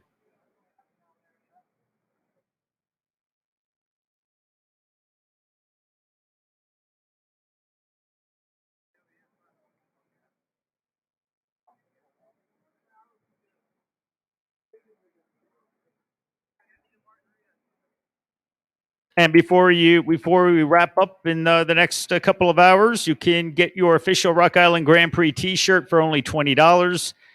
And you can check that out at the tent near the 4th Avenue crosswalk. So get that official Rock Island Grand Prix T-shirt.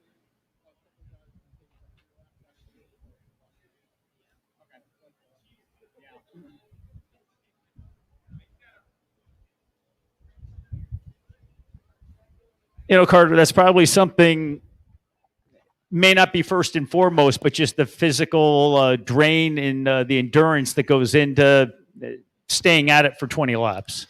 Exactly. And also these guys are running multiple classes too. Like Riley Scott out there, he's running 10. So he's got a lot of work throughout the whole day. He said he was feeling a little bit of pain last night. So we'll see how much he's got left in the tank for this race. Same for Skitchy Barnes. Those guys, they're all running a ton of events. It's a marathon, not a sprint. So Skitchy said at the beginning of the day, he's still got a lot left in the tank. Let's see if he can do it here. And it's showtime, it's go time, and I'm sure these guys are pros. They're going to let it rip and do their thing, and they can rest tonight. Absolutely. They're going to leave it all on the track. We'll say that.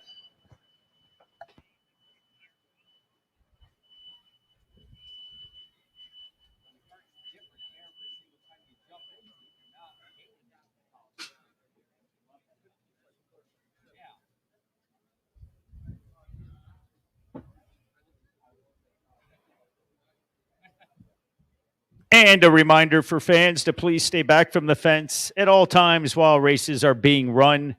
And please do not sit close to the fencing during the races. Keeping back from the fence will help make this a safe and fun day for all of us. Getting close. Just a couple minutes before we go out for Open Shifter Masters. Basically, a lot of these guys are the same guys that run King of the Streets and then some, so there's going to be a bigger field there. I think just 2 extra guys. It's going to be a lot of fun to watch still nonetheless. They're going to be going just as fast down the straightaways. It's going to be just as fun to watch.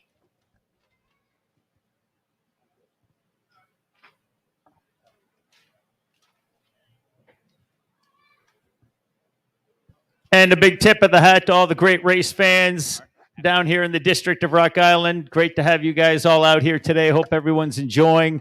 And we certainly know the racers are happy you're here, no question. Absolutely. It's great to be back after 2 years. Last year had to be canceled, but it's great to be back. A lot of the people I've been talking to in the pits are just happy to be back. It's always a great festival event that happens here in Rock Island.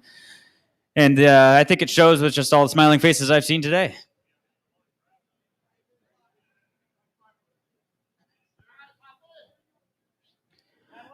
Drivers have been ordered to hop in. About to get ready to go for the race. Remember, it's going to be a standing start F1 style. Any Formula One fans, if you saw the Dutch Grand Prix this morning, what'd you think? I won't spoil any results for those who haven't watched it yet. It was a great race, I thought.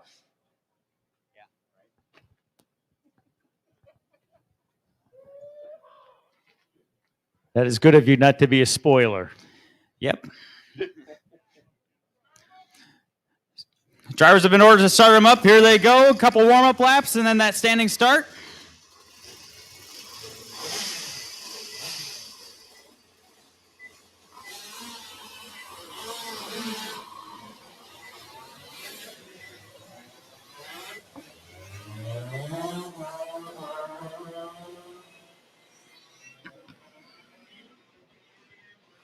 Here they go with their warm-up lap. You'll see them weaving side to side, get some heat in those tires, get those tires clean.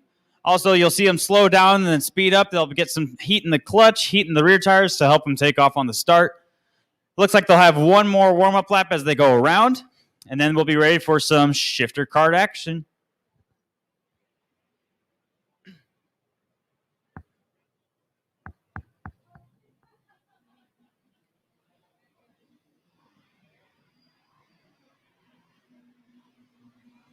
Looks like we have an issue in turn 6 for Skitchy Barnes. He's stopped and trying to get some help from his crew members.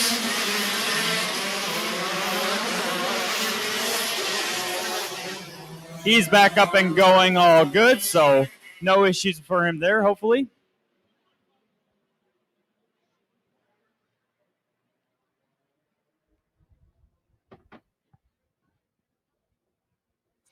Jason Burgess on the front stretch, ready to line up our shifter carts.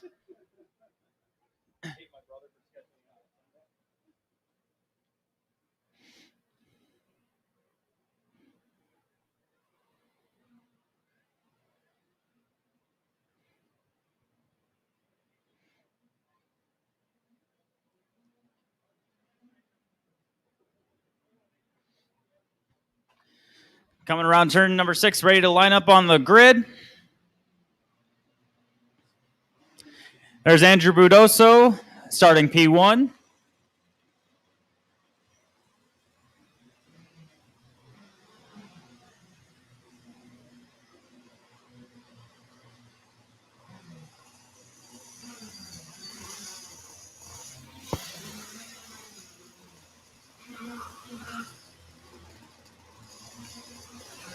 A little bit of confusion on the grid, but they got it all sorted out. Andrew Budoso, P1, Skitchy Barnes, P2, Race Liberante, P3, Austin Wilkins, P4. Great race with these shifter guys. Green flag at the back of the grid, they're ready to go. Here comes the signal, green, green, green. A partial stall by Andrew Budoso. Race Liberante almost clipped him, able to get around though. It's going to be, looks like Austin Wilkins and Race Liberante leading to turn number 1. Almost big contact there. Andrew Budoso kind of stalled, half stalled there. Race Liberante had to take evasive action really quick to get around, but he was able to do so without incident.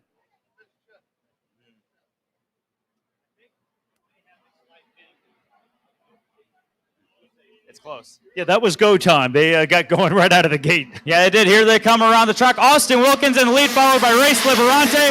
Liberante is going to go to the inside, and he's got it. Race Liberante to the race lead. Gets him on turn one. Liberante with the move there.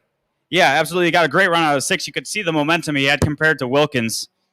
He's able to get it done. Joe Ruck in 3rd, Devin Smith-Harden in 4th, Andrew Budoso in 5th, Chase Jones 6th, Riley Scott 7th, 8th, Robert Budoso, Landon Wilkins 9th, Skitchy Barnes down to 10th. He might have an engine issue. He pulled over in turn 6 on his first opening lap. Race Liberante has opened up the lead to .55 on Austin Wilkins. Devin Smith-Harden in 3rd. Andrew Budoso in 4th. Chase Jones 5th. Joe Rook 6th. Riley Scott in 7th. Robert Budoso in 8th. Riley Scott in 8th. Landon Wilkins 9th. And Skitchy Barnes in 10th through 2 laps. Nathan Williams, Kevin Risk round out the 12.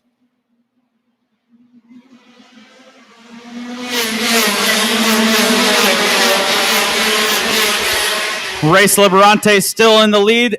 His gap is closing, though, to Austin Wilkins as Austin Wilkins resets fast lap 32.404 compared to Race Liberante 32.538. So the gap is down to 0.4 of a second over second place.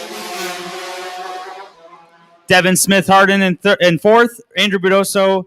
Austin Wilkins is in 2nd, excuse me. Andrew Budoso 3rd. Devin Smith-Harden 4th. Chase Jones 5th. Here they come again. Racer Liberante still in the lead. Austin Wilkins is right on him. Andrew Budoso in 3rd. Devin Smith-Harden 4th. Chase Jones 5th. It's going to be a great race for the win here with Wilkins getting down to 0.2 of a second behind Liberante.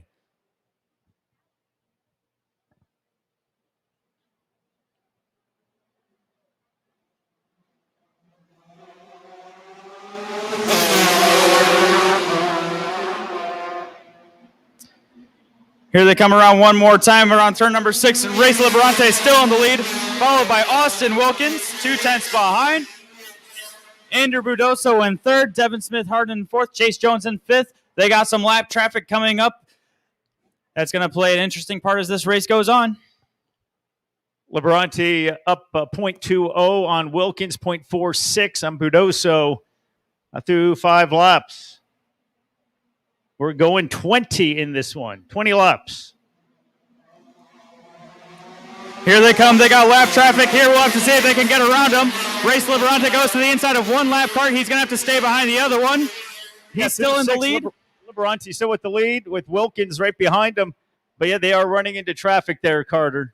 Yeah, the lap traffic is really a wild card. With such a speed difference, sometimes it can be a bit worrying if you're the leader. You don't want to lose the lead because of the lap traffic, but it looks like Race Liberante was able to get through it just fine.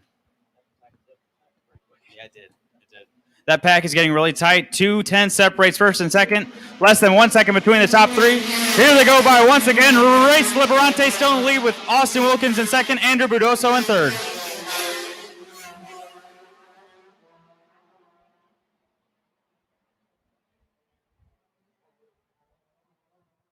Yeah, that top 3 is putting on a show right here through 7 laps.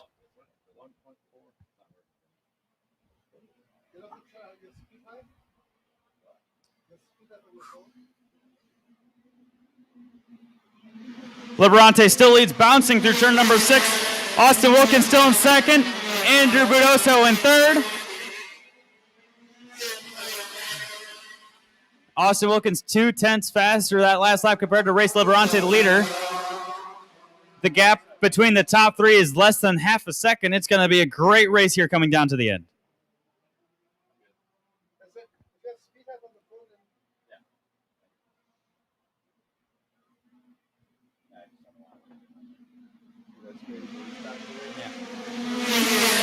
Top 3 nose to tail once again. Race Liberante still leading, Austin Wilkins in 2nd. Andrew Budoso in 3rd. You can blink and you'd miss all of them at the same time. Devin Smith-Harden in 4th, 1.4 seconds off the lead. Chase Jones in 5th. Yeah, that is a blur when the 3 come storming by the start-finish line, no question. Wilkins 0.16 back and Budoso 0.30 back. Boy, they are tight, those top 3 through 9 laps. Gap opening up a little bit as we get halfway here. Race Liberante still in the lead. Austin Wilkins lost a couple tenths on that lap, a half second between first and second. But look at Devin Smith Harden in fourth. He is starting to gain a little bit. He's closing that gap all the way up to third.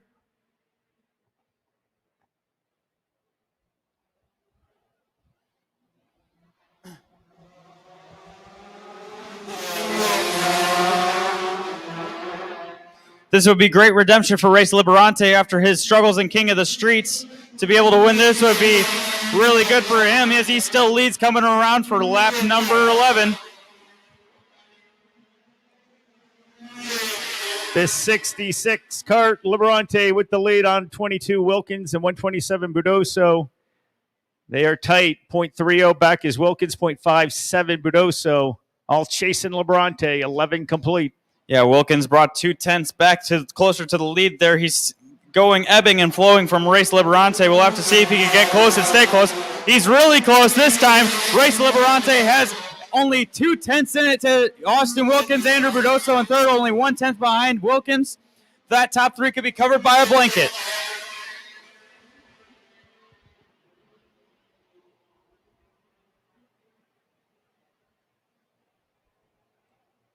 Liberante, the Sewickley, Pennsylvania native. Wilkins out of Wiley, Texas. Andrew Budoso out of Girard, Ohio. All 3 different regions of the country. Austin Wilkins takes the lead. It looks like there may have been some lap traffic that come into play there as Race Liberante is in second. 8 tenths behind Wilkins. Andrew Budoso still in third. Devin Smith Harden right on their tail in fourth. Something major change of events there with Wilkins taking over, leading with Liberante now by 0.84. Yeah, they hit some lap traffic in the middle of that lap, probably in the back section. It caused Liberante to check up, and Wilkins was able to capitalize. That's something that happens quite often. Wilkins still leads. Liberante has fallen to third now, and Andrew Budoso is in second, 1.9 seconds behind the leader. And this race has been blown wide open at this point. Andrew Budoso in second, Race Liberante in third. It looks like that incident in turn 1 is Devin Smith Harden. A really tough luck for him, a really hard weekend. Just brutal for him.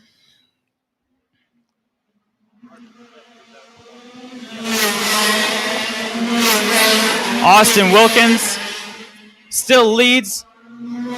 The gap to Budoso, though, is closing. Liberante falling off the pace a little bit. We'll have to see if he can climb back up, but it's looking like it's Wilkins or Budoso that's got it.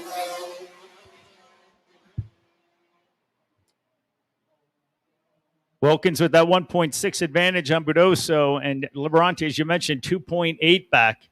Chase Jones up to fourth now with Robert Budoso in fifth.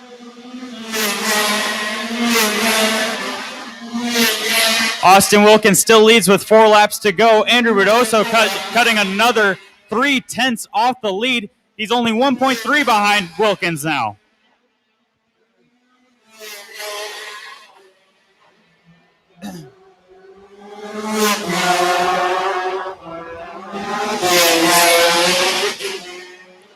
Wilkins, the 2016 King of the Streets champion, track record holder around the Rock Island Grand Prix. He still leads, but Andrew Budoso is on his way. Only 0.9 of a second behind now, less than 1 second between the top 2. Pick up there for Budoso, as you mentioned, Carter. Final stretch here. 17 laps complete. This could come down to the last 2 laps here. 3 laps to go. Two to go signal coming up from our flagman, Tommy Argy. Here comes Austin Wilkins. 2 to go for him. Andrew Budoso, 0.8 of a second behind. Let's see if he can get that gap. It's going to be hard to do. Race Liberante, in the meantime, has fallen off the pace, 5 seconds behind the leader, Wilkins. That was, yeah.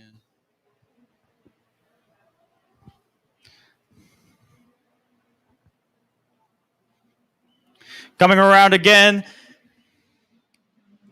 It's Wilkins, held up by some lap traffic. Budoso is going to be able to catch up to him a little bit. 0.8 of a second between the top two still. But Wilkins had to check up in turn 6 due to lap traffic. Liberante third, Chase Jones fourth, Joe Ruck in fifth.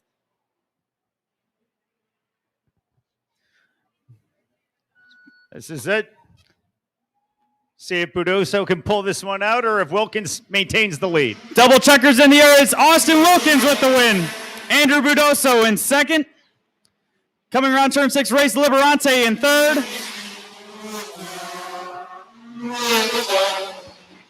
What a race by those guys. Budoso was gaining, but just did not have enough time. Only 0.4 of a second at the end between the top two.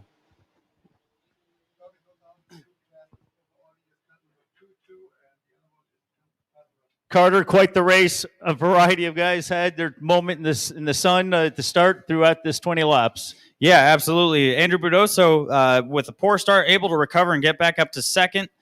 Race Liberante, a great start, led most of the first half of the race, but then fell off the pace. Really tough luck for him. 6.5 seconds off the leader at the end of the race, still finishing third, though. But Austin Wilkins, the 2016 King of the Streets champion, able to pull it off. Still the course lap record holder at 31.0. They weren't really that close to breaking his lap record today. But Austin Wilkins adds to his shelf with another rock for Open Shifter and Shifter Masters. And the racer from Wiley, Texas gets it done here at the Rock Island Grand Prix. The only time I didn't say it. Yes. See if it comes around. The Extreme Rock Island Grand Prix. There it is.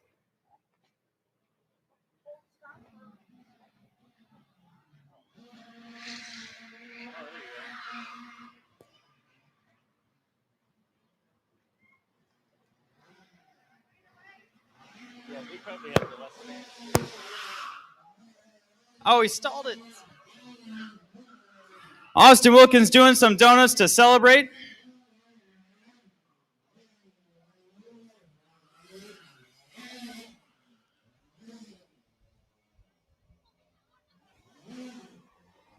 Getting a jump start, too. Look at that. Our Shifter Masters winner is Joe Ruck. We had two classes running. Our Open Shifter winner is Austin Wilkins. Our Shifter Masters winner, Joe Ruck. Congratulations to the two of them for a great race.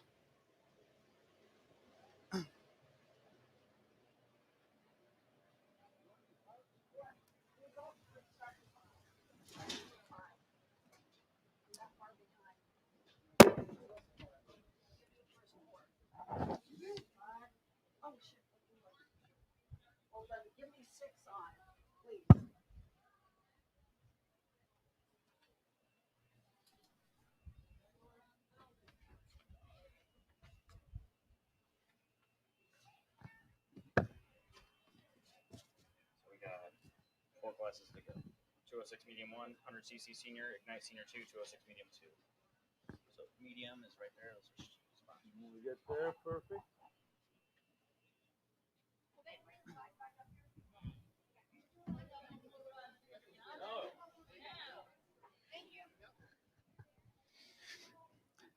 Next class up is Briggs 206 medium 1.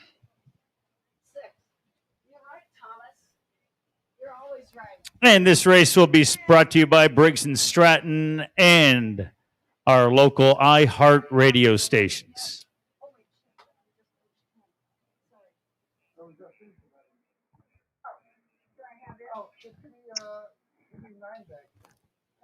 We can get you set. Go ahead, Carter. These 206 medium guys are going to have a quick turnaround between their two races at 3:30 and 4:30 respectively. You can see here on the schedule, if you have one, 206 medium 1 goes off at 3:30, and 206 medium 2, which a lot of these guys will be racing in as well, have 1 hour between their races, so they're going to have no time to recover and rest up and get their tires cooled off and get their engines ready. So it's going to be a quick turnaround for those guys, but I think they're all ready for it. That will be our finale, and they will be ready to rock and roll at 4:30. Absolutely. At 3:30 and 4:30. Yeah, absolutely. Let's go over the starting lineup for this 206 medium 1 event. Starting in first place, cart number 01, Mick Gabriel. In second place, cart number 182, Casey Jacobs. Casey, after celebrating his 21st birthday yesterday. Starting in third place, cart number 44, Gage Kemp. Starting in fourth, cart number 20, Justin Wishard. Starting in fifth, cart number 99, Charlie Moore. Starting in sixth, cart number 19, Tony Nielsen. Starting in seventh, cart number 89, Matt Payway. Starting in eighth, cart number 03, Ashton Wheeler. Starting in ninth, cart number 48, Avery Scott. Starting in 10th, cart number 88, Riley Scott. Starting in 11th, cart 111, Gage Rucker. Starting in 12th, cart number 73, Jeff Scott. Starting in 13th, cart number 91, Shane Sullivan. Starting in 14th, cart number 9, Jet Eben. Starting in 15th, cart number 8, Trevor Eggmeyer. Starting in 16th, shotgun on the field, cart number 26, Joseph Rapp.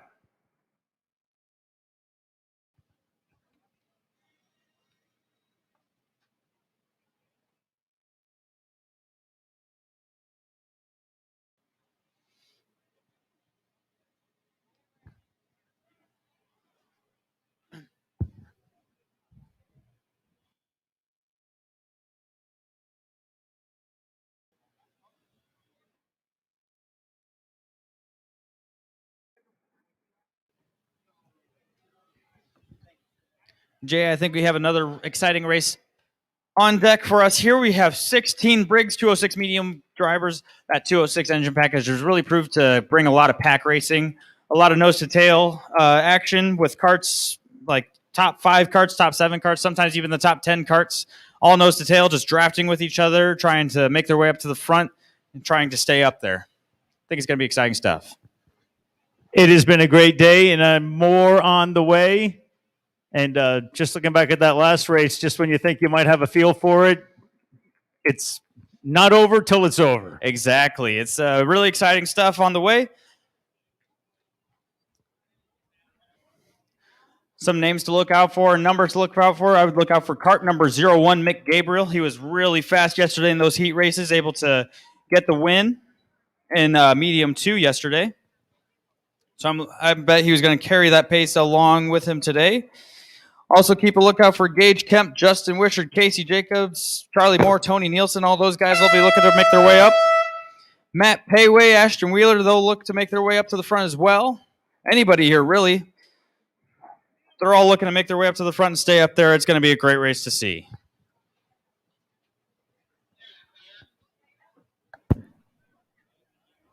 The horn has sounded. We are getting close to more racing excitement here in the district.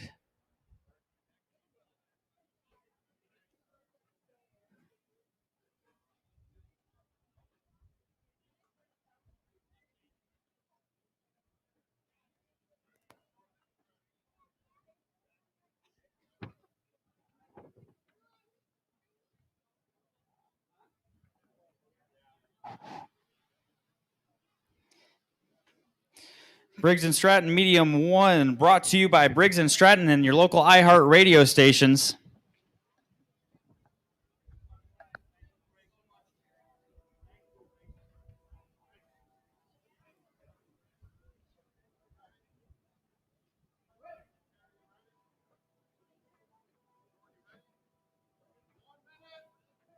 We're at the 1 minute mark.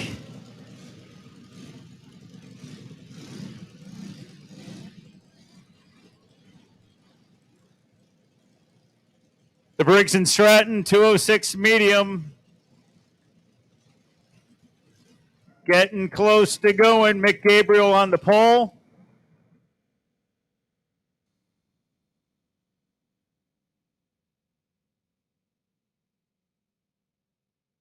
$30.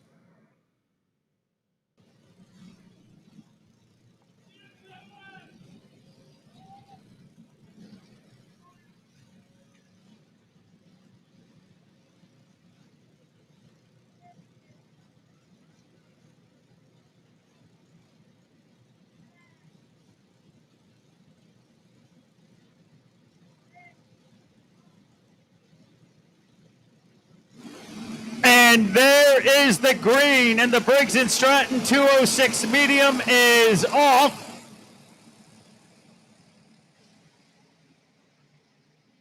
Carter, they are jacked up right out of the gate.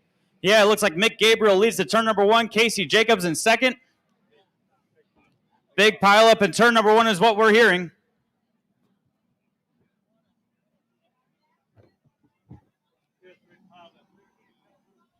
One car gets rolling, we can see. There's definitely a pile moving forward, and a pile ran into the barrier. You can see 3 and 4 wide sometimes just doesn't go into 1. Anyways, they're still coming around. Mick Gabriel leads, followed by Casey Jacobs, Justin Wishart, Gage Kemp, Tony Nielsen, Matt Payway.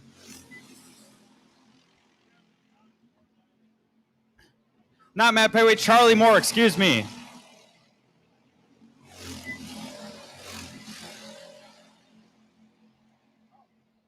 This is a 15-lap race. Gabriel, Jacobs, Wishart, your top 3 through 1 lap.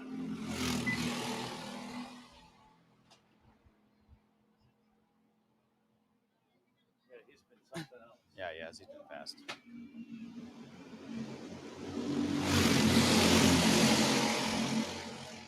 Justin Wishart takes the lead. He's on the point. Mick Gabriel second, Gage Kemp third, Casey Jacobs fourth, Tony Nielsen fifth, Charlie Moore in sixth.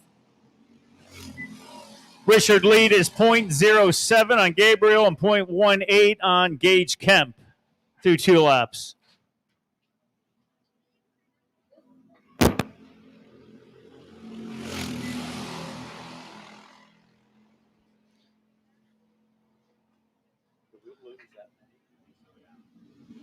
Justin Wishart still on the point in first place, followed by Mick Gabriel. Gabriel pops to the inside. He's looking there. He seals the pass. Justin Wishart drops from first to third as Gage Kemp follows Mick Gabriel through.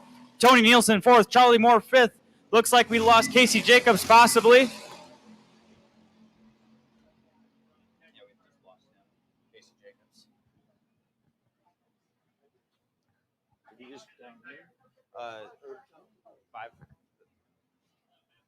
Six now. We just lost Jacobs. Mick Gabriel still in the lead at this point, followed by Gage Kemp, Tony Nielsen, Justin Wishart, and Charlie Moore. Bit of a gap between second and third. Let's see if Nielsen, Wishart, and Moore can work together to make their way up to the front. Kemp, .13 behind Gabriel.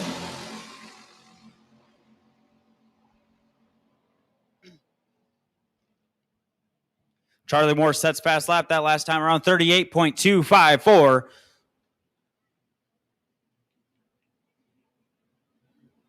Here they come around turn number 6 again. Mick Gabriel pulling a little bit of a gap, but not much as Gage Kemp is in second. Tony Nielsen third. Tony Nielsen pops to the inside, followed by Justin Wishart. They make their way through. It looks like Tony Nielsen made it through. Justin Wishart and Gage Kemp side by side as they went through one. Gabriel with the lead on Tony Nielsen.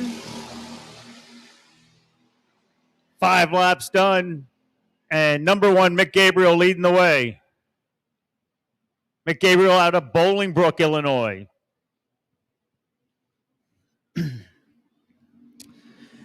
Big gap here between Gabriel and Nielsen and Kemp. Tony Nielsen trying to chase down Mick Gabriel. Gage Kemp in third. Quite a bit of a gap there. Charlie Moore fourth. Justin Wishart in fifth. Nielsen .54 behind Gabriel through 6 laps.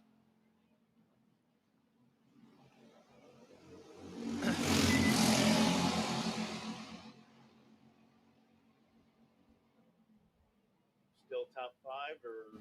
Yeah, they're all still the top 5. I'd say they're all in it. Coming around one more time, it's Mick Gabriel, Tony Nielsen, Gage Kemp with a huge time change there. He was able to get down to 37.667, able to gain a ton of time on Tony Nielsen. That is tight, those top 3.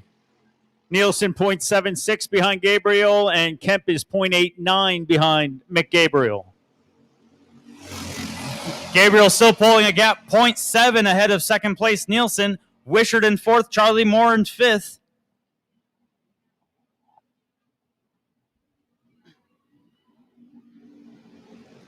Gabriel's gap closing here. Tony Nielsen gaining a lot of time, gaining 0.2 there. Gage Kemp still in third. Charlie Moore in fourth. Justin Wishart fifth. Halfway home in that top three. It is going. It is on.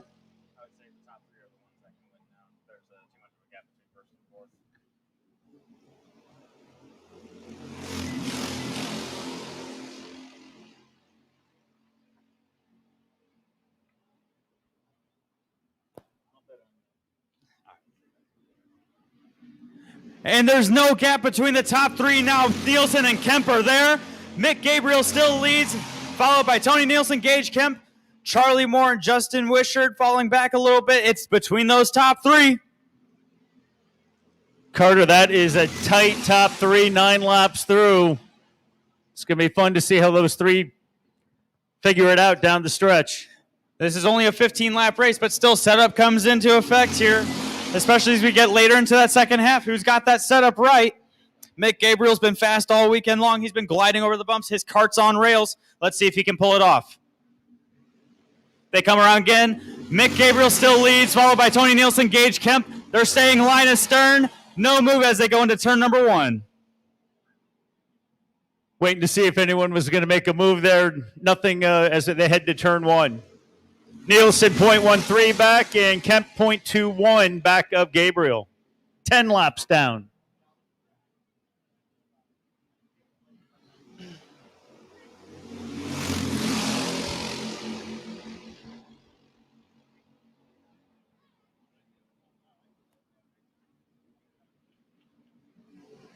It's still Gabriel in the lead, followed by Nielsen and Kemp staying single file as they go through turn number 1. No moves made.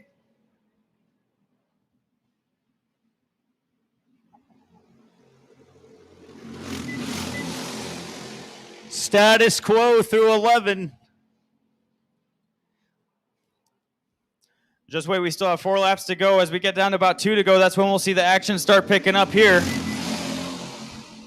And as you said, Carter, Mick Gabriel just doesn't know when Nielsen or Kemp are deciding to make their move. Exactly, and looks like we're losing Gage Kemp a little bit. It's just Gabriel followed by Nielsen. A big gap to Kemp. He must have made a mistake there. He's 0.7 back from Nielsen. Charlie Moore and Justin Wishart are still 4th and 5th.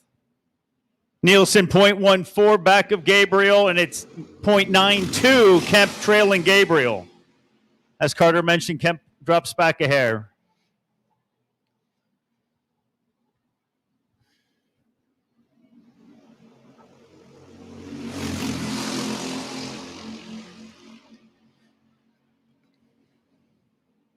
Coming around turn 6, it's still Gabriel, then Nielsen, maintaining that gap.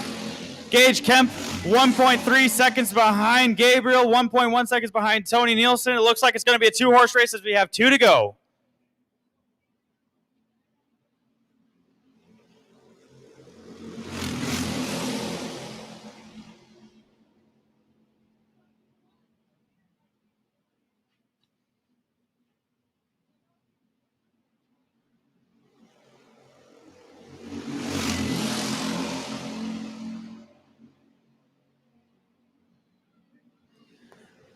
One lap to go. Mick Gabriel still leads, followed by Tony Nielsen. A bit of a gap there.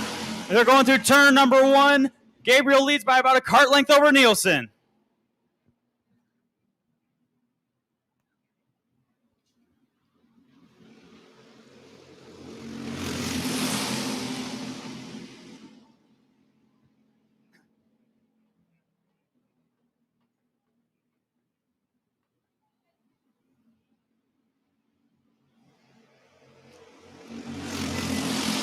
Coming through 5 and 6.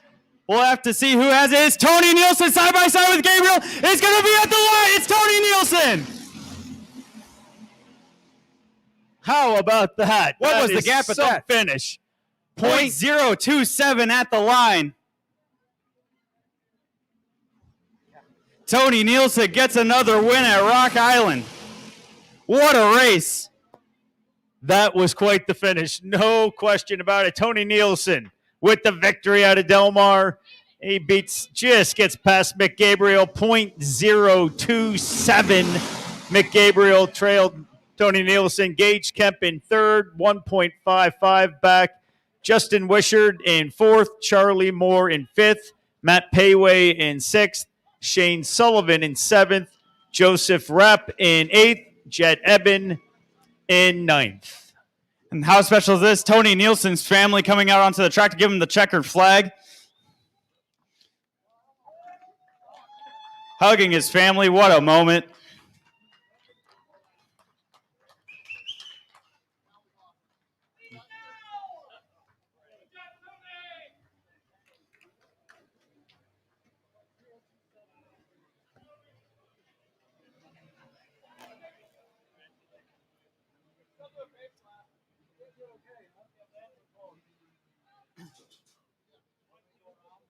What a race, Jay. That was an excellent finish. The closest finish we've had this weekend, 0.027. It was a bumper-to-bumper finish. It was just Tony's bumper ahead of Mick's. It was a great race to see. Well, you could see that setting up, but boy, it did not disappoint at the finish line. That was crazy. Yeah, those two just started pulling away, and you could just see it was a two-horse race coming down to the end. 1 lap to go. You just never know what's going to happen, and Tony Nielsen pulls it off.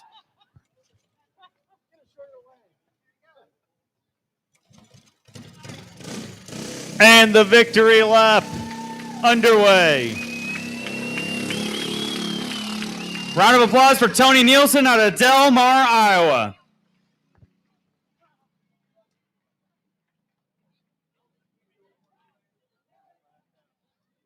Carter, I think that was the craziest finish we've had this weekend. It was definitely the closest. My heart's still racing after that one. That was so exciting to watch. Hopefully we have more of that coming up. We have the 100cc Senior 2 coming up.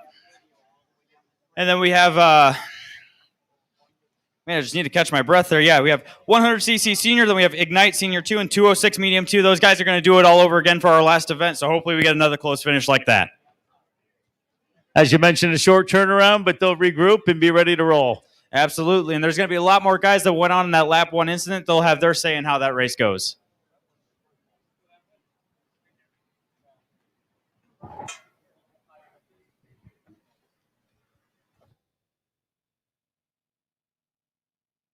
Once again, the Extreme Rock Island Grand Prix is brought to you by so many terrific sponsors, including C&W Trucking. They are proud to be the sponsor of this year's King of the Streets race.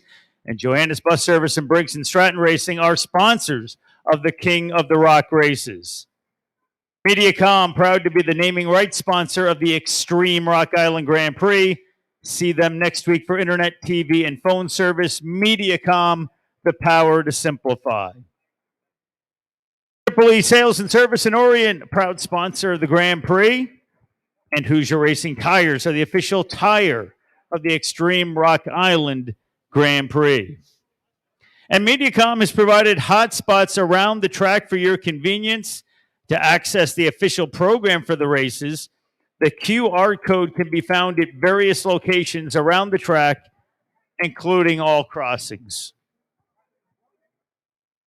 C&W Trucking in Bettendorf, it is the place to go for all your shipping needs. And please thank them for their support of today's races. C&W Trucking in Bettendorf. RLV Tuned Exhaust Products, Santa Maria, California, and its dealer network is the proud sponsor of the Grand Prix Registration and Volunteer Center. Its product lines have supported kart racers for decades.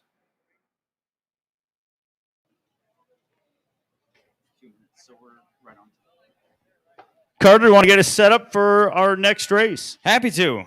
100cc Senior main event, 20 laps of action coming your way.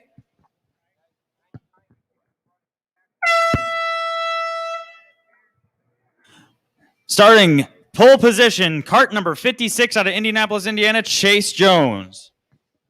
Starting in second, Charlie Moore out of Davenport, Iowa, cart number 99. Starting in third, cart number 26, Landon Wilkins. Starting in fourth, cart number 88, Riley Scott. Starting in 5th, cart number 927, Jerome Petke. Starting in 6th, cart number 20, Bill Forpagel. Starting in 7th, cart number 37, Andrew Braun. Starting 8th, cart number 7, Josh Fisher. Starting 9th, cart number 91, Dylan Sullivan. Starting 10th, cart number 22, Austin Wilkins. Starting 11th, cart number 31, Travis Porter. Starting 12th, cart number 17, Nathan Bruns. Starting 13, cart number 57, Matt Graham. Starting 14th, cart number 01, Tim Getch.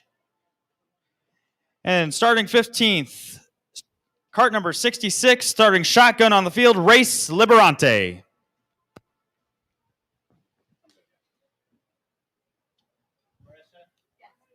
And this race is brought to you by Johannes Bus Service.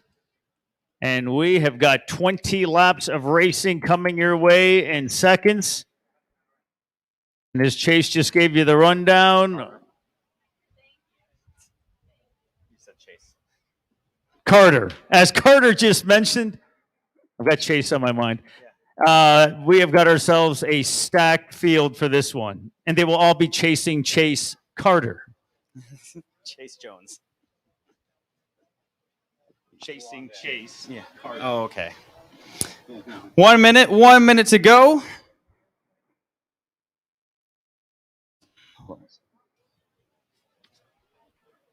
Carter, the green flag awaits you, and this will be another good one. Yes, See it what will. we get after that thriller moments ago. Absolutely. We got a lot of high-quality drivers here. Chase Jones starting from pole. Charlie Moore looking to chase him down. Landon Wilkins, Austin Wilkins ready to go. Race Liberante starting shotgun on the field. Less than 30 seconds to go. Starting up engines now. Ready for some more action. Keep an eye on Tim Getch as well. Cart number 01 starting 14th, second to last. He's looking to make his way up front.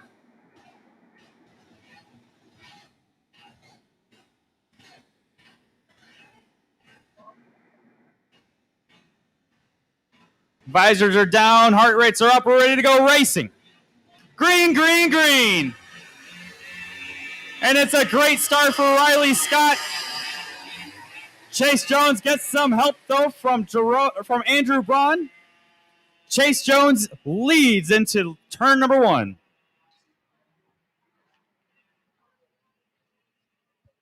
That looked like about anybody was going to jump out into the lead the pack, get into turn 1. Absolutely. Actually, Riley Scott had the best start out of all of them there, but then Chase Jones got some help from Andrew Braun, was able to push him back into the lead, leading into turn number 1. Nothing like having friends with the bump. Exactly. We'll have to see how it all shakes out after lap 1 here. Looks like Chase Jones with a huge lead over Riley Scott.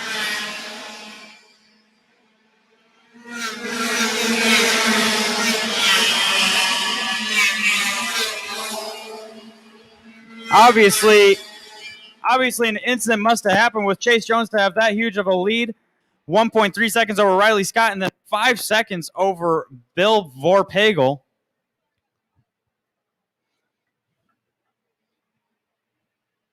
Travis Porter is out. His cart is here on the side, right by the finish line. Yep, Chase Jones extending his lead now over Riley Scott. 1.9 seconds over him. Austin Wilkins working his way up in third now. 6.9 seconds behind the leader.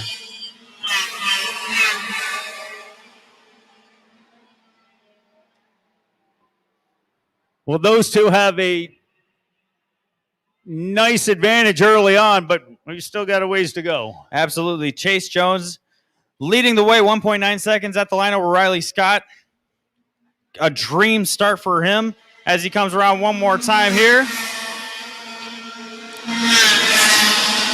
Even bigger lead now, 2.6 seconds over Riley Scott. Austin Wilkins in third, 7.3 seconds.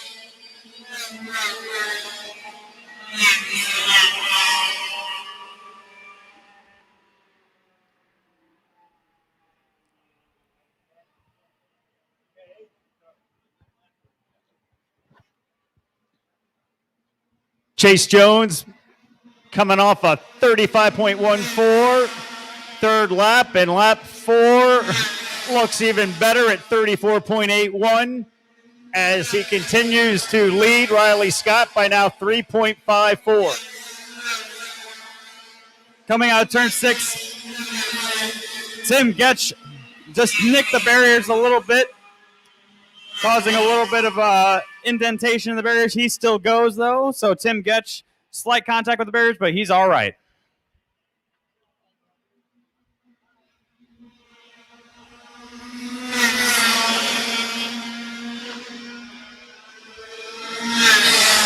Chase Jones, 5 laps complete, and he maintains his lead over Riley Scott. It's up to 4.6. And how about a 34.73 lap there for Chase Jones in his 5th lap?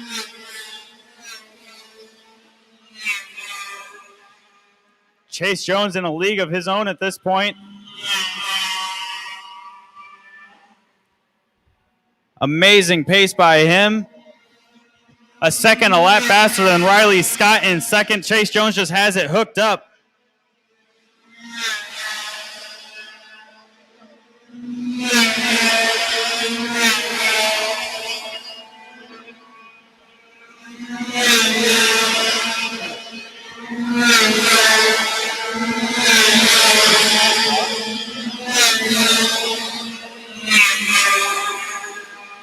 It's all 56. Chase Jones, 6 laps complete and continues to lead by now over 5 seconds. Yet nobody has the answer for him as he resets fast lap 34.633. Riley Scott that time around 35.774. Chase Jones just running away with it at amazing pace. Carter, how about having a big lead and then setting the best time? Absolutely. It's the best place to be, in the lead by a ton of time and setting fast lap after fast lap. It's great to see if you're Chase Jones and his crew. But remember, in that King of the Streets race, the leader crashed out there, so it's never guaranteed. Chase Jones rips on by through 8 laps, and his lead is up to 6.7 on Riley Scott.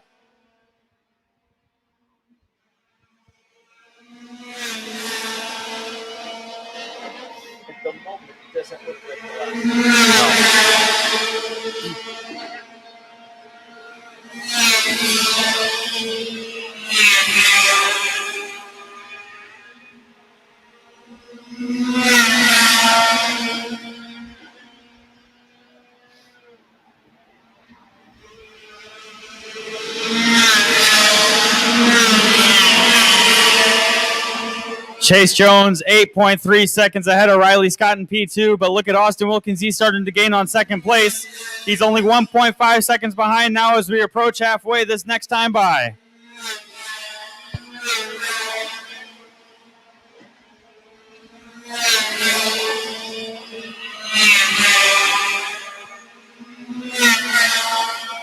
Halfway for Chase Jones, 34.879 that last time by. Almost a full straightaway between him and second place as Riley Scott goes by now. Austin Wilkins cuts off a half a second that last lap. Tim Getch is right on him as well, setting his personal best lap, 34.852. Starting to pick up the pace for those two there, Wilkins and Getch.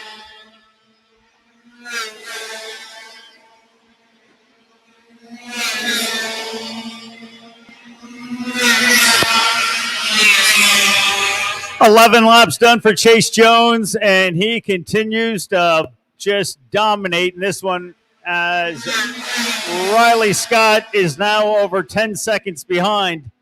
But the gap between Scott and Wilkins, Carter, that is still tight. Yeah, it is. It's just getting tighter as the laps go on here. Tim Getch is right on him, too. Tim Getch pushing Austin Wilkins up to Riley Scott, making it a great 3-horse race for second place. Yeah, 2, 3, and 4 right there. Chase Jones, 56, running away with it as he just finishes his 12th lap.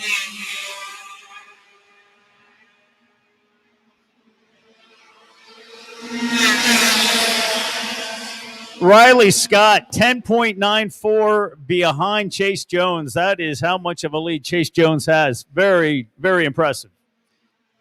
Chase Jones is completely through turn one by the time Riley Scott gets onto the front straightaway. Riley Scott, though, with his personal best lap that last time around, 35.508. Chase Jones just goes by once again. He looks back, but he doesn't need to. Riley Scott, followed by Tim Getch, who takes over third place from Austin Wilkins. The gap between second, third, and fourth getting extremely tight as Tim Getch takes over third place.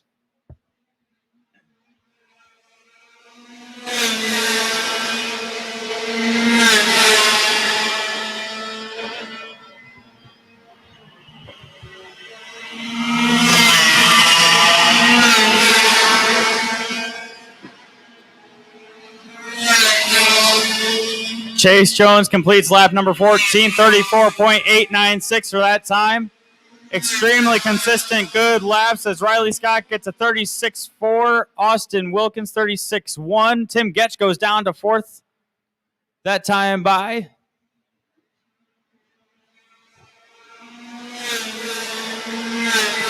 Looks like we have an issue with Tim Getch. He's dropping down the order, so he might be out of this race.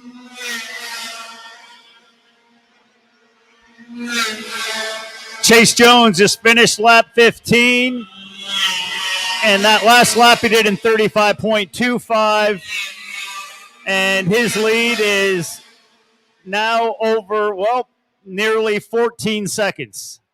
Austin Wilkins takes over that second place spot from Riley Scott. Still second and third, extremely close, 0.126 between them.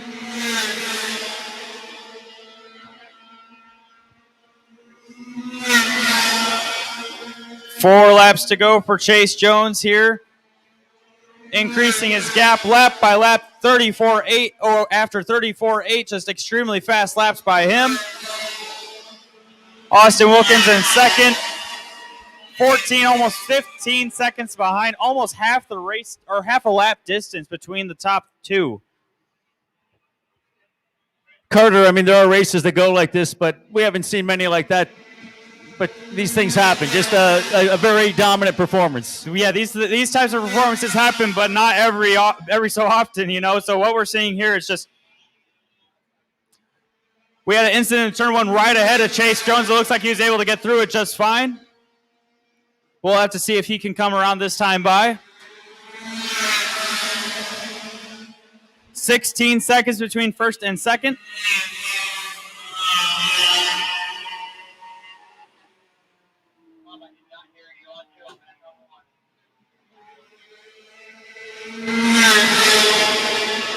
There he is, Chase Jones making his way around after dodging that incident. 18 laps complete, 2 to go for Chase Jones. An unbelievable performance from the Indianapolis native. Riley Scott takes over second place, 17 seconds behind, half the lap distance between first and second now officially. Austin Wilkins in third, only 0.2 behind Riley Scott. We'll see who can come out on top there.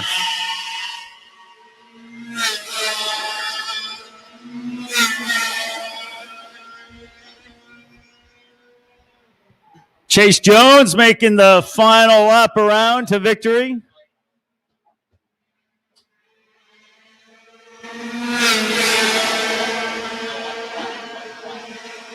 Riley Scott in second, Austin Wilkins third. We'll have to see who can come around and claim second place for that.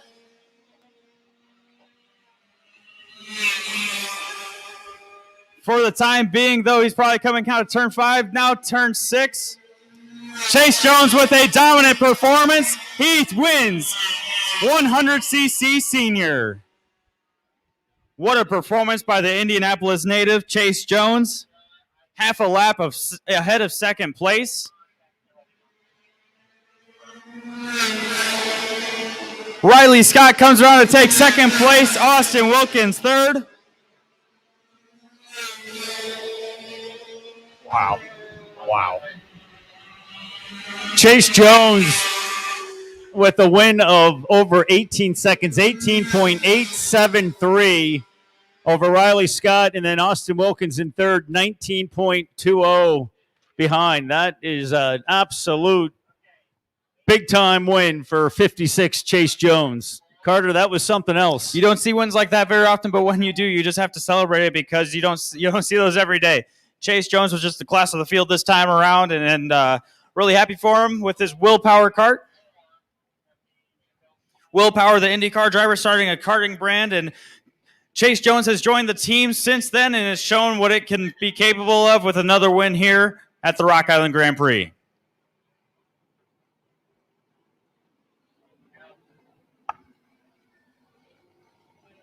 Thinking you could have given him that flag a few laps ago, but it's all good. The victory lap is on for 56.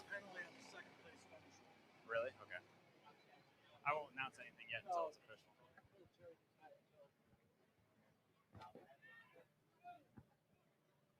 Do we announce?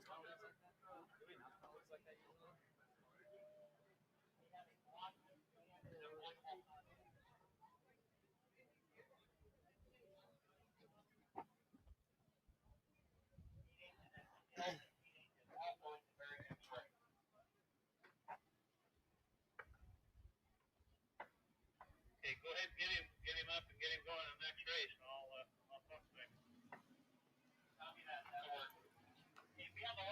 Carter, when you have a lead that big, I'm sure you're feeling good, but you just obviously want to make sure everything just sort of keeps going. Don't put anything ahead of yourself. You're so right, Jay. You have to keep that concentration level up because you don't want to make any mistakes, especially when you're ahead like that so far. You could lose that concentration.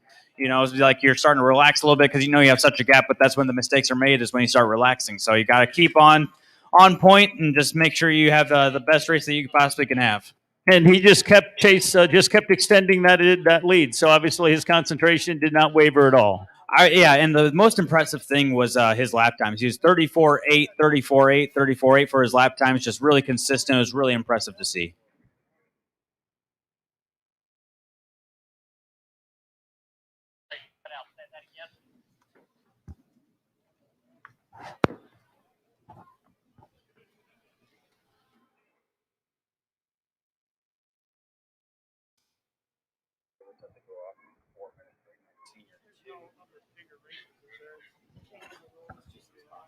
Sure. Yep, perfect.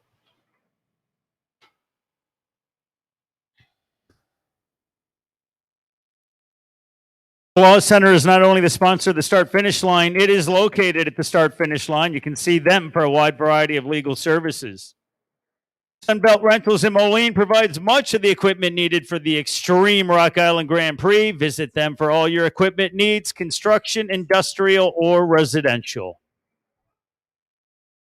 And make sure you visit the Bradley University Society of Automotive Engineers display. That is in front of WHBF TV.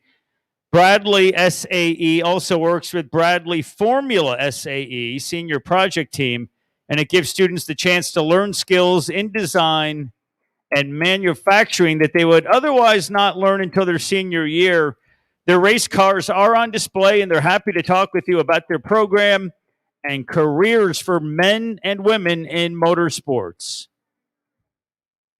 Briggs & Stratton engines power many of the karts racing here today. Be sure to visit their gear shop by Turn 5. Johannes Bus Service is the premier supplier of transportation for small or large groups in the Quad Cities and beyond. They have been supporting local events like the Grand Prix for more than 50 years. They are also currently seeking drivers, so you can call them on Tuesday. And the Quad City Storm, the professional hockey team in the Quad Cities, they invite you to try your skill at shooting the puck at their booth on 3rd Avenue in the center of the track. They are happy to also share information about the upcoming season and tickets. The infield can be easily accessed at one of the 4 crosswalks between races. So sure, your local agent for Modern Woodmen of America can help you with all your financial services needs. See his ad in the official program and call for an appointment next week. All right, we're getting lined up for Margay Ignite Senior 2. This class brought to you by Sunbelt Rentals and Briggs & Stratton. Starting lineup for this race, starting in first place, cart number 44, Gage Kemp. Starting in second place, cart number 19, Tony Nielsen. Starting in third place, cart number 109, Skitchy Barnes. In fourth place, number 26, Justin Vansel. In fifth place, cart number 7, Ashton Wheeler. In sixth place, cart number 08, Brandon Moore. In seventh place, cart number 69, Ken Williams. In eighth place, cart number 89, Andrew Coulter. In ninth place, cart number 6, David Barbosa. In 10th place, cart number 09, Michael Stevenson. In 11th, cart number 45, Scott Blend. In 12th, cart number 88, Riley Scott. In 13th, cart number 70, Gregory Mefford. In 14th, cart number 8, Trevor Eggmeyer. In 15th, cart number 3, Jeremy Remick. In 16th, cart number 213, Mark Tucker. In 17th, cart number 10, Jeremiah Davis. Carter, you timed that around the horn perfectly. It's just what I do, Jay. And you do it well.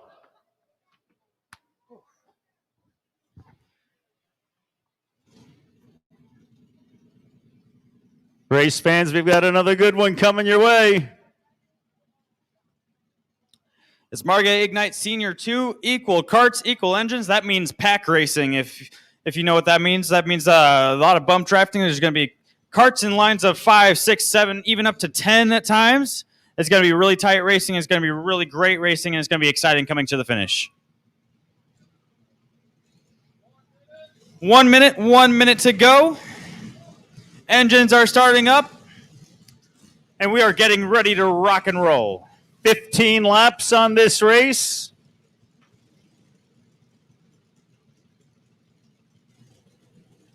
Carter, you ready for the green? You're always ready for the green. I am. I'm a race car driver, Jay. Always ready.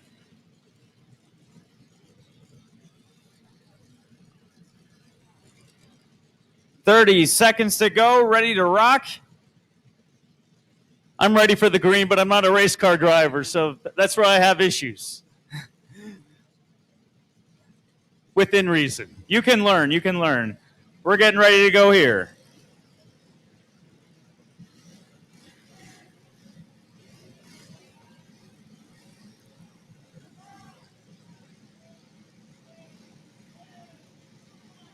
And it's green flag in the air. A great start for Tony Nielsen. Great start for Skitchy Barnes. Ashton Wheeler pushing him towards the front.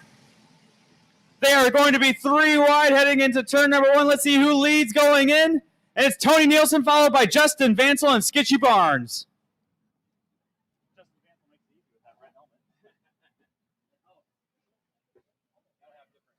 Yeah. Oh, thank you so much. It goes to the head really quickly.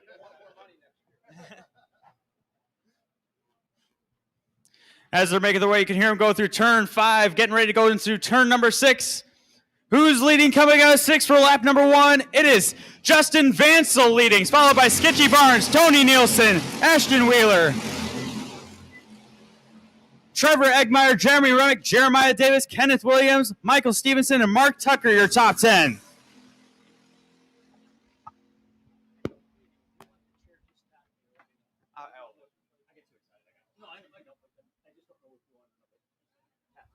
That way I'll know I'm good and got it. Not the last hour. Come up with the system. 24 hours later. Yeah. I'll call you. Hey, just tap me on the shoulder.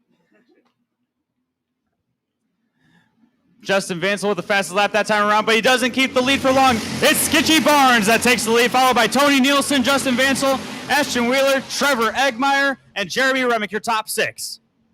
How about that? Skitchy Barnes already jumps into the stop spot 2 laps in. He's got a .20 advantage. Jeremy Remick with the best time of 40.32.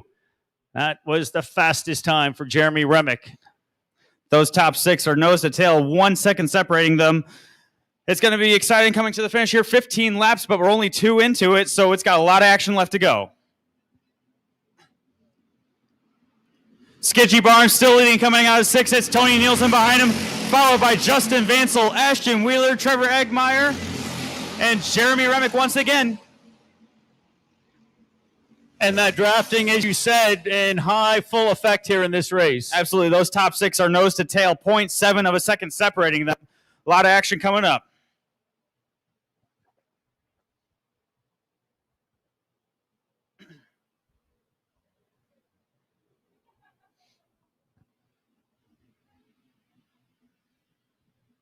You can hear them coming through turn 4 and 5 on their way to turn number 6 right now. It's still Sketchy Barnes pulling out a little bit of a gap. Justin Vansel taking over second place. Third place is Tony Nielsen. Fourth, Ashton Wheeler. Fifth is Trevor Eggmeyer. He's being overtaken by Jeremy Remick. Jeremy Remick gets up to position number 5. Sketchy Barnes with the fast time there at 39.47 on lap 4, as he has the lead of 0.34 on Justin Vansel. It's anybody's race still at this point with those top 6 separated by only 1.3 seconds. Once they narrow back up with that draft and start moving forward, they'll start closing up on Sketchy. Sketchy Barnes still leading. Justin Vansel closing that gap. Tony Nielsen, Ashton Wheeler, Trevor Eggmeyer, Jeremy Remick back down to 6th.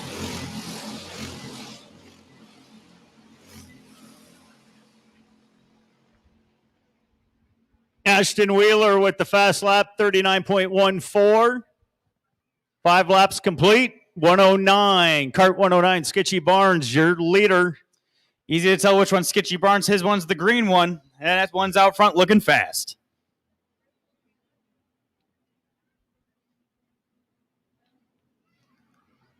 Here we go out of turn 6 again. It's Sketchy Barnes still out front. Tony Nielsen takes over second place. Justin Vansel, Ashton Wheeler, Trevor Eggmeyer, Jeremy Remick, Kenneth Williams, your top 7.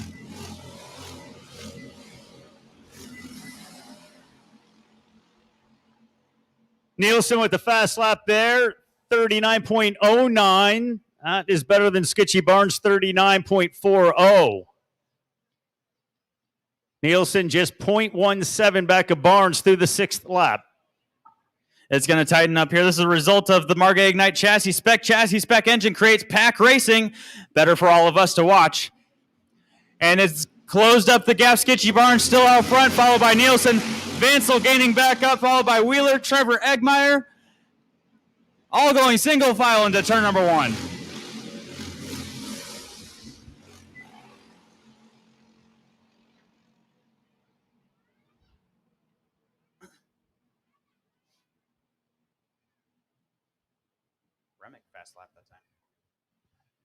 Remick with the fast lap there of 38.86.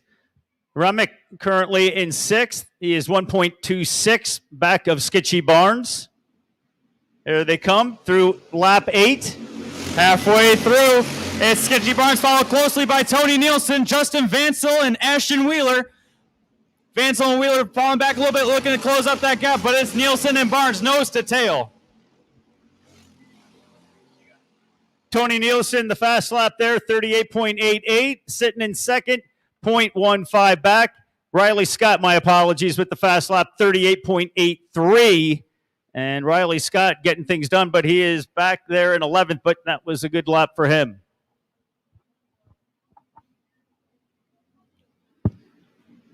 Sketchy Barnes still leading in front of Tony Nielsen. Justin Vansel closing up that gap. Ashton Wheeler trying to stay connected with him as they head down into turn number 1, single file. Barnes and Nielsen right there. That is something else. 1/10 of a second separating the top 2. Nielsen's going to try to push Sketchy, try to get a gap, so then they'll fight it out the last 3 laps.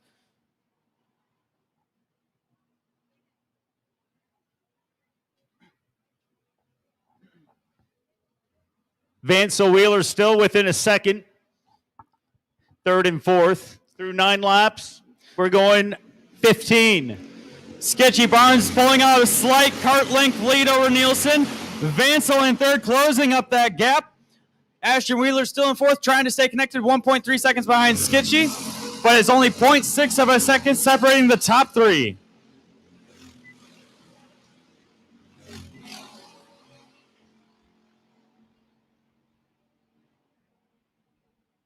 Really exciting stuff shaping up here, Jay, with only 5 laps to go. We're already 10 laps through. This race is just going by so fast. It is shaping up for another great finish. Yeah, it is, with the top 3 nose to tail. Bermuda, Skitchy Barnes, followed by Nielsen, and followed by Vansel. The top 3 nose to tail.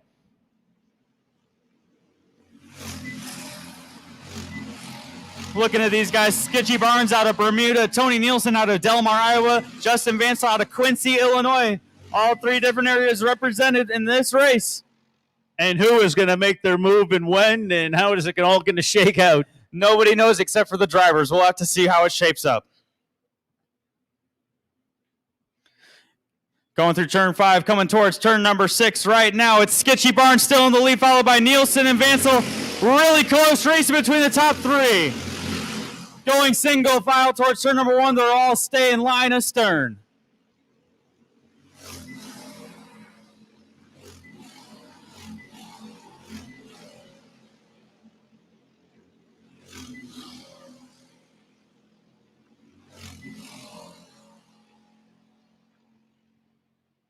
"12 laps complete.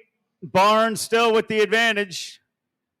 That is going to be something else this final few laps. Flagman with 2 flags in his hand. Does that mean 2 to go? Skitchy Barnes still leading in front of Tony Nielsen and Justin Vansel, the top 3, nose to tail. It's going to come down to the last lap, Jay. Tony Nielsen staying in that prime second position.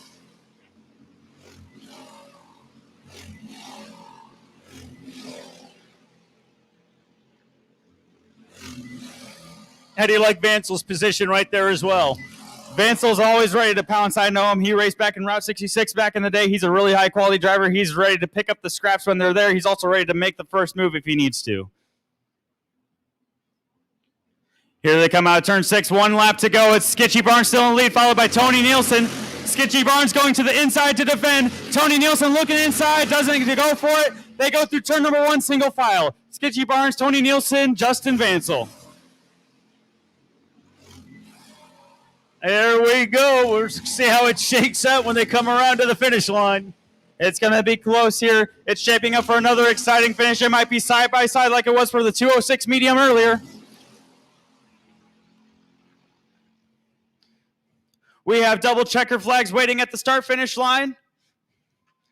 Coming out of turn 5, going through turn number 6, it's going to be Skitchy Barnes taking the win. Justin Vansel second. Tony Nielsen third. Ashton Wheeler fourth. What a race.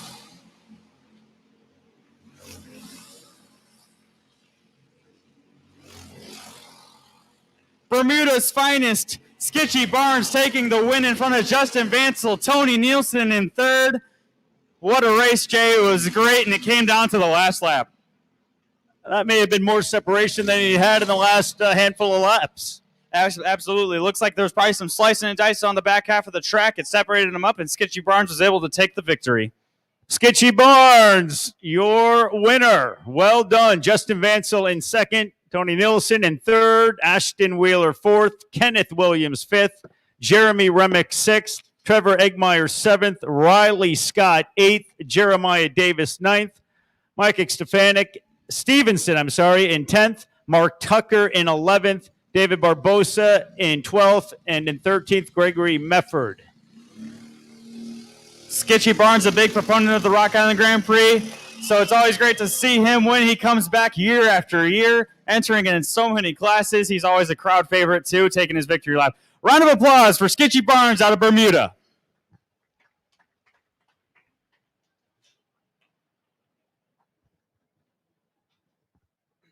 That was great, and he maintained the lead. They're gunning for you for the last 7-8 laps and still maintained the whole of the race, maintained the lead. Yeah, absolutely. It's something you don't see too often. Usually that guy that's in second place, he's always in that prime spot. You know, he knows when he's going to make the move, but there's guys that can really take the lead and keep it. You know, those guys like Chase Jones, he just takes the lead and pulls away. Skitchy Barnes takes the lead, can hold you off and take that win.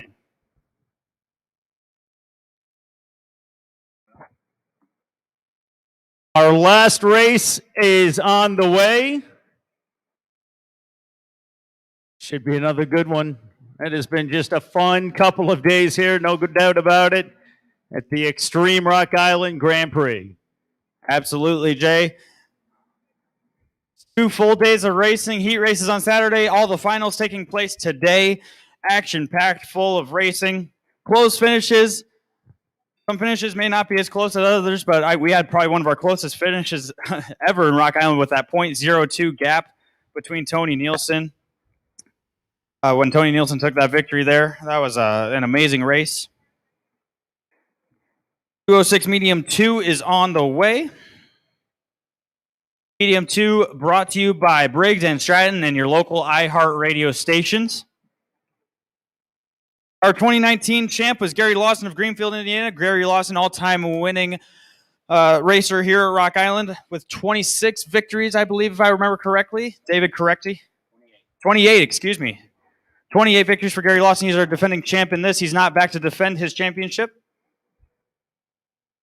Past champions, though, include Riley Scott, Tony Nielsen, Cal Stewart, and Connor Lund in the past, looks like 13 or past 9 years from 2012 on.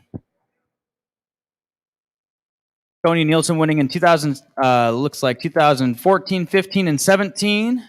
Cal Stewart winning in 2016 when he went 5 for 5.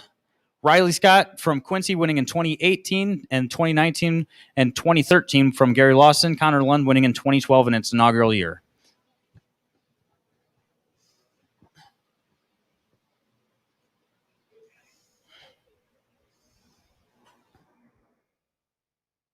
Carter, you were mentioning these guys. Many of them were out at 3:30 not long ago.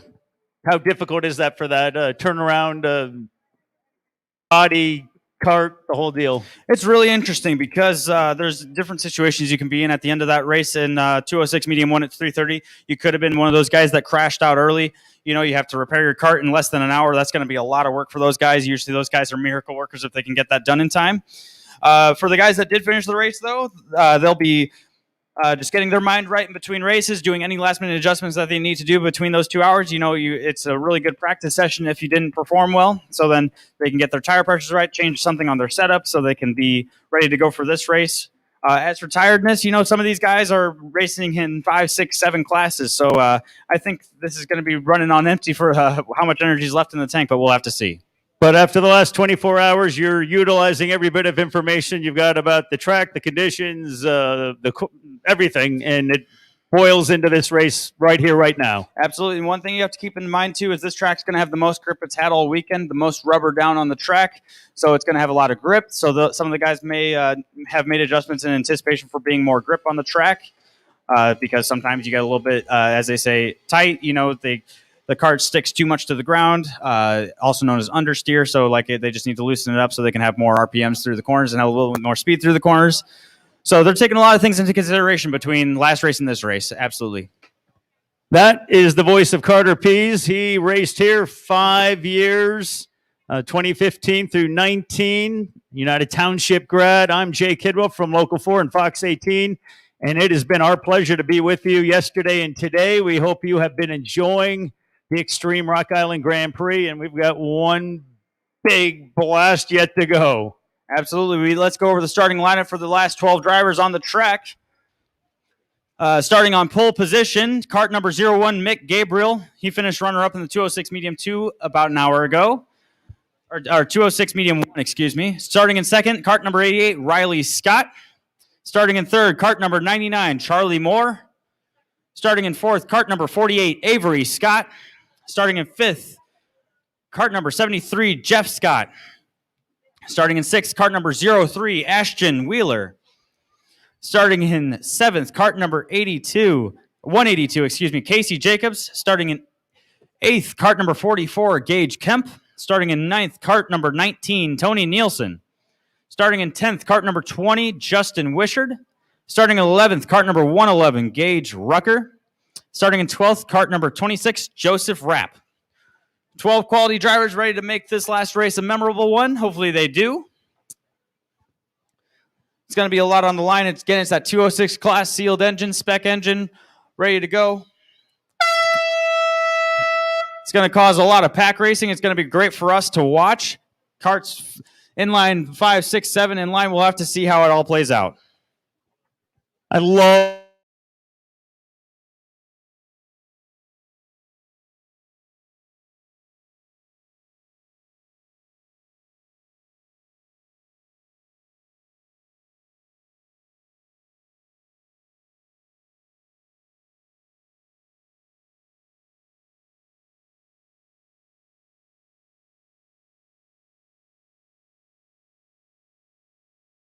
the You'd be going the wrong way on the road, and 2, you'd be going way too fast. So it's going to be amazing, though, the transformation from this track on Friday night when 5 o'clock, when the roads close down, and then all of a sudden Sunday at 5 o'clock, they'll be all done with the races and then opening the roads back up. It's a really quick transformation, packing it all up, putting the barriers up, putting the fences up, taking it all down, and it's going to be something to see when you're going through the city streets here tomorrow and Tuesday for work. You'll see all the rubber laid down in turns 1 through 6. It's going to be really wild to see. You'll be like, hey, I was there during that weekend.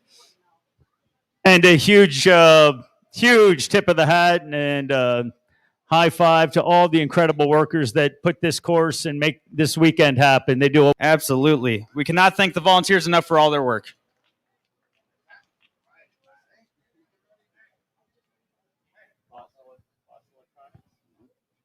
And the sound is brought to you by Boss Electronics, and we thank them for their outstanding help this weekend.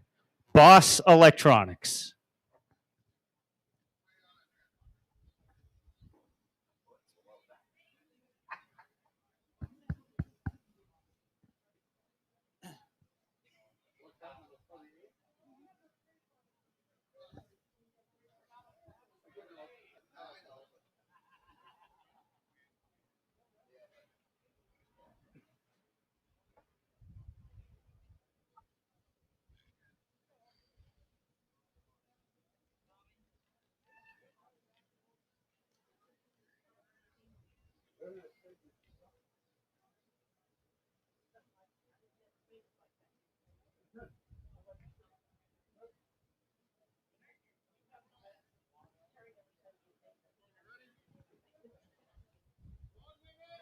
One minute to go. Engines are starting up. Our last race of the day, our last race of the weekend is getting ready to go. 2:06 medium 2.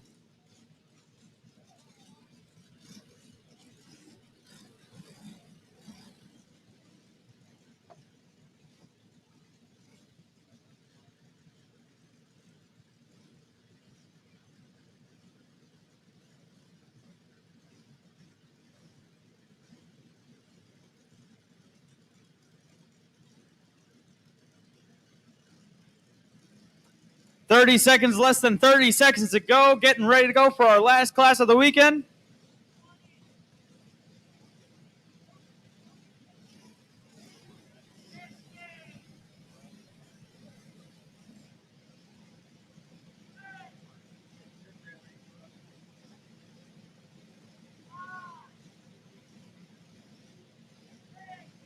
Green, green, green. Green flag is in the air.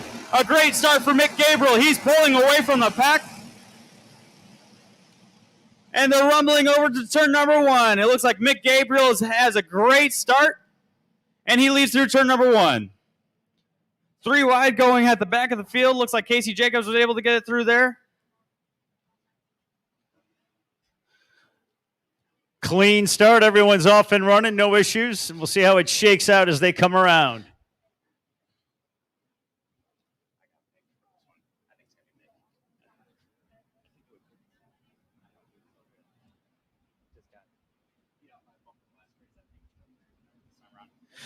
Coming around for lap number 1, Mick Gabriel leads with a huge gap to Charlie Moore, Ashton Wheeler, Gage Kemp, Justin Wishart. Gage Kemp looking to the inside of Ashton Wheeler. He takes over. Justin Wishart files behind Ashton Wheeler. So it looks like Gage Kemp up to 3rd, Ashton Wheeler 4th, Justin Wishart still in 5th. How about Mick Gabriel with the lead of 0.90 after that opening lap? What a lap by him. 1 second faster, almost 1 second faster than the rest of the field, able to pull that gap. That's valuable here.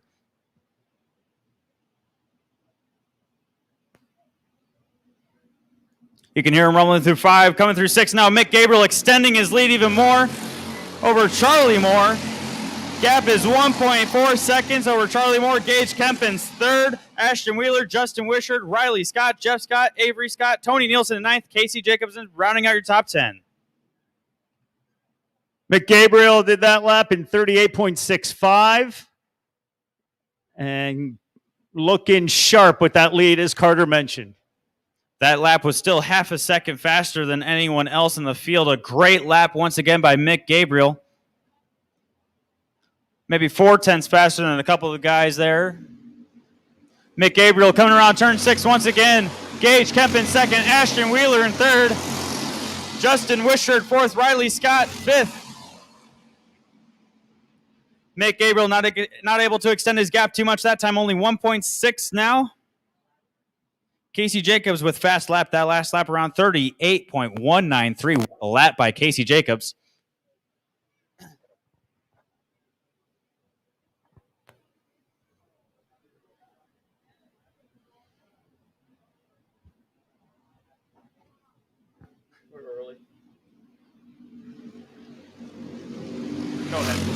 McGabriel still in control. 4 laps complete. His advantage on Gage Kemp is up to 1.33. Ashton Wheeler 1.41. And Justin Wishart is 1.58 behind Mick Gabriel, leading the way. Charlie Moore getting it done with the fast lap, 37.98. It's going to be interesting to see how this race shapes up now. Gage Kemp, Ashton Wheeler staying line astern, as well as Justin Wishart. Those guys are going to try to draft their way back up to Mick Gabriel. We'll see if they gain back or if Mick Gabriel is going to be able to pull away. The gap is much less now, only 1.1 seconds between first and second. Gage Kemp and Ashton Wheeler pulling up towards Mick Gabriel, Justin Wishart in fourth.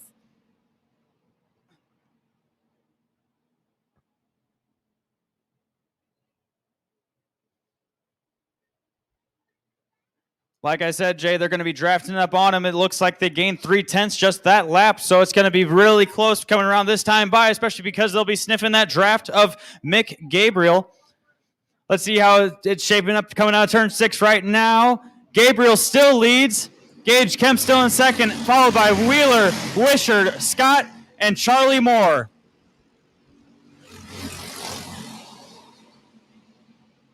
Only 1/10 gained by Gage Kemp that time. 1 second exactly between first and second. Six laps complete. We're going 15. And so far, very good for Mick Gabriel.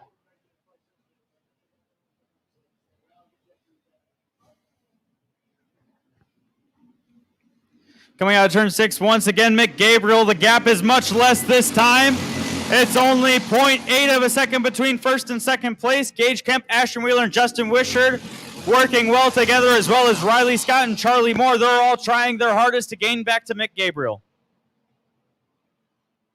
Now, that 2 through 6 is just on top of each other. Absolutely. Those guys are really working hard trying to get back to Mick Gabriel, still fighting for that win. They think they have a chance, and they really do, especially with how much they're gaining per lap. Only 8 laps to go, but that's plenty of time for those guys. Oh, yeah, look at the gap now. Gage Kemp really close to Mick Gabriel. Only half a second between them now. Ashton Wheeler right behind him. Riley Scott has a gap between him and Wheeler. Broken up a little bit by guys trying to pass each other. Justin Wishart looks like he's out of the race as he drops down the order.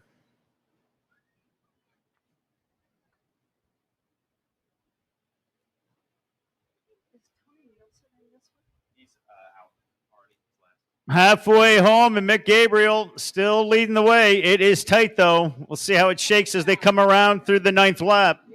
And here they come. Gabriel still with the advantage. It's down to 0.32 on Kemp, 0.40 on Ashton Wheeler, 0.86 on Riley Scott. Carter, boy, we've got something the final 6 laps. This is shaping up to be a 4-horse race here between Gabriel, Kemp, Wheeler, and Scott. Any one of them can win it. Gabriel's been leading this entire way, but it looks like he's not going to have much of a lead anymore coming around the next time.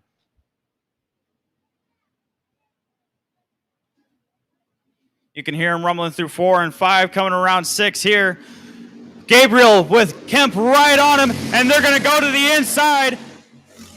Kemp and Wheeler going to the inside of Mick Gabriel. They both seal the pass. Gabriel drops from first to third.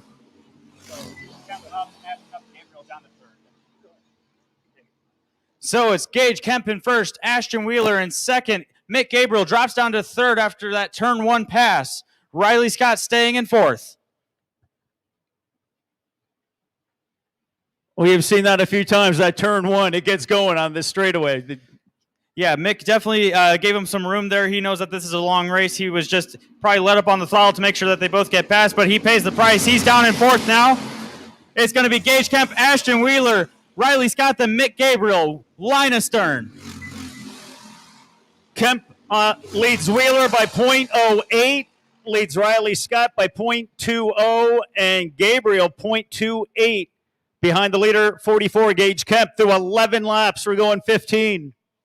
4 laps to go. This is shaping up to be something exciting at the end. We'll have to see how it plays out. Yeah, that would be cool. Yeah. Gage Kemp still leads Ashton Wheeler in second.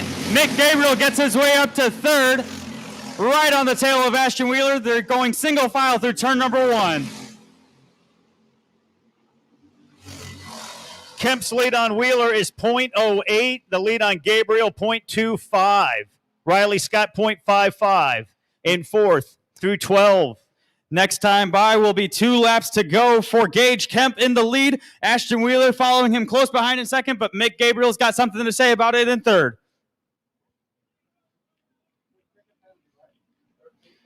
Here they come out of 6 once again. It's Gage Kemp followed by Wheeler, followed by Gabriel. 2 laps to go.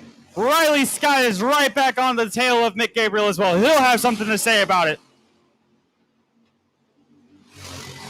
So at 2 laps to go, Wheeler .07 behind Kemp, and Gabriel .16 behind Kemp. Riley Scott .32 behind the leader, 44, Gage Kemp. You can hear him going through turn 4, making their way to turn 5. Now to turn 6. Who's in the lead?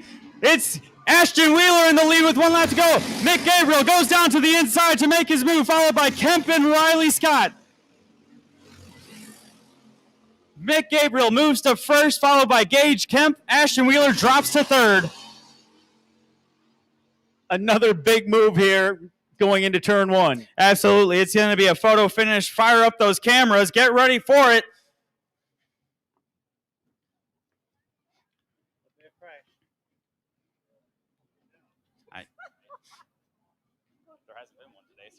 If it would be now. Coming out of turn 6, it's going to be Mick Gabriel coming to the line in first.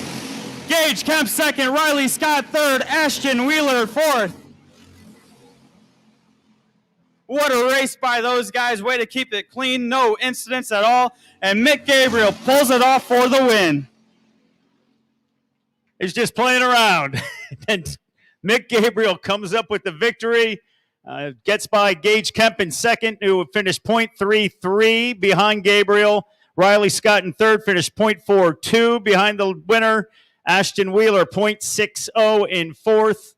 Charlie Moore in fifth. Casey Jacobs in sixth. Gage Rucker in seventh. Joseph Rapp in eighth. Avery Scott in ninth. What a race by those guys, Jay. A great way to cap off our weekend here at Rock Island. It's been great to be back. It's great to have fans back. It's just, I have not been happier for this event.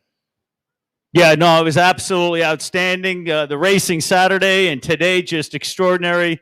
The talent that these drivers show under this course. Of course, they obviously see once a year. There's got to be something to be said for that. That you see this thing once a year and get refreshed and get going again. Especially for those guys like Mick Gabriel. I think this is Gabriel's first year here, so it's really impressive to see him. Looks like he's not going to be pulling around for a victory lap at all. I don't know if he knows how that usually works because it is his first time here. There he goes. He went to the scales instead. Now he's coming out back onto the track to get his checkered flag.